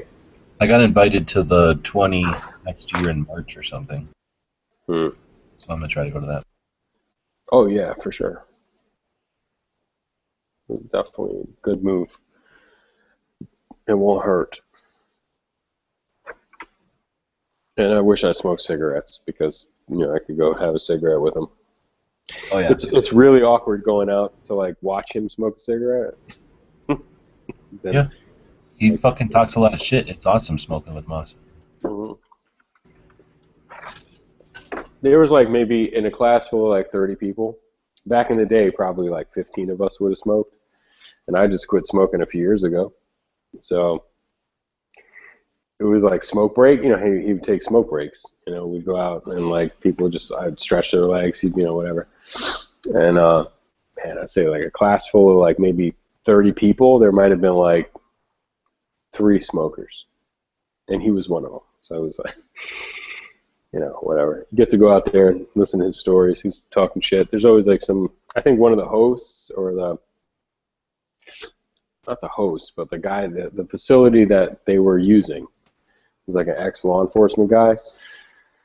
And he would go out there and just start asking crazy questions about like, was it Bill Jordan? Like super old school dudes, man. Like, it was wild. Yeah, I was just standing there. Awesome, man. Yeah, take a class with Moss. I'd like to get to shoot with him, man. But like, when I looked at that schedule, yeah, there's no shooting at all. Like, if you can do a Mag 40, God bless you. You know what I mean? Because it really is Monday through Friday, and you have to travel. He's definitely not coming to most people's town, and it's a real experience. And if you want to do the Mag 20, I think it's 10 hours in the classroom, then 10 hours on the range with him. For the most part, what I saw, you have to go to his basic headquarters in Florida. Wait, for 20? There's no range time with 20. No, they have one. Yeah. Oh, okay. Yeah, they have one. It's Mag 20 live fire. And I would have loved to taken that. But like I would have had to go down to Florida to take it. And it was only like one or two, it was like a couple times a year. So yeah. It would be kind of cool to take a class with Moss at his place. That'd be kind of cool. Yeah. Yeah, for sure. I definitely want to get up to Reed Hendricks with his facility, because his facility looks pretty good. Definitely awesome. And I think if I had to take take a class in a few years, like, okay, like, that's just my fault, because I'm not practicing stuff. So I would go to him. And then I like the Sheriff of Baghdad guy, because it's kind of just what I wanted, man. I just want to become a better shooter at this point, like practicing drawing from concealment and stuff. I should probably take another class, but I really do just want to be. My fundamentals aren't there, I'm sure of it, you know what I mean? Because when I shoot at 25 yards, it looks like a shotgun blast, you know what I mean? And I know if this class can get me to like my 25-yard group is like a fist, I'll be happy. If not, I'll be upset and I want my money back. I'm not going to tell the guy because he's like Delta Force. He'd probably break my jaw. You know what I mean? But that's what it is. So what do you know about Mike Pannone? I know he's like a top-notch trainer. I don't know. I think like this guy that you're talking about is the same kind of characteristics as an instructor as Pannone. Yeah, I've heard of Pannone, but I think I just know Mike because he's here in Tucson. I've seen a class of his, and So when I went out there, it was Gray. Fucking who are they called? Gray. Alias, yeah, Gray. What's the Gray Solutions or something like that? Gray. Gray something group, and then they asked me to go out there and take pictures of Mike's class or something one time. So I did, and so I wanted to know who I was talking about because I knew he was something. I forget what he was now. Shit. I think he was something, yeah. It was Army, but I don't think it was. Must have been a Ranger. I guess I should know. But oh, there it is. So that's Alias, yeah. Well, anyway, but I went out there and I wanted to know who he was or whatever, so I just looked a little bit, and yeah, his thing was all about like, how do you call it? Like, well, like you're saying, like precision in your presentation and in your like draw and in that kind of thing, and it was all about like your, what do they call that? Like your body articulation and your, like a coach would for like an athlete. Like if your knee is here, then this is the stride you want. If your elbow works this way, then this is the draw for you, kind of thing. It was like coaching, not like when to draw or how to draw or that kind of, or I guess it would be how to draw, but like not when to draw or like how to get around a barricade. You do that in a different kind of class. His was more like the mechanics of it, I guess the best way to say it, and like making your shit as efficient as possible or something. Where do they got like a profile of him? Do they not have it on here? Just all his classes. Yeah, this is guys like concealment. I don't know what that class was, but like 2-day concealment carry class. Look at all these tactics, like shooting from cover, shooting from your supply, shooting on your back, moving, shooting from moving, drawing from concealment, all this good stuff, man. Like that's good stuff. That's great stuff. Mike comes in and does that piece or whatever. This is like you pay $800, but then you get 1, 2, 3 instructors. Oh wow! You get Pac McNamara, Vickers, and Pannone. Wow, this guy SOB is just like, I think what I liked about his class was he said like you shoot 5 rounds, like in the morning, like when you're first up on the range, you shoot 5 rounds the way you usually shoot. He takes this like crazy video of you, 4K like ultra slow motion video, and then everyone does that on the line. And then he comes back and he shows you the video and he tries to make corrections. You watch the video with him. So it's like one-on-one about fundamentals. This guy definitely can do it. You know, he can shoot a pistol at 100, 200 yards. Like he shoots his Glock 43 at 100 yards at a man-size steel, like a silhouette, a torso. You know, he's dinging steel at 100 yards with this piece of shit gun. I can't even shoot that shit at 50 yards. No, so, 25. But no, I mean, it's just the marksmanship shit, man. It seems pretty good. He's got a cool podcast, you know. I've seen it on channels. Seems like a good guy. Oh, you mean people link to it? Yeah, he's a sheriff, man. He's a sheriff of Baghdad. He's a badass in Iraq or whatever. So Mike was Delta. Yeah, and so was Pat McNamara, and so was Vickers. Oh, okay, so that's why you're doing it together. And then he was head marksmanship instructor at the Federal Air Marshal's training course. Mm-hmm. And so was this guy, Baghdad. Oh, yeah? Yep. He was Delta too. So, I mean, that's great. Fine and dandy, but I know he's definitely got some really good... He's more like a coach than like a tactical instructor guy. He's just really like a shooting coach. He definitely can show and prove. So. He said like all kinds of people show up at his class. It's mostly, you know, it'll be like a IDPA guy some dude trying to make master class and like, you know, IPSC or some crazy shit, you know. It's not all about that's like Gibbons too, right? Self-defense.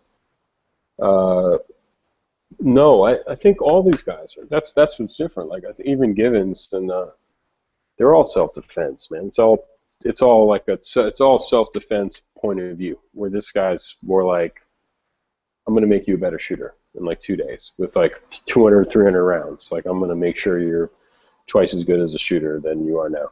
Like that's what you're paying him for. Is just to make you a better shooter, not to, you know, fix your mindset or to help you draw from concealment and all this other shit, you know, which is awesome. I'm just saying, it's like I watched a few like That's what I've reviews heard of it. about Gibbons or whatever. Is it Givens or Gibbons? I think it's Tom Givens from Range What I Master. keep hearing about that guy is that he comes from like IPSC or whatever. And that he's just like a coach, like a shooting coach. He gets you fast and accurate or something.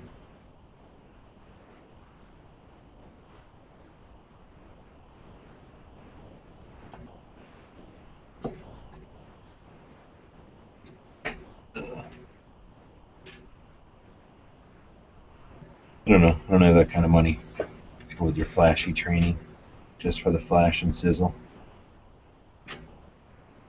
So you can wear your fatigues, your flak jackets.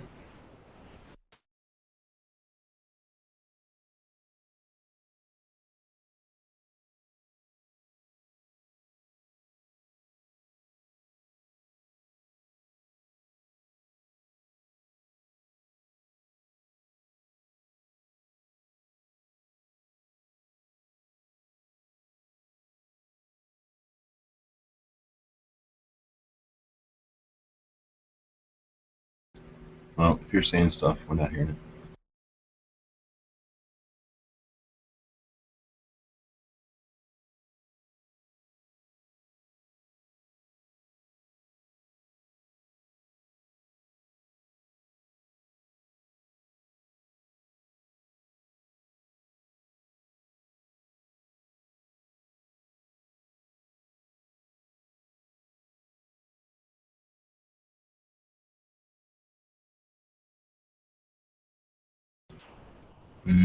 We're not hearing you if you're talking.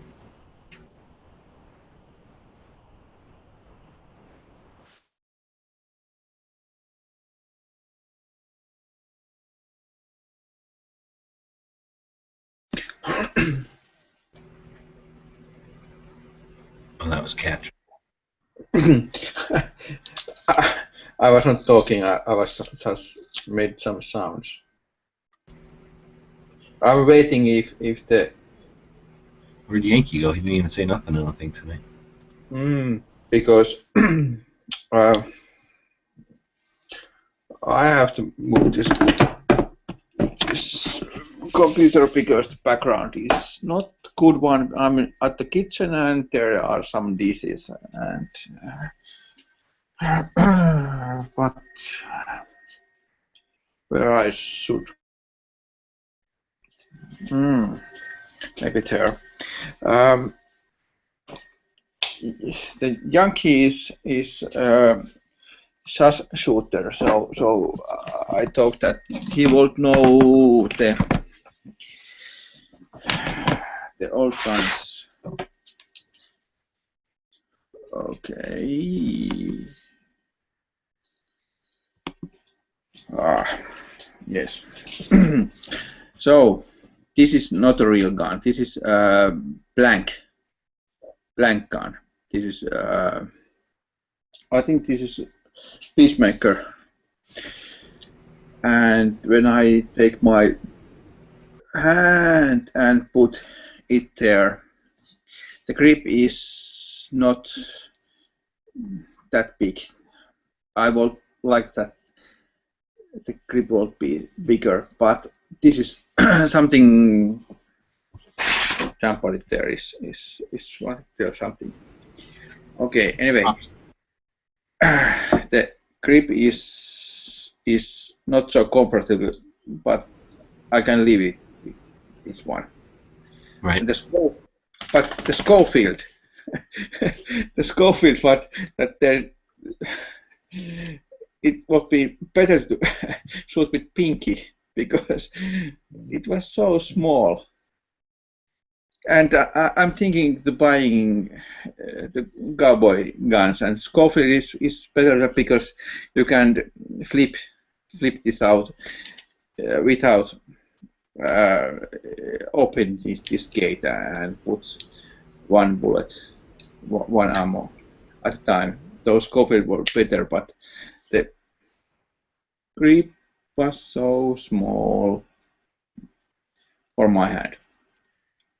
Well, they're small for everybody's hand. That's just But that's how they made them for whatever reason. Mm. You've shot them, right? They don't kick that bad, really.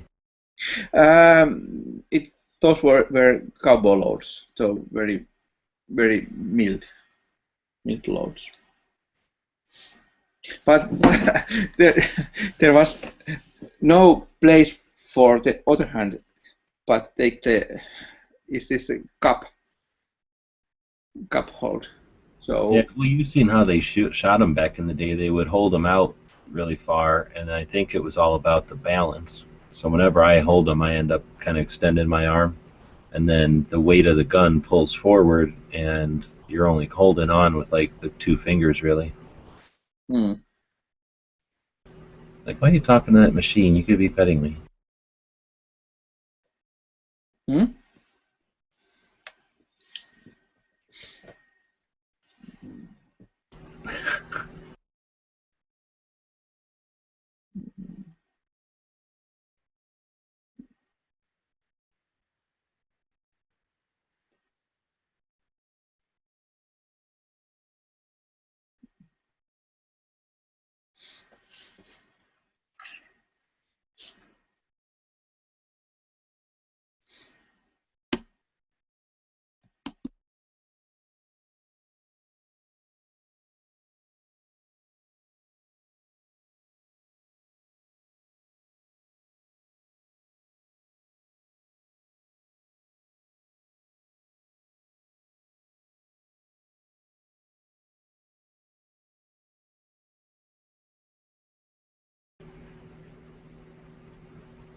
I don't know. Yankee must not be hearing, so he must not be in there.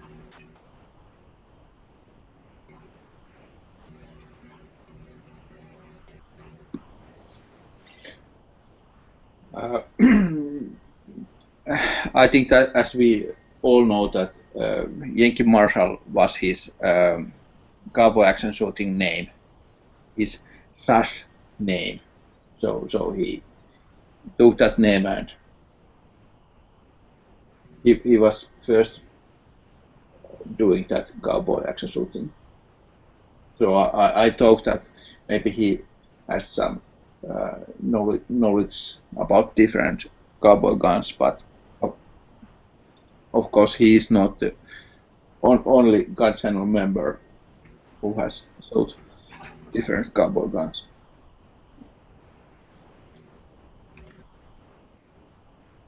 And I think, G-Webs, that your your hands are quite big, so that you have the same problem with those small arms.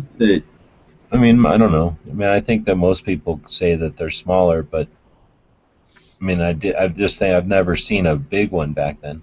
There were that Bisley that were kind of a different angle, but they still weren't like, I don't think they were significantly more. You know how like a modern Ruger or a Python or something is so big? You just never saw them that big back then. People were smaller then, maybe.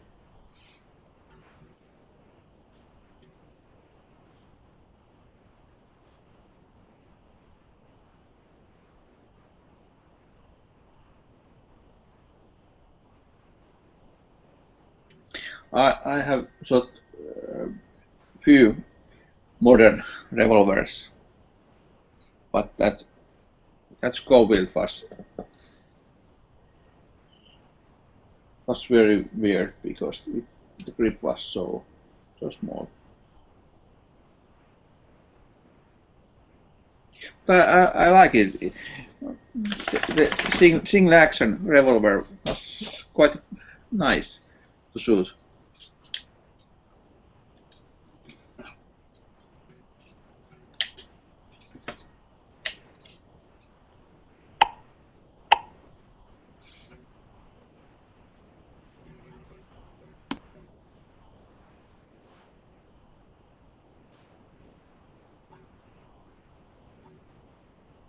Shit. Oh man.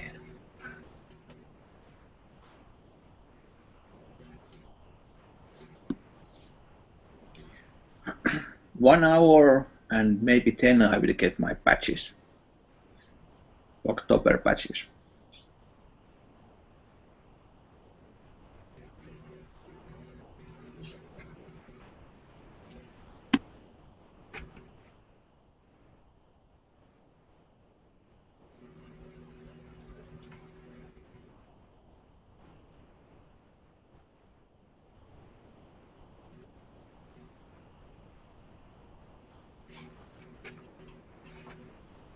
Distracted. I'm playing with a new toy here, sort of.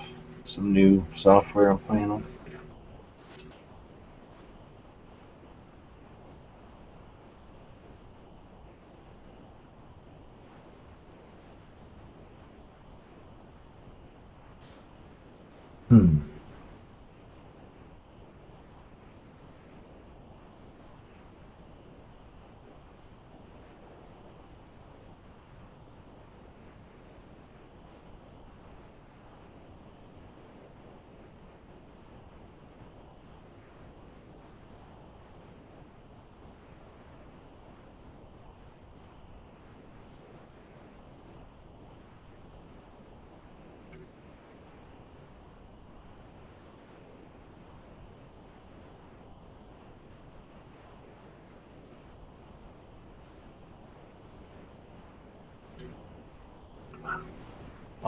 Wow.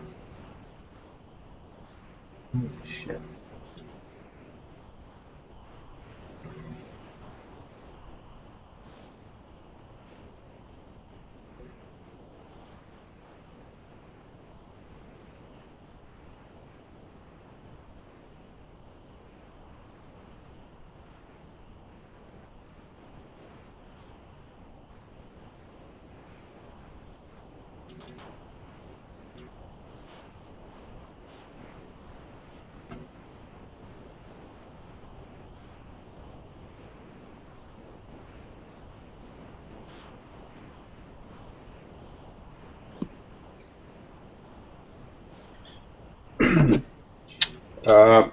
The sad thing about corporal policy is that at the previous company where I was working, there was a shooting club. It was historical thing, and it was been there decades, years and years and years. So the company was giving some money to the club, so the club could. The club has a weekly. There was some indoor shooting place. It was reserved for the company. But the company where I'm now working, the guns are no big no.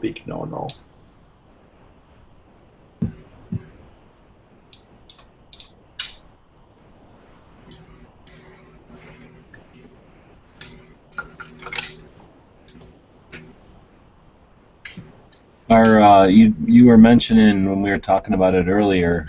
Are the people there paying attention to our political stuff already, or do you guys wait until it's more relevant? You mean the European Union thing? Yeah, I don't know what to call you. You mean, I don't know if you or your country or even your city pay attention to that kind of stuff, or is that something that, I mean, you guys don't. It's not like Europe gives everybody's got their own opinions on everything, right? Yes. It's not like unified or anything. No, it's not unified. The different countries has different things, but the European Union wants that all the countries are all the same, and it's so stupid because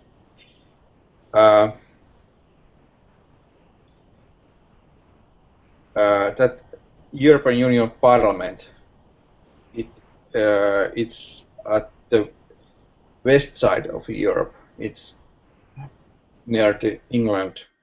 So our country is east side. We are next to the Russians, so we have the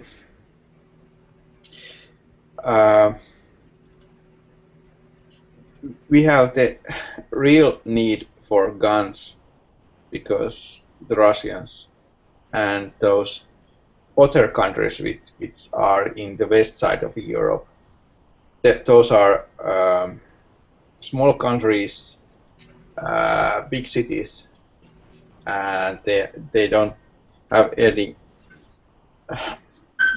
real reason to fail. There is no big countries near them. So why on earth they are telling that we can't have guns at here? Because if the war comes, we need, as like before,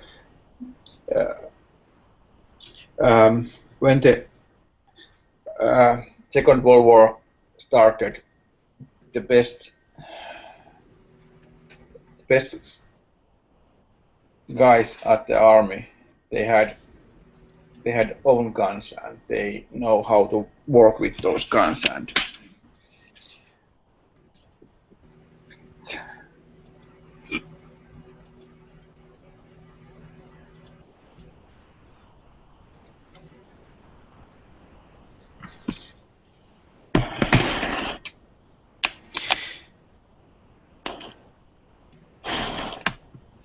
there is time to time there is new things going on, and at the moment there is ban for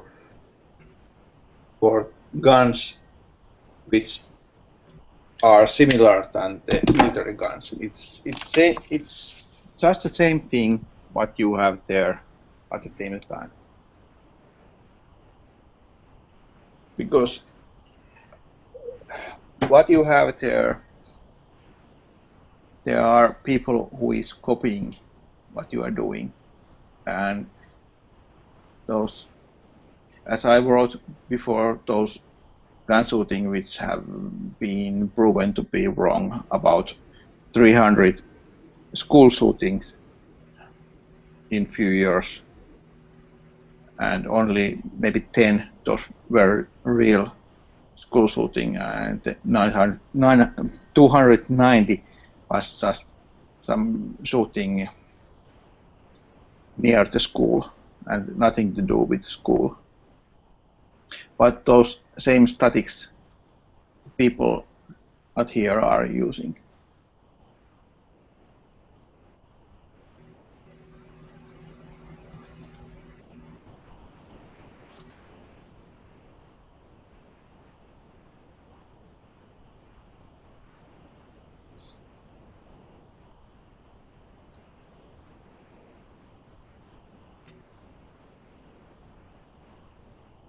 If something bad happens at the States,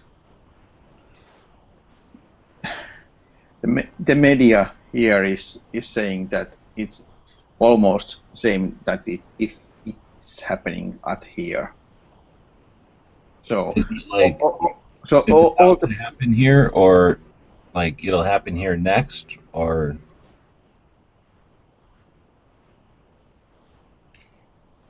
do they try to do the fear, I guess? Like here, they'll always try to say, this is what's coming. You've got to be scared of this. Is that how they approach it to you or bring it to you? The first thing at media at here is they are saying that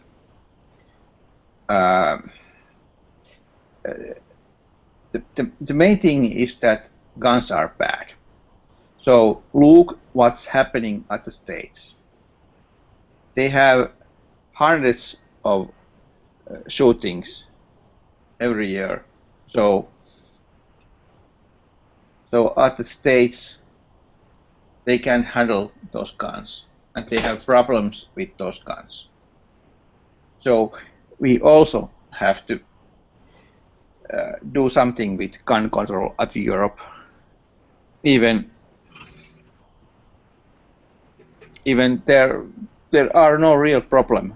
Like there are no real problem, but they are taking.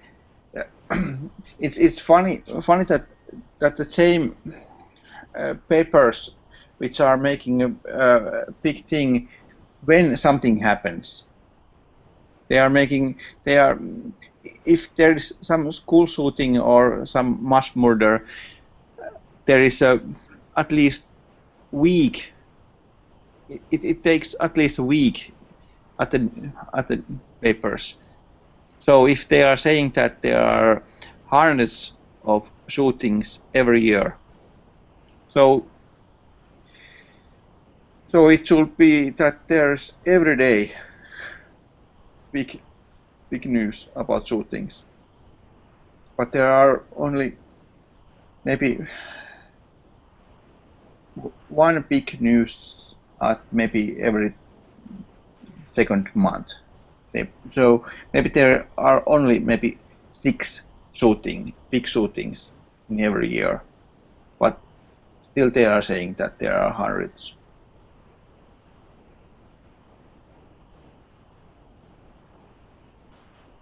Can't understand how the reporters are so stupid or they are just bending the truth.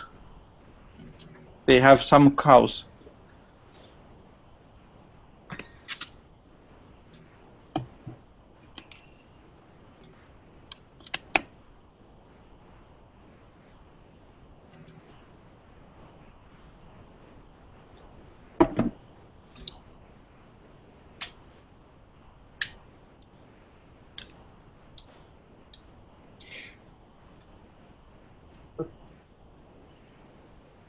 Every bad things what's happening over there. It's almost that it's happening here.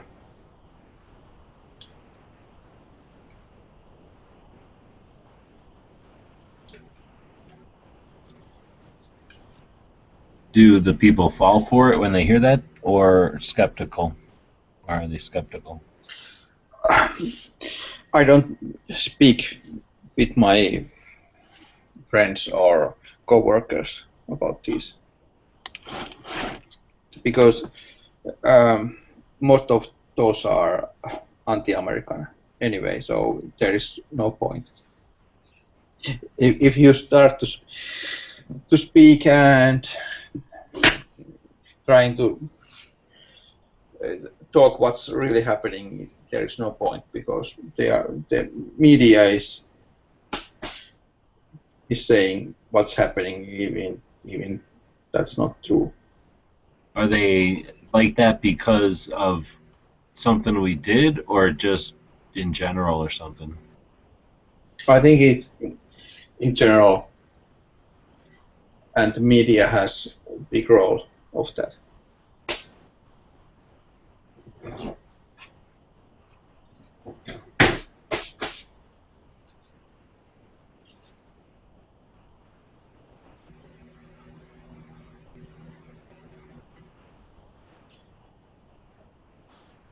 And every negative news coming from states is growing that anti-American and anti-gun feeling here.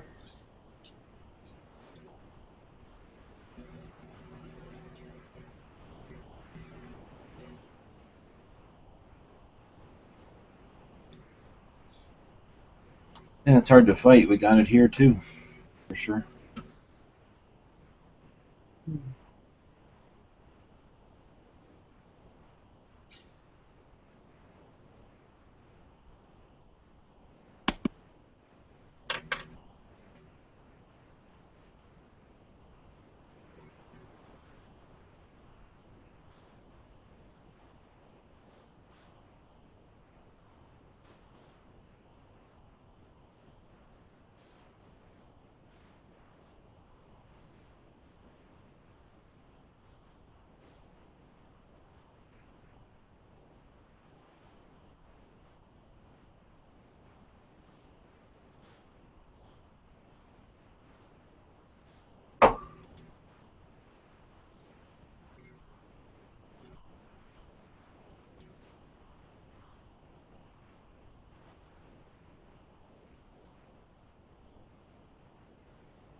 um,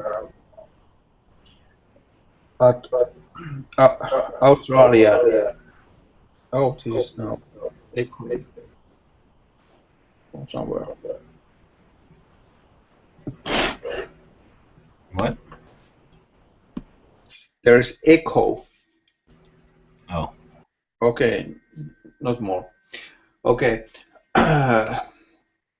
At England or Great Britannia, they took all the handguns from the people, and at Australia, they also took handguns and other guns also from the people.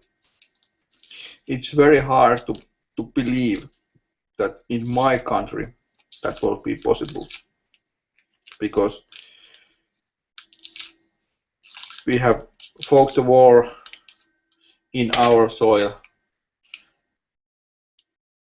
and there are a lot of people doing volunteer work at the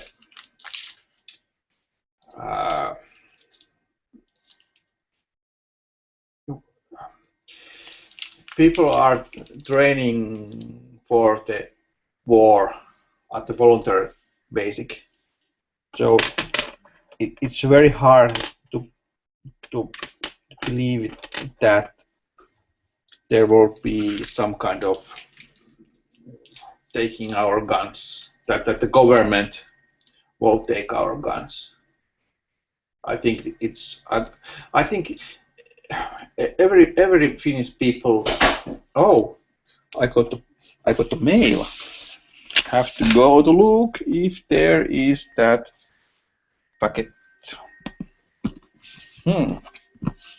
No, no, just oh, new Guns and Ammo game and Donald Duck and something else, but no, my patches. Shit. Did you? I thought you had to go get them. No, they are sending those to home. Oh. Nowadays, it's modern. It was only like, it was like $3. It wasn't that much to send them.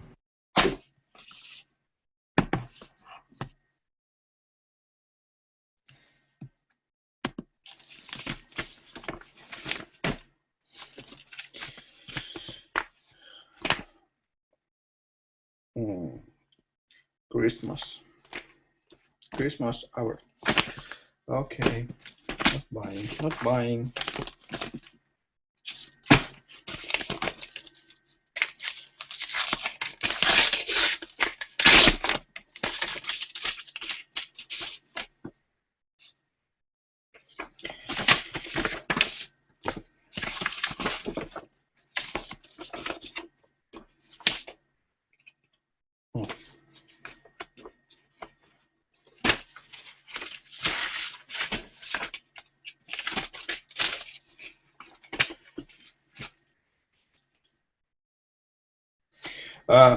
It's funny, like this Guns and Ammo. They are shipping those to somewhere in Europe. A lot of those, and then they are resending those from Europe. It's cheaper to send a bunch of these magazines to Europe, to some place, and from there to different countries.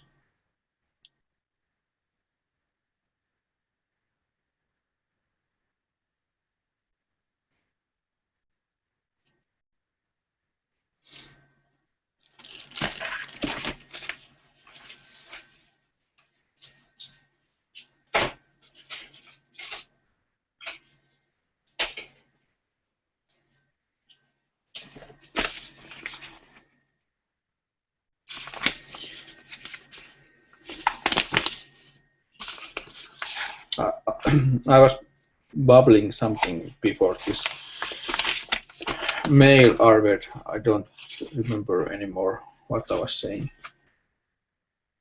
Probably nothing so important.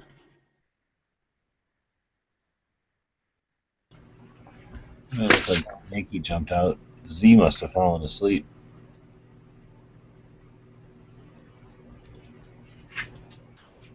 What the hell?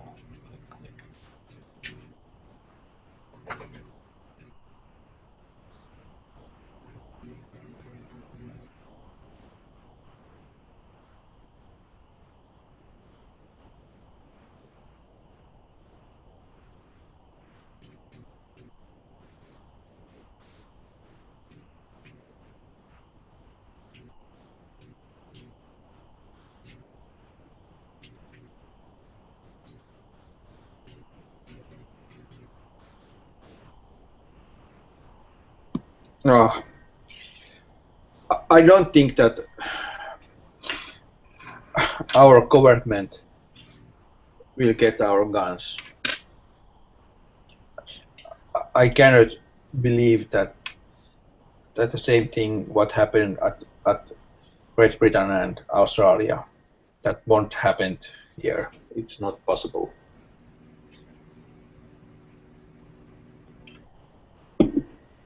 Oh, Even the European Union is trying to do that. I think the spirit is different, and understanding of meaning of the guns is different. Because at Australia there is nobody going to go.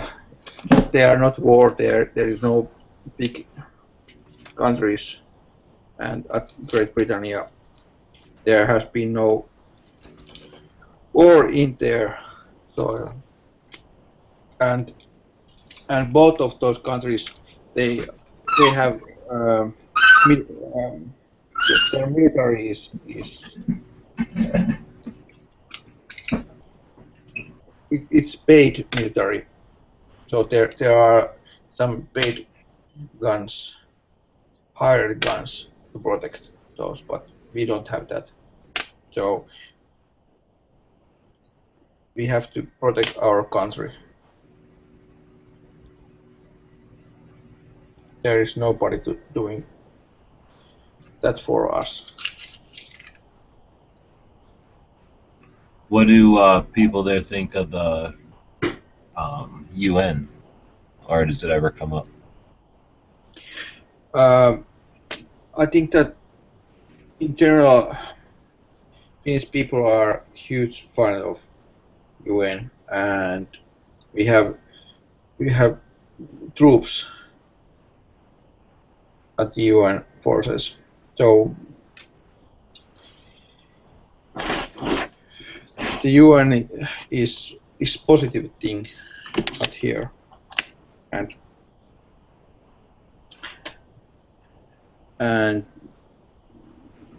young guys from the army, they are seeking the position to go to some places at the UN forces.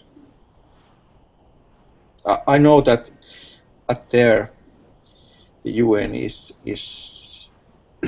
bad thing, but at here it's positive thing.